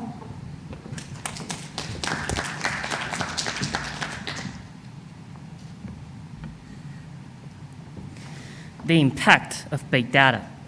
Ever since the birth of computer science, the word data is no longer a new concept to us. And with the continuous advancement of modern technology, we humans generate a colossal amount of data every day. In 2018 alone, the total amount of data in the world reached a staggering 33 trillion GB. And even with the brand new iPhone 14 to store it, more than 60 billion phones are needed. Therefore, in the wake of such a huge amount of data, big data technology has come into being. The object of studying in big data is no longer just data. Other forms, such as text, pictures, videos on social media, emails, locations, etc., are now also utilized. And this technology is to mine secrets and find hidden information by collecting, storing, processing, and analyzing massive data. So, what changes can big data bring to the world? Well, let's consider the case of Macau. Macau is a region that is frequently afflicted with typhoons. Therefore, how to accurately predict the path of typhoons becomes a crucial issue. With real-time satellite observations of data, such as wind speed, pressure, sea temperature, etc., we can use this technology to calculate possible typhoon paths while constantly collecting the latest data to verify our calculations and make adjustments to the past. ultimately achieving precise predictions of typhoon landfall locations. And in this way, big data renders the practice of damage control and rescue decisions much easier. So what impact does big data have on us? In my opinion, what big data cares about is not data itself, but the meaning and information behind the data. In other words, the core contribution of this technology is that it learns data the ability to speak and makes the data articulate. Therefore, based on the information of data, we humans can create more value by making better decisions and deploying our resources more efficiently. Of course, just like every coin has two sides, big data technology is also a double-edged sword. And the rationale lies in the process of data collection. For a long period of time, news confirming that applications of voraciously harvesting our users' personal information and selling it for commercial purposes has been a common occurrence. Therefore, the pain point of this technology is that our personal information and privacy may be infringed upon in the collecting process. To sum up, the impact of big data on us is twofold. On the one hand, it learns data the ability to speak, allowing us to make better decisions and deploy our resources more efficiently. On the other hand, it also poses new challenges to the protection of personal information and privacy. However, I do believe that with the gradual improvement of the management of big data technology all over the globe, we will benefit from it more securely. Thank you. Thank you for your prepared speech. Now please give your impromptu speech. Your topic is number 10. Abby has issues said, if you put away the clean laundry on the same day that you wash it, I feel like that's what you should lead with on your resume. What do you think she meant by this, and what will the resume of the future look like? Regarding the first question, I think this sentence means that the ability to finish an arduous physical work and draw a complete conclusion to it is a very precious quality and something you may be proud of. Why? Let's consider about this. After a long day's work, you get back home, you finish your laundries and doing the dishes, and all of a sudden it occurred to you that, oh, I haven't put it away, the laundry that I just finished. So this quality means that you have an eye into the details and you can endure the tiny and sometimes even the tiny unpleasant pieces of life. So that is what I mean by a precious quality. Regarding the second question, I think in the future, with the a continuous advancement of modern technology, our life will be greatly facilitated and assisted. And according to some scientific researchers, it is estimated that 95% of their work can be done with machines. But the future will be also offering us a very tricky question. If you can choose to get everything done with machines, would you choose to do it with your own hands? Let's go back, let's imagine this. If you can choose to get a meal cooked by professionals, would you cook with your own hands? Had you asked me, I would say I would definitely do as much as I can in the future with my own hands, because the ability to accomplish something with your own hands is the essence of being a human. And that's exactly what makes us who we are and breathing flesh. Thank you. Thank you. Now please answer two questions from the question masters. Hello. At the end of your speech, you referred to the gradual improvement of the management of big data. What improvements did you have in mind? Nowadays, the Chinese government has introduced a series of regulations to ensure information security. For example, now companies are not allowed to go abroad in collecting excessive information as much as they want, and details that are not relevant to their service cannot be collected either. And second, now we're imposing heavy fines on companies who do data trade. And finally, I think the management and surveillance of the government is now ensuring the information security. Thank you. Hi. My question is related to the topic of your impromptu speech. Our societies are constantly changing. How can universities become more aligned with rapidly changing societies and job markets? Can you please repeat the second part? I didn't hear well, sorry. How can universities become more aligned with rapidly changing societies and job markets? I think, to be honest, this is not a question I've been waiting for, but I will try to answer it anyway. Because in the future, competition will be more fierce and there will be more demanding qualities of each one. So as an individual, I think the thing we can do is to improve ourselves. And even though the famous saying goes, ends justify means, but sometimes we have to focus on the process and to take a step back to look at the bigger picture, to improve our qualities and qualifications in the future, to meet the increasing demand of the job market, to experience, to explore, to grow. Thank you. Thank you, contestant number 4.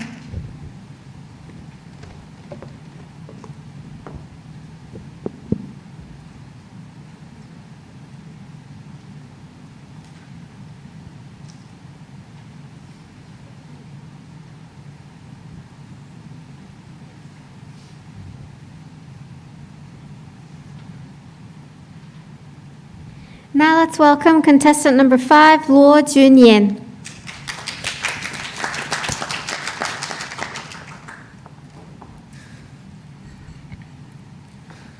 Good afternoon, ladies and gentlemen.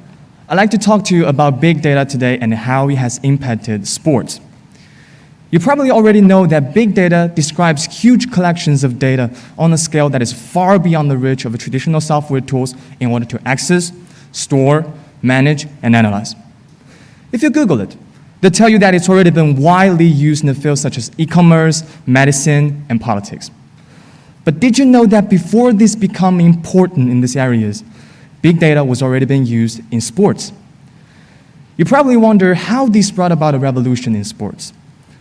Let's wind back to the year of 2002, when the general manager of the Oakland Athletics, Billy Beane, noted 2 significant problems of the Major League Baseball. The first one, the financial gap between rich and poor teams overwhelmingly conspired against the poor teams, which means that if you lack financial resources, you've already lost, because you don't even have the money to recruit superior players. The second problem is that most of the team operates in a standard manner, so that when it comes to player selection, buying, selling, and signing, they rely on the intuition of the experienced talent scout rather than hard data that show the profile of a player. So Billy decided to try a different approach. By using data analysis system, he found underestimated players and composed a team that cost pretty much less than the expensive ones, but one capable enough of matching up against them. And it worked. In the next season, Billy's team made great success, and his success triggered the butterfly effect. Since 2007, MLB has introduced advanced data analysis system and installed about 20 data collectors in each stadium to record the baseball data like pitching speed of pitchers. As a result, the amount of gathered data has surged. Just a single game can produce up to 7 TB of data. A clear data analysis system not just only helped the players to identify their own problems and address them, but also help the managers to control the costs and manage their business more efficiently. The data analysis system also moved into other sports like NBA and changed the whole sports industry in the United States. I believe you still remember this year's Basketball Asian Cup when our national team got totally crushed by the other competitors. That just rang a bell to me that our country's basketball hasn't made progress for years. I mean, our best record was still 14 years ago in the Beijing Olympics when we made it into top 8. And similar situation also takes place in professional volleyball and soccer. Not only do we have an urgent need for the new talent to carry forward the torch of victory, but we also have the problem of disparity of team strength caused by the wealth gap. Yet major professional leagues in China like CBA doesn't even have a professional data analysis system or a competent data analysis staff. The founder of Alibaba, Ma Yun, used to describe big data like this. A fisherman used to ask experienced people about the coming weather conditions when he was about to set sail. But now he has weather forecasts, which is supported by big data. Big data in sports is a correction of mere intuition and unsupported impressionism. It's a transition from a subjective way of thinking to a more objective way of managing sports. Americans made their sports rise to another level by using big data, so we can change the level of our sports by using big data as well. Thank you. Thank you for your prepared speech. Now please give your impromptu speech. Your topic is number 6. Joan Rivers said, "You know you've reached middle age when you're cautioned to slow down by your doctor instead of by the police."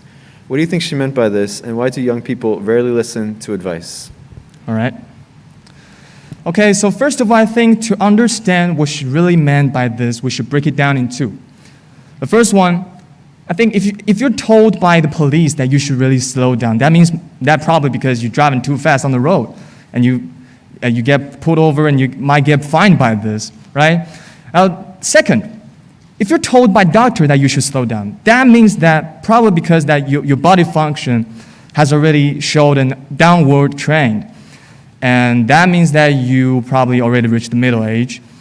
So I think it's very simple why young people doesn't really listen to advices.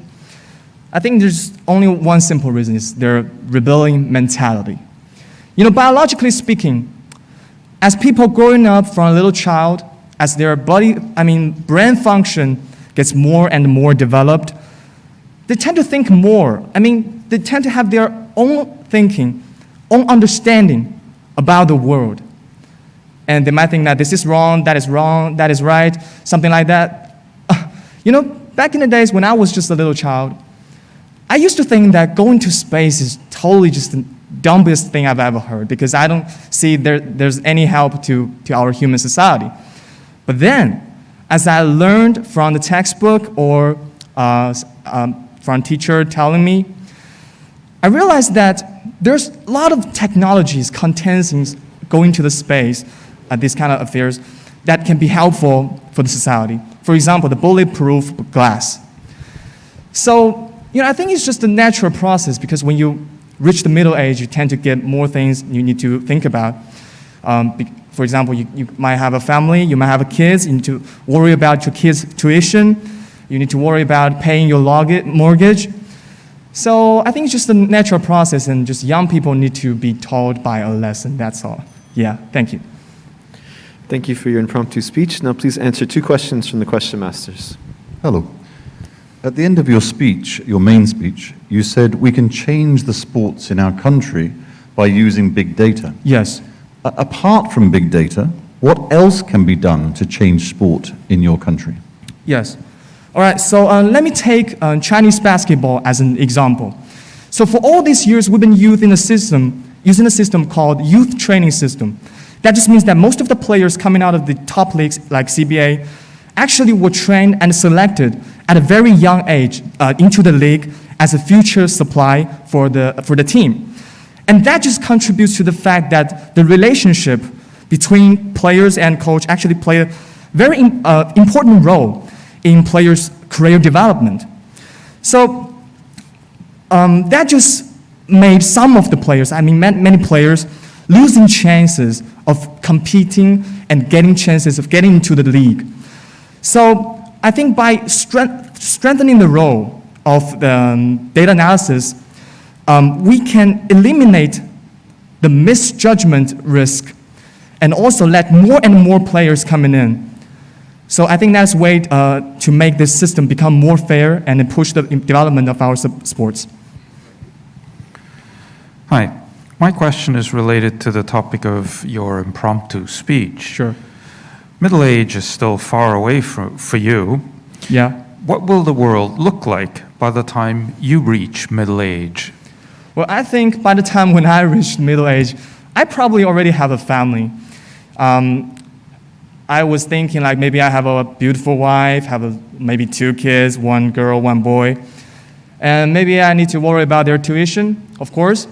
And I would say maybe money is the main issue that I need to worry about, because there are so many places that I need to spend money on. So I need to work hard.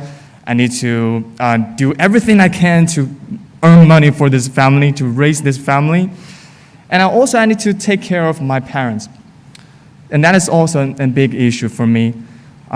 So yeah, my mentality will become more stable from my age right now, when I was in my 20s, because so many things that I need to consider about. Yeah, thank you. Thank you, contestant number 5.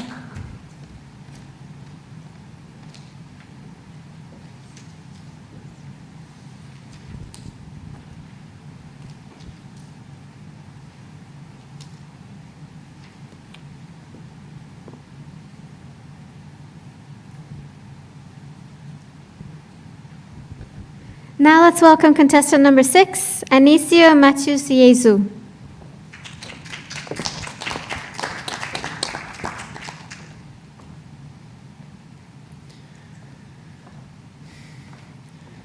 Good day, everyone. My name is Anizu. I was born in Macau, and I'm currently 21 years old. I enjoy playing football, and a big hobby of mine includes cars and motorcycles. I was planning to include social media browsing as another hobby, but I believe we've all become so attached to our phones nowadays that no one really knows what the norm is anymore. Recently, I've noticed something peculiar happen on my phone. I was talking to my friend about lemon tea in particular.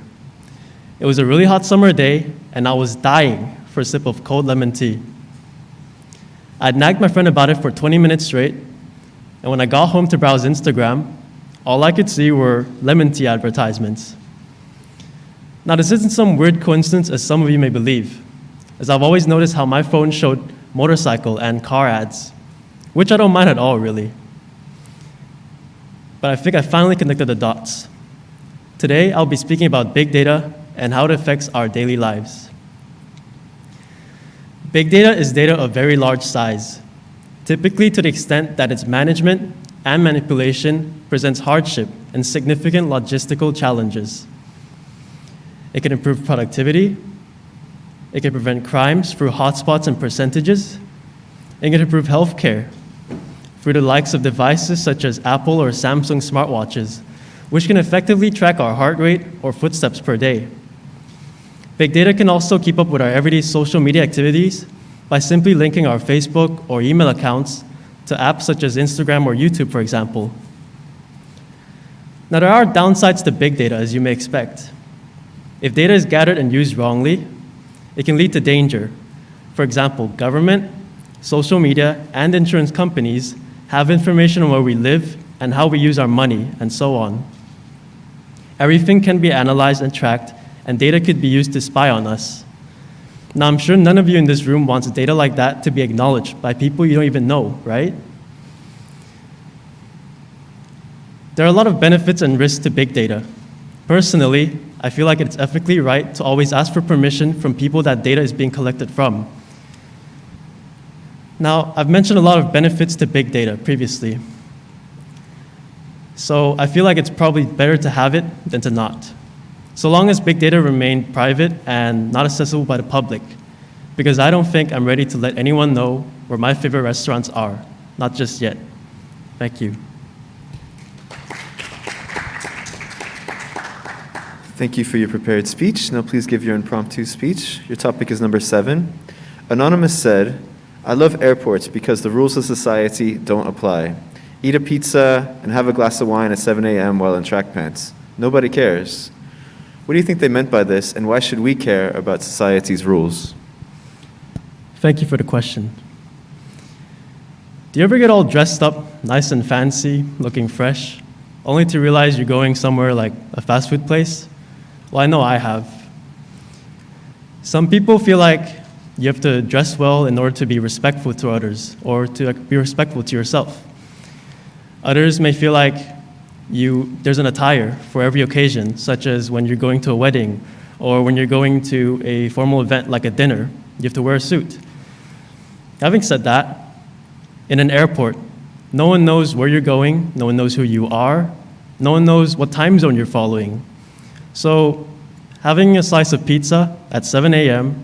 in tracksuit while you're drinking a glass of wine is completely acceptable.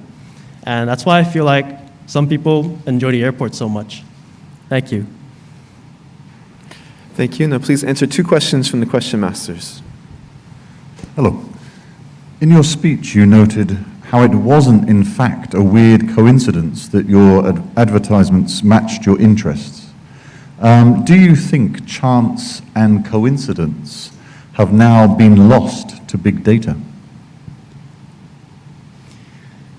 I don't think it's lost to big data at all. I feel like the amount of advertisements I see nowadays really has a link to what I say on the daily. For example, if I mention something about homes, then I'll probably get something related to real estate later on. And if I mention more about cars in particular, that's probably why my phone keeps showing car advertisements. And I feel like it's not a coincidence. It's due to big data. Thank you. Hi. My question is related to the topic of your impromptu speech. Society's rules vary widely from place to place. What are some universal rules that seem to apply to all societies?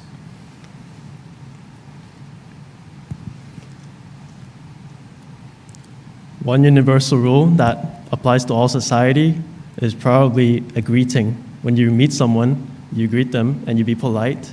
And I don't think any society lacks this kind of greeting. Thank you. Thank you, contestant number 6.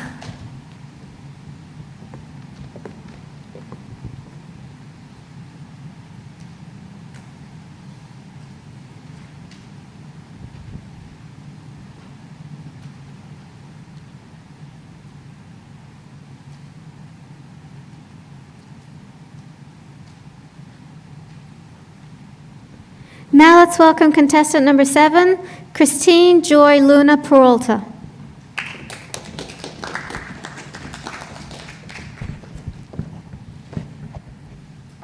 Mic test. If we were to paint the picture of a perfect city, we'd think about towering infrastructure, convenient transportation, booming economy, thriving biodiversity, state-of-the-art healthcare, and happy citizens. Unless life's a movie, the picture of a perfect city remains a dream and not a reality. But what if I tell you that it is possible to paint that very picture using ones and zeros? Ones and zeros are the fundamental units that make up data. Data are facts and figures that are generated and stored online. Your friend's phone number, the content we share and interact with on social media, our online shopping history, our Macau health codes, M-Pay transactions, our real-time location and data and record. These are all data, particularly big data. In this growing and advancing world, big data has a big potential to be humanity's powerful tool in building smart, sustainable cities. In order for this vision to materialize, 2 central aspects come into play: datafication and data-driven decision-making. Datafication is a novel term referring to the process of quantifying real-world phenomena into forms of data that can be monitored and analyzed. You and I and the rest of the population are the pivotal participants in datafication. Following the aggregation of data is the way it is utilized in city management, that is, harnessing the knowledge and insights obtained through data and applying them to city management, organization, and administration. With this, smarter and more efficient decisions could be made to address the problems, challenges, and issues that come with an ever-advancing world. World leaders, civic departments, and government units are all in charge of leveraging big data to the advantage of society. If done properly, we could be looking at a better quality of life with stronger social interactions and community ties brought about by the availability of infrastructure, facilities, workplaces, public places, and schools. Even infrastructures that are highly functional and well-maintained. Energy systems that are efficient, clean, and sustainable. Public services that are reliable and inclusive. Healthcare and education that will cater to the needs of everyone, and most importantly, good governance that will deliver due service to the people. This is a promise of a brighter future with big data. Let us believe in its potential. Let us use it to our advantage. Let us advocate for its efficient and responsible use so that we may be able to achieve the prime quality of life and so that Macau can be a smart, sustainable city. As Angela Ahrendts of Apple Incorporated said, and I quote, "Whoever unlocks the realms of big data and uses it to their advantage will win. Together we will win. You and I will live in the picture of a perfect city that will be brought to life by big data."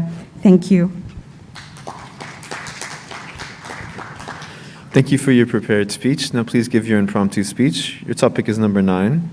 Dorothy Parker said, "Want to know what God thinks of money? Look at the people he gave it to." What do you think she meant by that, and why do many rich people continue to chase after money? When Dorothy Parker said that how God thinks of money is seen on the people that he gave it to, we look at wealthy people.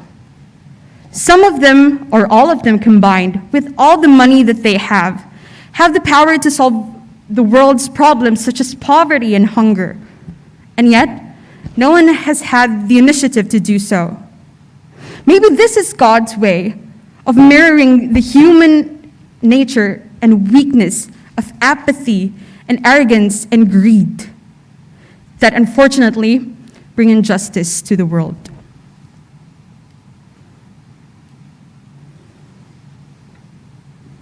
Thank you. Now please answer 2 questions from the question masters. Hello. Hello. In your speech, you said you and I and the rest of the population are the pivotal participants of datafication. Could you just develop on what you mean by pivotal participants of datafication?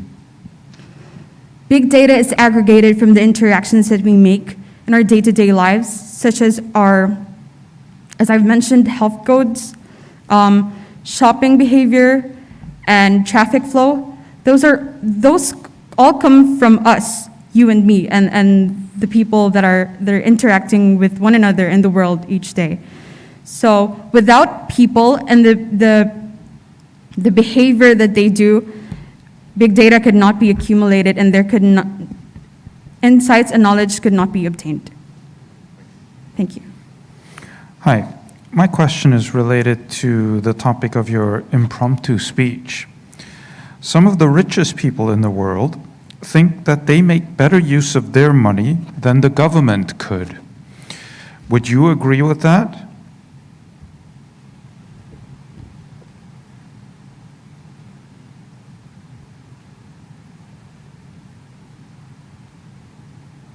I do not agree with that, because people, if they truly are using their money for good, they would be out there helping others, helping those who are marginalized and in need. And yet they're not doing that. And if the government is doing worse, I don't think there's a difference, because there's no change, there's no significant change in the world yet. Thank you. Thank you, contestant number 7.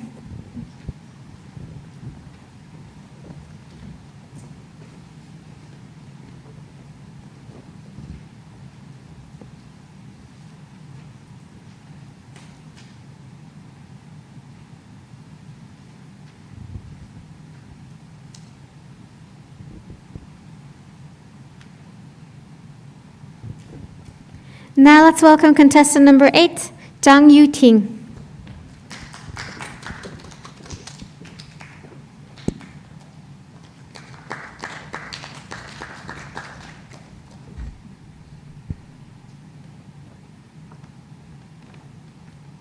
Can I begin? Thank you. Have you ever looked through all the privacy conditions every time you download a new app? I guess most people's answer would be no. That's not surprising. However, did you know that this automatic consent could aid a sneaky, often sinister industry, which generates $200 billion every year, whose product is your personal information, which they then sell to other companies? Undoubtedly, big data has revolutionized many aspects of our modern life. But everything comes with a price. The free access to many online services is in exchange for our personal information. That's how they make their money. There's also a group of people called data brokers who would dig out your personal data, your health information, buying habits, address, and phone numbers, and sell this data to those companies who want to further their business. Here, you may ask, this is the age of transparency. Why should I care? I have nothing to hide. Well, this interpretation springs from the illusion that this information would only be used for marketing. But what if it's not just business? What if it gets out of our control? Since a transaction happens behind our back, we have no idea where our most sensitive data would go, and thus the consequences could be unpredictable. In that case, would you still be unconcerned?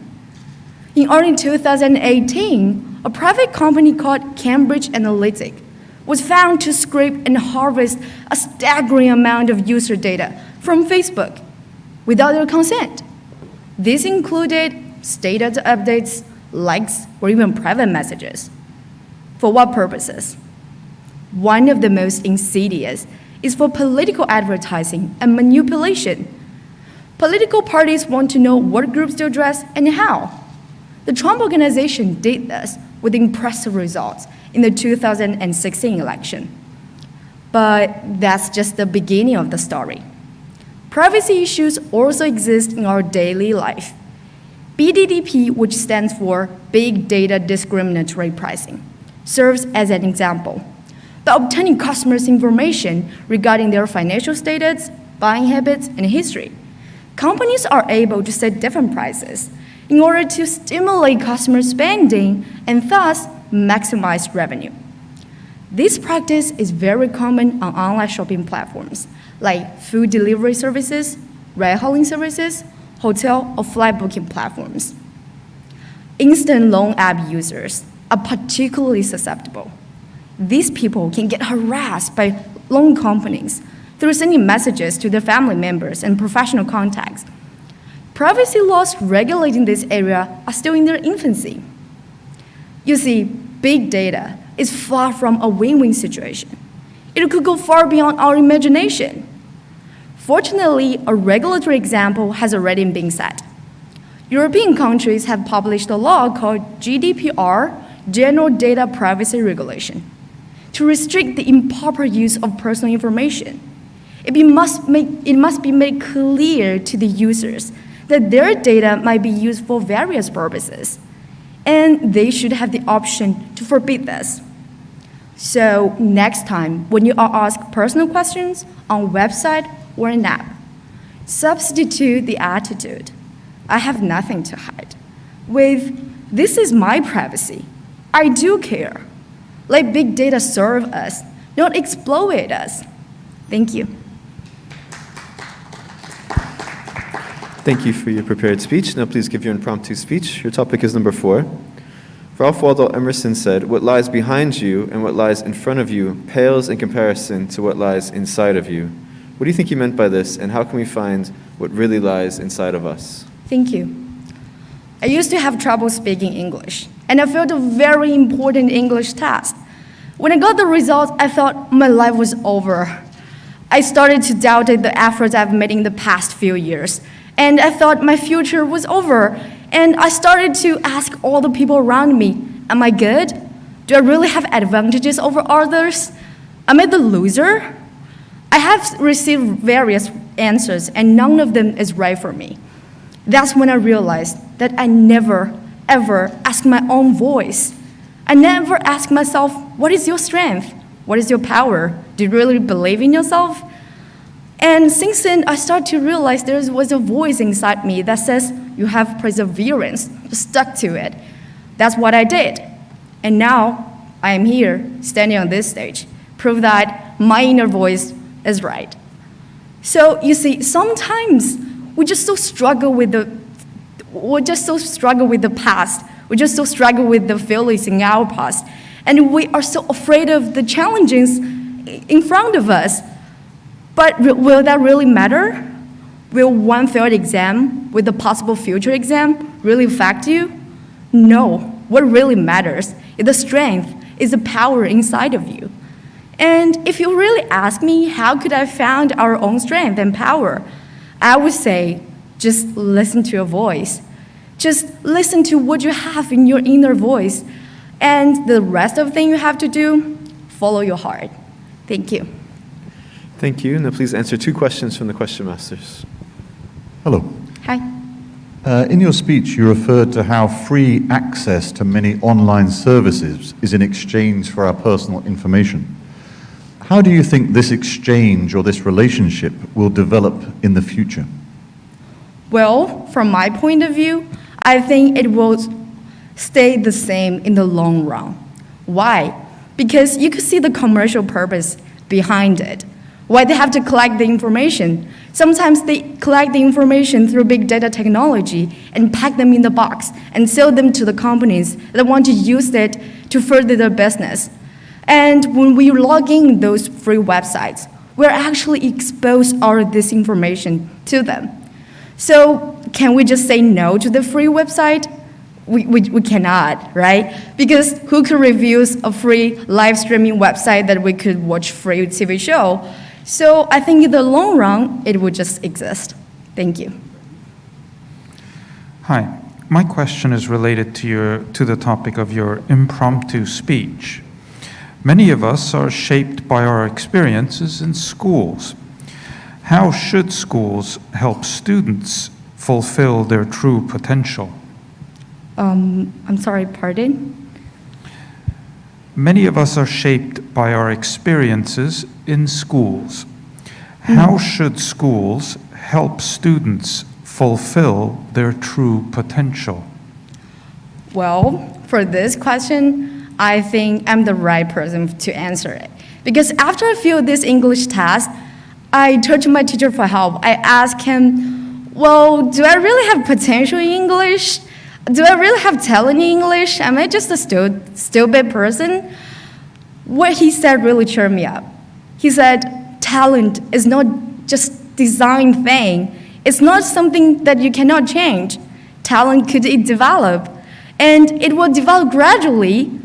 The more you make effort into it, the more talent you may get. So I think the school just have to encourage the student to believe in their potential and just stick to it and see what the result is. I think the outcome might be really good. Thank you. Thank you, contestant number 8.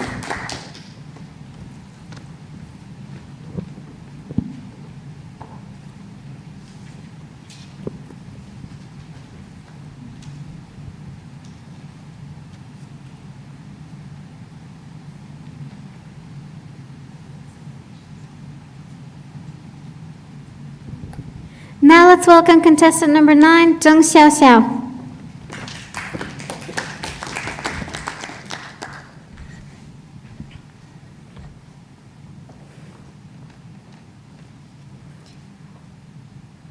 I'm a cross-border student. If I want to reach school successfully, I have to be free from COVID. How to prove it? Easy. Let Mixer Big Data step in. Nucleic acid test reports, group testing, QR codes. Data tell us everything. Through extracting and analyzing big data is a powerful tool for us to handle epidemics in a more effective way. numbers are unforgiving. From the COVID outbreak until now, 6.51 million people have died from coronavirus. These represents, according to Johns Hopkins Coronavirus Resource, about 5% of reported cases. Big data is partially responsible for the decrease. In the past, doctors needed to interview patients one by one and then phone the paper files. When the number of infections surged, the situation would be out of control. How can we intervene at the right time, every time, to the right population? Big data technology can analyze a vast amount of information in split seconds and provide very precise data and accurate predictions. Time is one of our biggest enemies in pandemics, but big data properly deployed can catch real-time information. At the early stage of coronavirus outbreak, China's cases increased by over 2,000 positive patients in only one day. It was big data that bought us time enough to control the situation. Experts used the big data technology to track the spreading pattern of infection. Meanwhile, big data allows us to track the contact history of the crowd, helping to locate the source of infection. It's helping the process of drawing a dynamic map. In Wuhan, the pandemic was controlled in a short time. From the detection of one positive person to the end of citywide nucleic acid testing required around 4 days. At present, China's new infection rates are lower than around 15 other countries.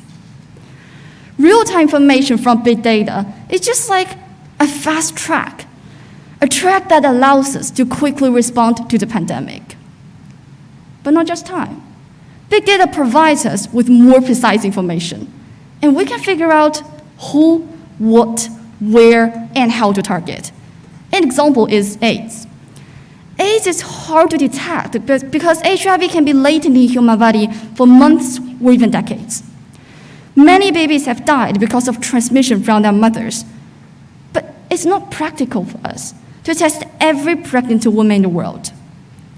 Instead, big data can target those areas which HIV rates are the highest, such as sub-Saharan Africa, and we can test and treat pregnant women there. Big data gives us a precise direction to define the problem and can prevent death with medicines as cheap and safe as penicillin. This precise approach, based on big data, has cut by nearly half HIV transmission from mother to baby during 2011 to 2016, saving 1 million babies' lives. So big data is a radar that can seek out our enemy precisely. What will be the next stage of the pandemic? What steps should we take? I believe that big data will give us the answer. It's fighting side by side with us, together facing pandemics as they arise. Just like Churchill said, conquer we must, as conquer we shall. Thank you. Thank you for your prepared speech. Now please give your impromptu speech. Your topic is number 8. Amelia Clark said, "My father always said, never trust anyone whose TV is bigger than their bookshelf." What do you think she meant by this, and what does the future hold for books? When I was little, the most exciting thing for me is that my father would take me to bookshops after I finished my homework. But now the situation is different. It's hard for me to go to a bookshop to read some books and focus on a book. I think many people is just like same as me. I think these sentences want to tell us that the people would like to spend more times on books, would have deeper thoughts than people would not like to spend times on books and prefer spending their times on TV or internet. I think that in the future, books will absolutely be hit by the development of internet. Because a research found that, for now, college students would not like to spend times on books. They would prefer spending their times on searching or browsing some apps and websites like Little Red Book or chatting on the WeChat. It's very hard for them to just focus on one thing. And I think I'm a very typical example because it's hard for me to sit there and read a book. Secondly, I think that the digital is a trend for book because there's many apps for us for reading, and people think it's very convenient, such as WeChat reading and many websites. And we all know that product called Kindle. My friends really like it because it's just small and convenient for us to read. I think we need to focus on the trend of digital because it will make people feel convenient about reading. Just put down your phone and read more because you will find a deeper spiritual world of yourself if you focus more time on reading. Thank you. Thank you. Now please answer 2 questions from the question masters.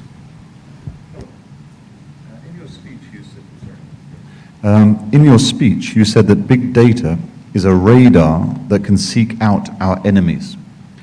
On the other side, what are some of the threats of big data to us? I think there's many threats for us. I think the one is very controversial one is that the privacy problem. Because I want to take COVID-19 as an example because Chinese government now will publicize the track information of those positive patients because they want to other people know where they go. But actually, when they popularize these information, other people, some people will hate those people and they will search their personal information. And they will be abused by those people on the internet. And it doesn't the things they want. So I think they suffer from it. That's my answer. Thank you. Hi. My question is related to the topic of your impromptu speech. An updated version of the previous quote should perhaps be, "Never trust anyone who spends more time watching TikTok videos than reading books." What are the effects of platforms like TikTok, and should they be banned? Sorry, pardon? What are the effects of platforms like TikTok, and should they be banned? Should be banned. Should they be? Should they be banned? Sorry, is that means that the TikTok should be banned? Yes, should it be? I think that it shouldn't be banned because it will give us a different world. Although it would have a mass of information on TikTok and people would spend a lot of time on it. But actually, many people would gain more knowledge and information on TikTok. But I think book is different because they will have different informations and knowledge, and it's very quite different from TikTok. So that's my answer. Thank you. Thank you, contestant number 9.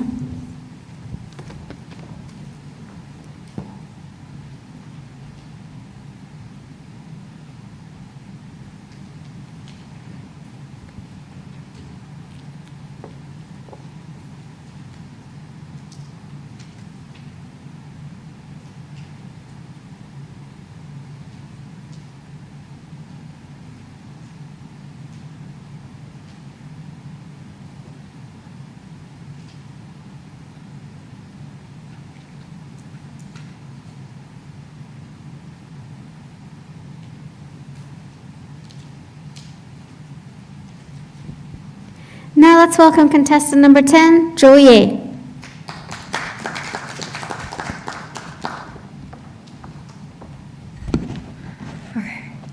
Good afternoon, everyone. I'm so anxious now. And can I start? Okay. We live in a rapidly changing information age.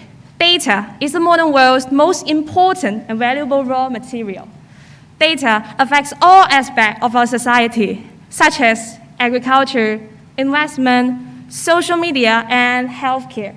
Using new techniques to collect users' data as much as we can, it can help us to comprehend our world from many new perspectives. Big data has enhanced our effort to fight the pandemic. For example, it can analyze the movement of medical professionals, accurately contain the pandemic spread, trace its source, predict pandemic trends, and ensure prompt pandemic-related communication. Moreover, it can improve the efficiency of our society. by easing traffic congestion, creating electronic medical records, while organizing human and material resources, and so on. It's relevant to everyday life and has been extremely productive. However, big data is also like a rose. Its potential applications are really beautiful and enticing, but it has deadly thorns. At first, I think we need to figure out how to define privacy. Privacy includes our personal information and the details or habits that we are unaware of. Privacy is actually a representation of ourselves, both physically and mentally. With the help of algorithm, our privacy is being collected to create a digital version of ourselves, which is much more comprehensive than we think, but also simpler to predict. To connect billions of consumers and businesses, app designers do these actions. They use modern technology to collect their users' data as much as they could in order to find their consumers' preference or needs. And according to those analyses, they will match the items it might be the most suitable for their consumers. Maybe you may ask, where did they get my information? Different kinds of data, like from your conversation on social media to daily travel records. And not to mention the health QR code and efficient negative nucleic acid test results. As the coronavirus outbreak is continuing to grow, we are entirely exposed to the public as we share more and more information on the internet. However, the question is, a person without privacy, like what? Just like a poor lamb to slaughter. This is also the origin of the big data-enabled price discrimination against existing customers, which means treating individuals unfairly in terms of transaction price and other conditions by using personal information. And maybe you may ask again, why did I buy those expensive things? I'm not stupid. Yeah, but it's not up to you. It's not up to me, of course. Internet can invisibly guide your consciousness. You can only know things that who actually control the internet want you to know. Nowadays, you and I, as an average Joe, have nowhere to escape, particularly since big data affects both individuals and society. But don't worry, I would like to end with a quote from Victor Meyer-Schamberger. Big data's predictions are not set in stone. They're only likely outcomes. And that means that if you want to change them, we can do so. We may identify how to best our our future and be its master. That's all. Thank you. Thank you for your prepared speech. Now please give your impromptu speech. Your topic is number 2. Red Skelton said, "All people make mistakes, but married people find out about them sooner." What do you think he meant by this, and why should people get married? My understanding of this sentence is, we will only show every side of us in front of the people who we are the most familiar with, and like our parents, our couple, and our child. But because of the difference of the statuses, our parents and our child will be inclusive for our mistake. But our couple won't, because they are in the same level with us. They can point out our mistake easily, so we can find out our mistake soon. And I think the reason for marriage, I have 3 reasons. The first is because of the loneliness. I think most of us will feel lonely sometime. And imagine that there was a person that I can share everything happen in my life with him, like my happiness, my sadness, and I can do everything with him together. And it will greatly satisfy my emotion, and it can bring me a lot of emotional value. And the second reason is, I think it's the human being's nature leads that. And the hormone will make us fall in love with others and get married, born a child, raise the child up, and complete the mission of inserting. And the last reason is,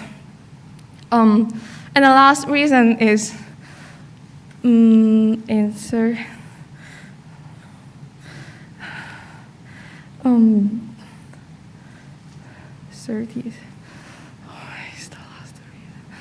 And the last reason is I think it is a bad description, but actually I think it is a profits exchange. Like only women can born a child, and man has more disadvantage than women in work. So there was an old saying that men work outside, but women would take care of their family. Of course, I don't agree with that, but I admit it. It shows that us just by this way, and women and men both live a better life. That's all. Thank you. Thank you. Now please answer 2 questions from the question masters. Hi. Hello. In your speech, you spoke a lot about privacy, Privacy, yeah. which you began to define. What do you think privacy should mean in this modern big data world? Privacy should be What it should mean. what should mean. What does that mean? I mean, in your speech, Yeah. you spoke a lot about privacy, and you began to define it. What do you think privacy should mean in the modern big data world? In a more data world, many things, like the personal information, including the things right on our ID cards, our passport, and even our air ticket, and the people we have the relationship with. It's like all of the things connect with us. I think it should be like privacy. Yeah, that's all. Hi, my question is related to the topic of your impromptu speech. Young people in China are less willing than ever to get married. Why is this, and what are the alternatives to marriage? Young people don't want to marry, is that? Like I mentioned above that I think it is maybe sometimes in like a profit exchange. But now women get education and they have the same ability with men. Women find that without men we could live very good and we can work, we can live a better life by our ability. So I think this is a reason for the young people don't want to get married. And my attitude toward it is everyone has the ability to choose, has the right to choose their life. They can be anyone they want to be. They cannot be a wife, it's okay. They cannot be a mother, it's okay. So just choose their life. And yeah, this is my answer. Okay, thank you so much. Thank you, contestant number 10.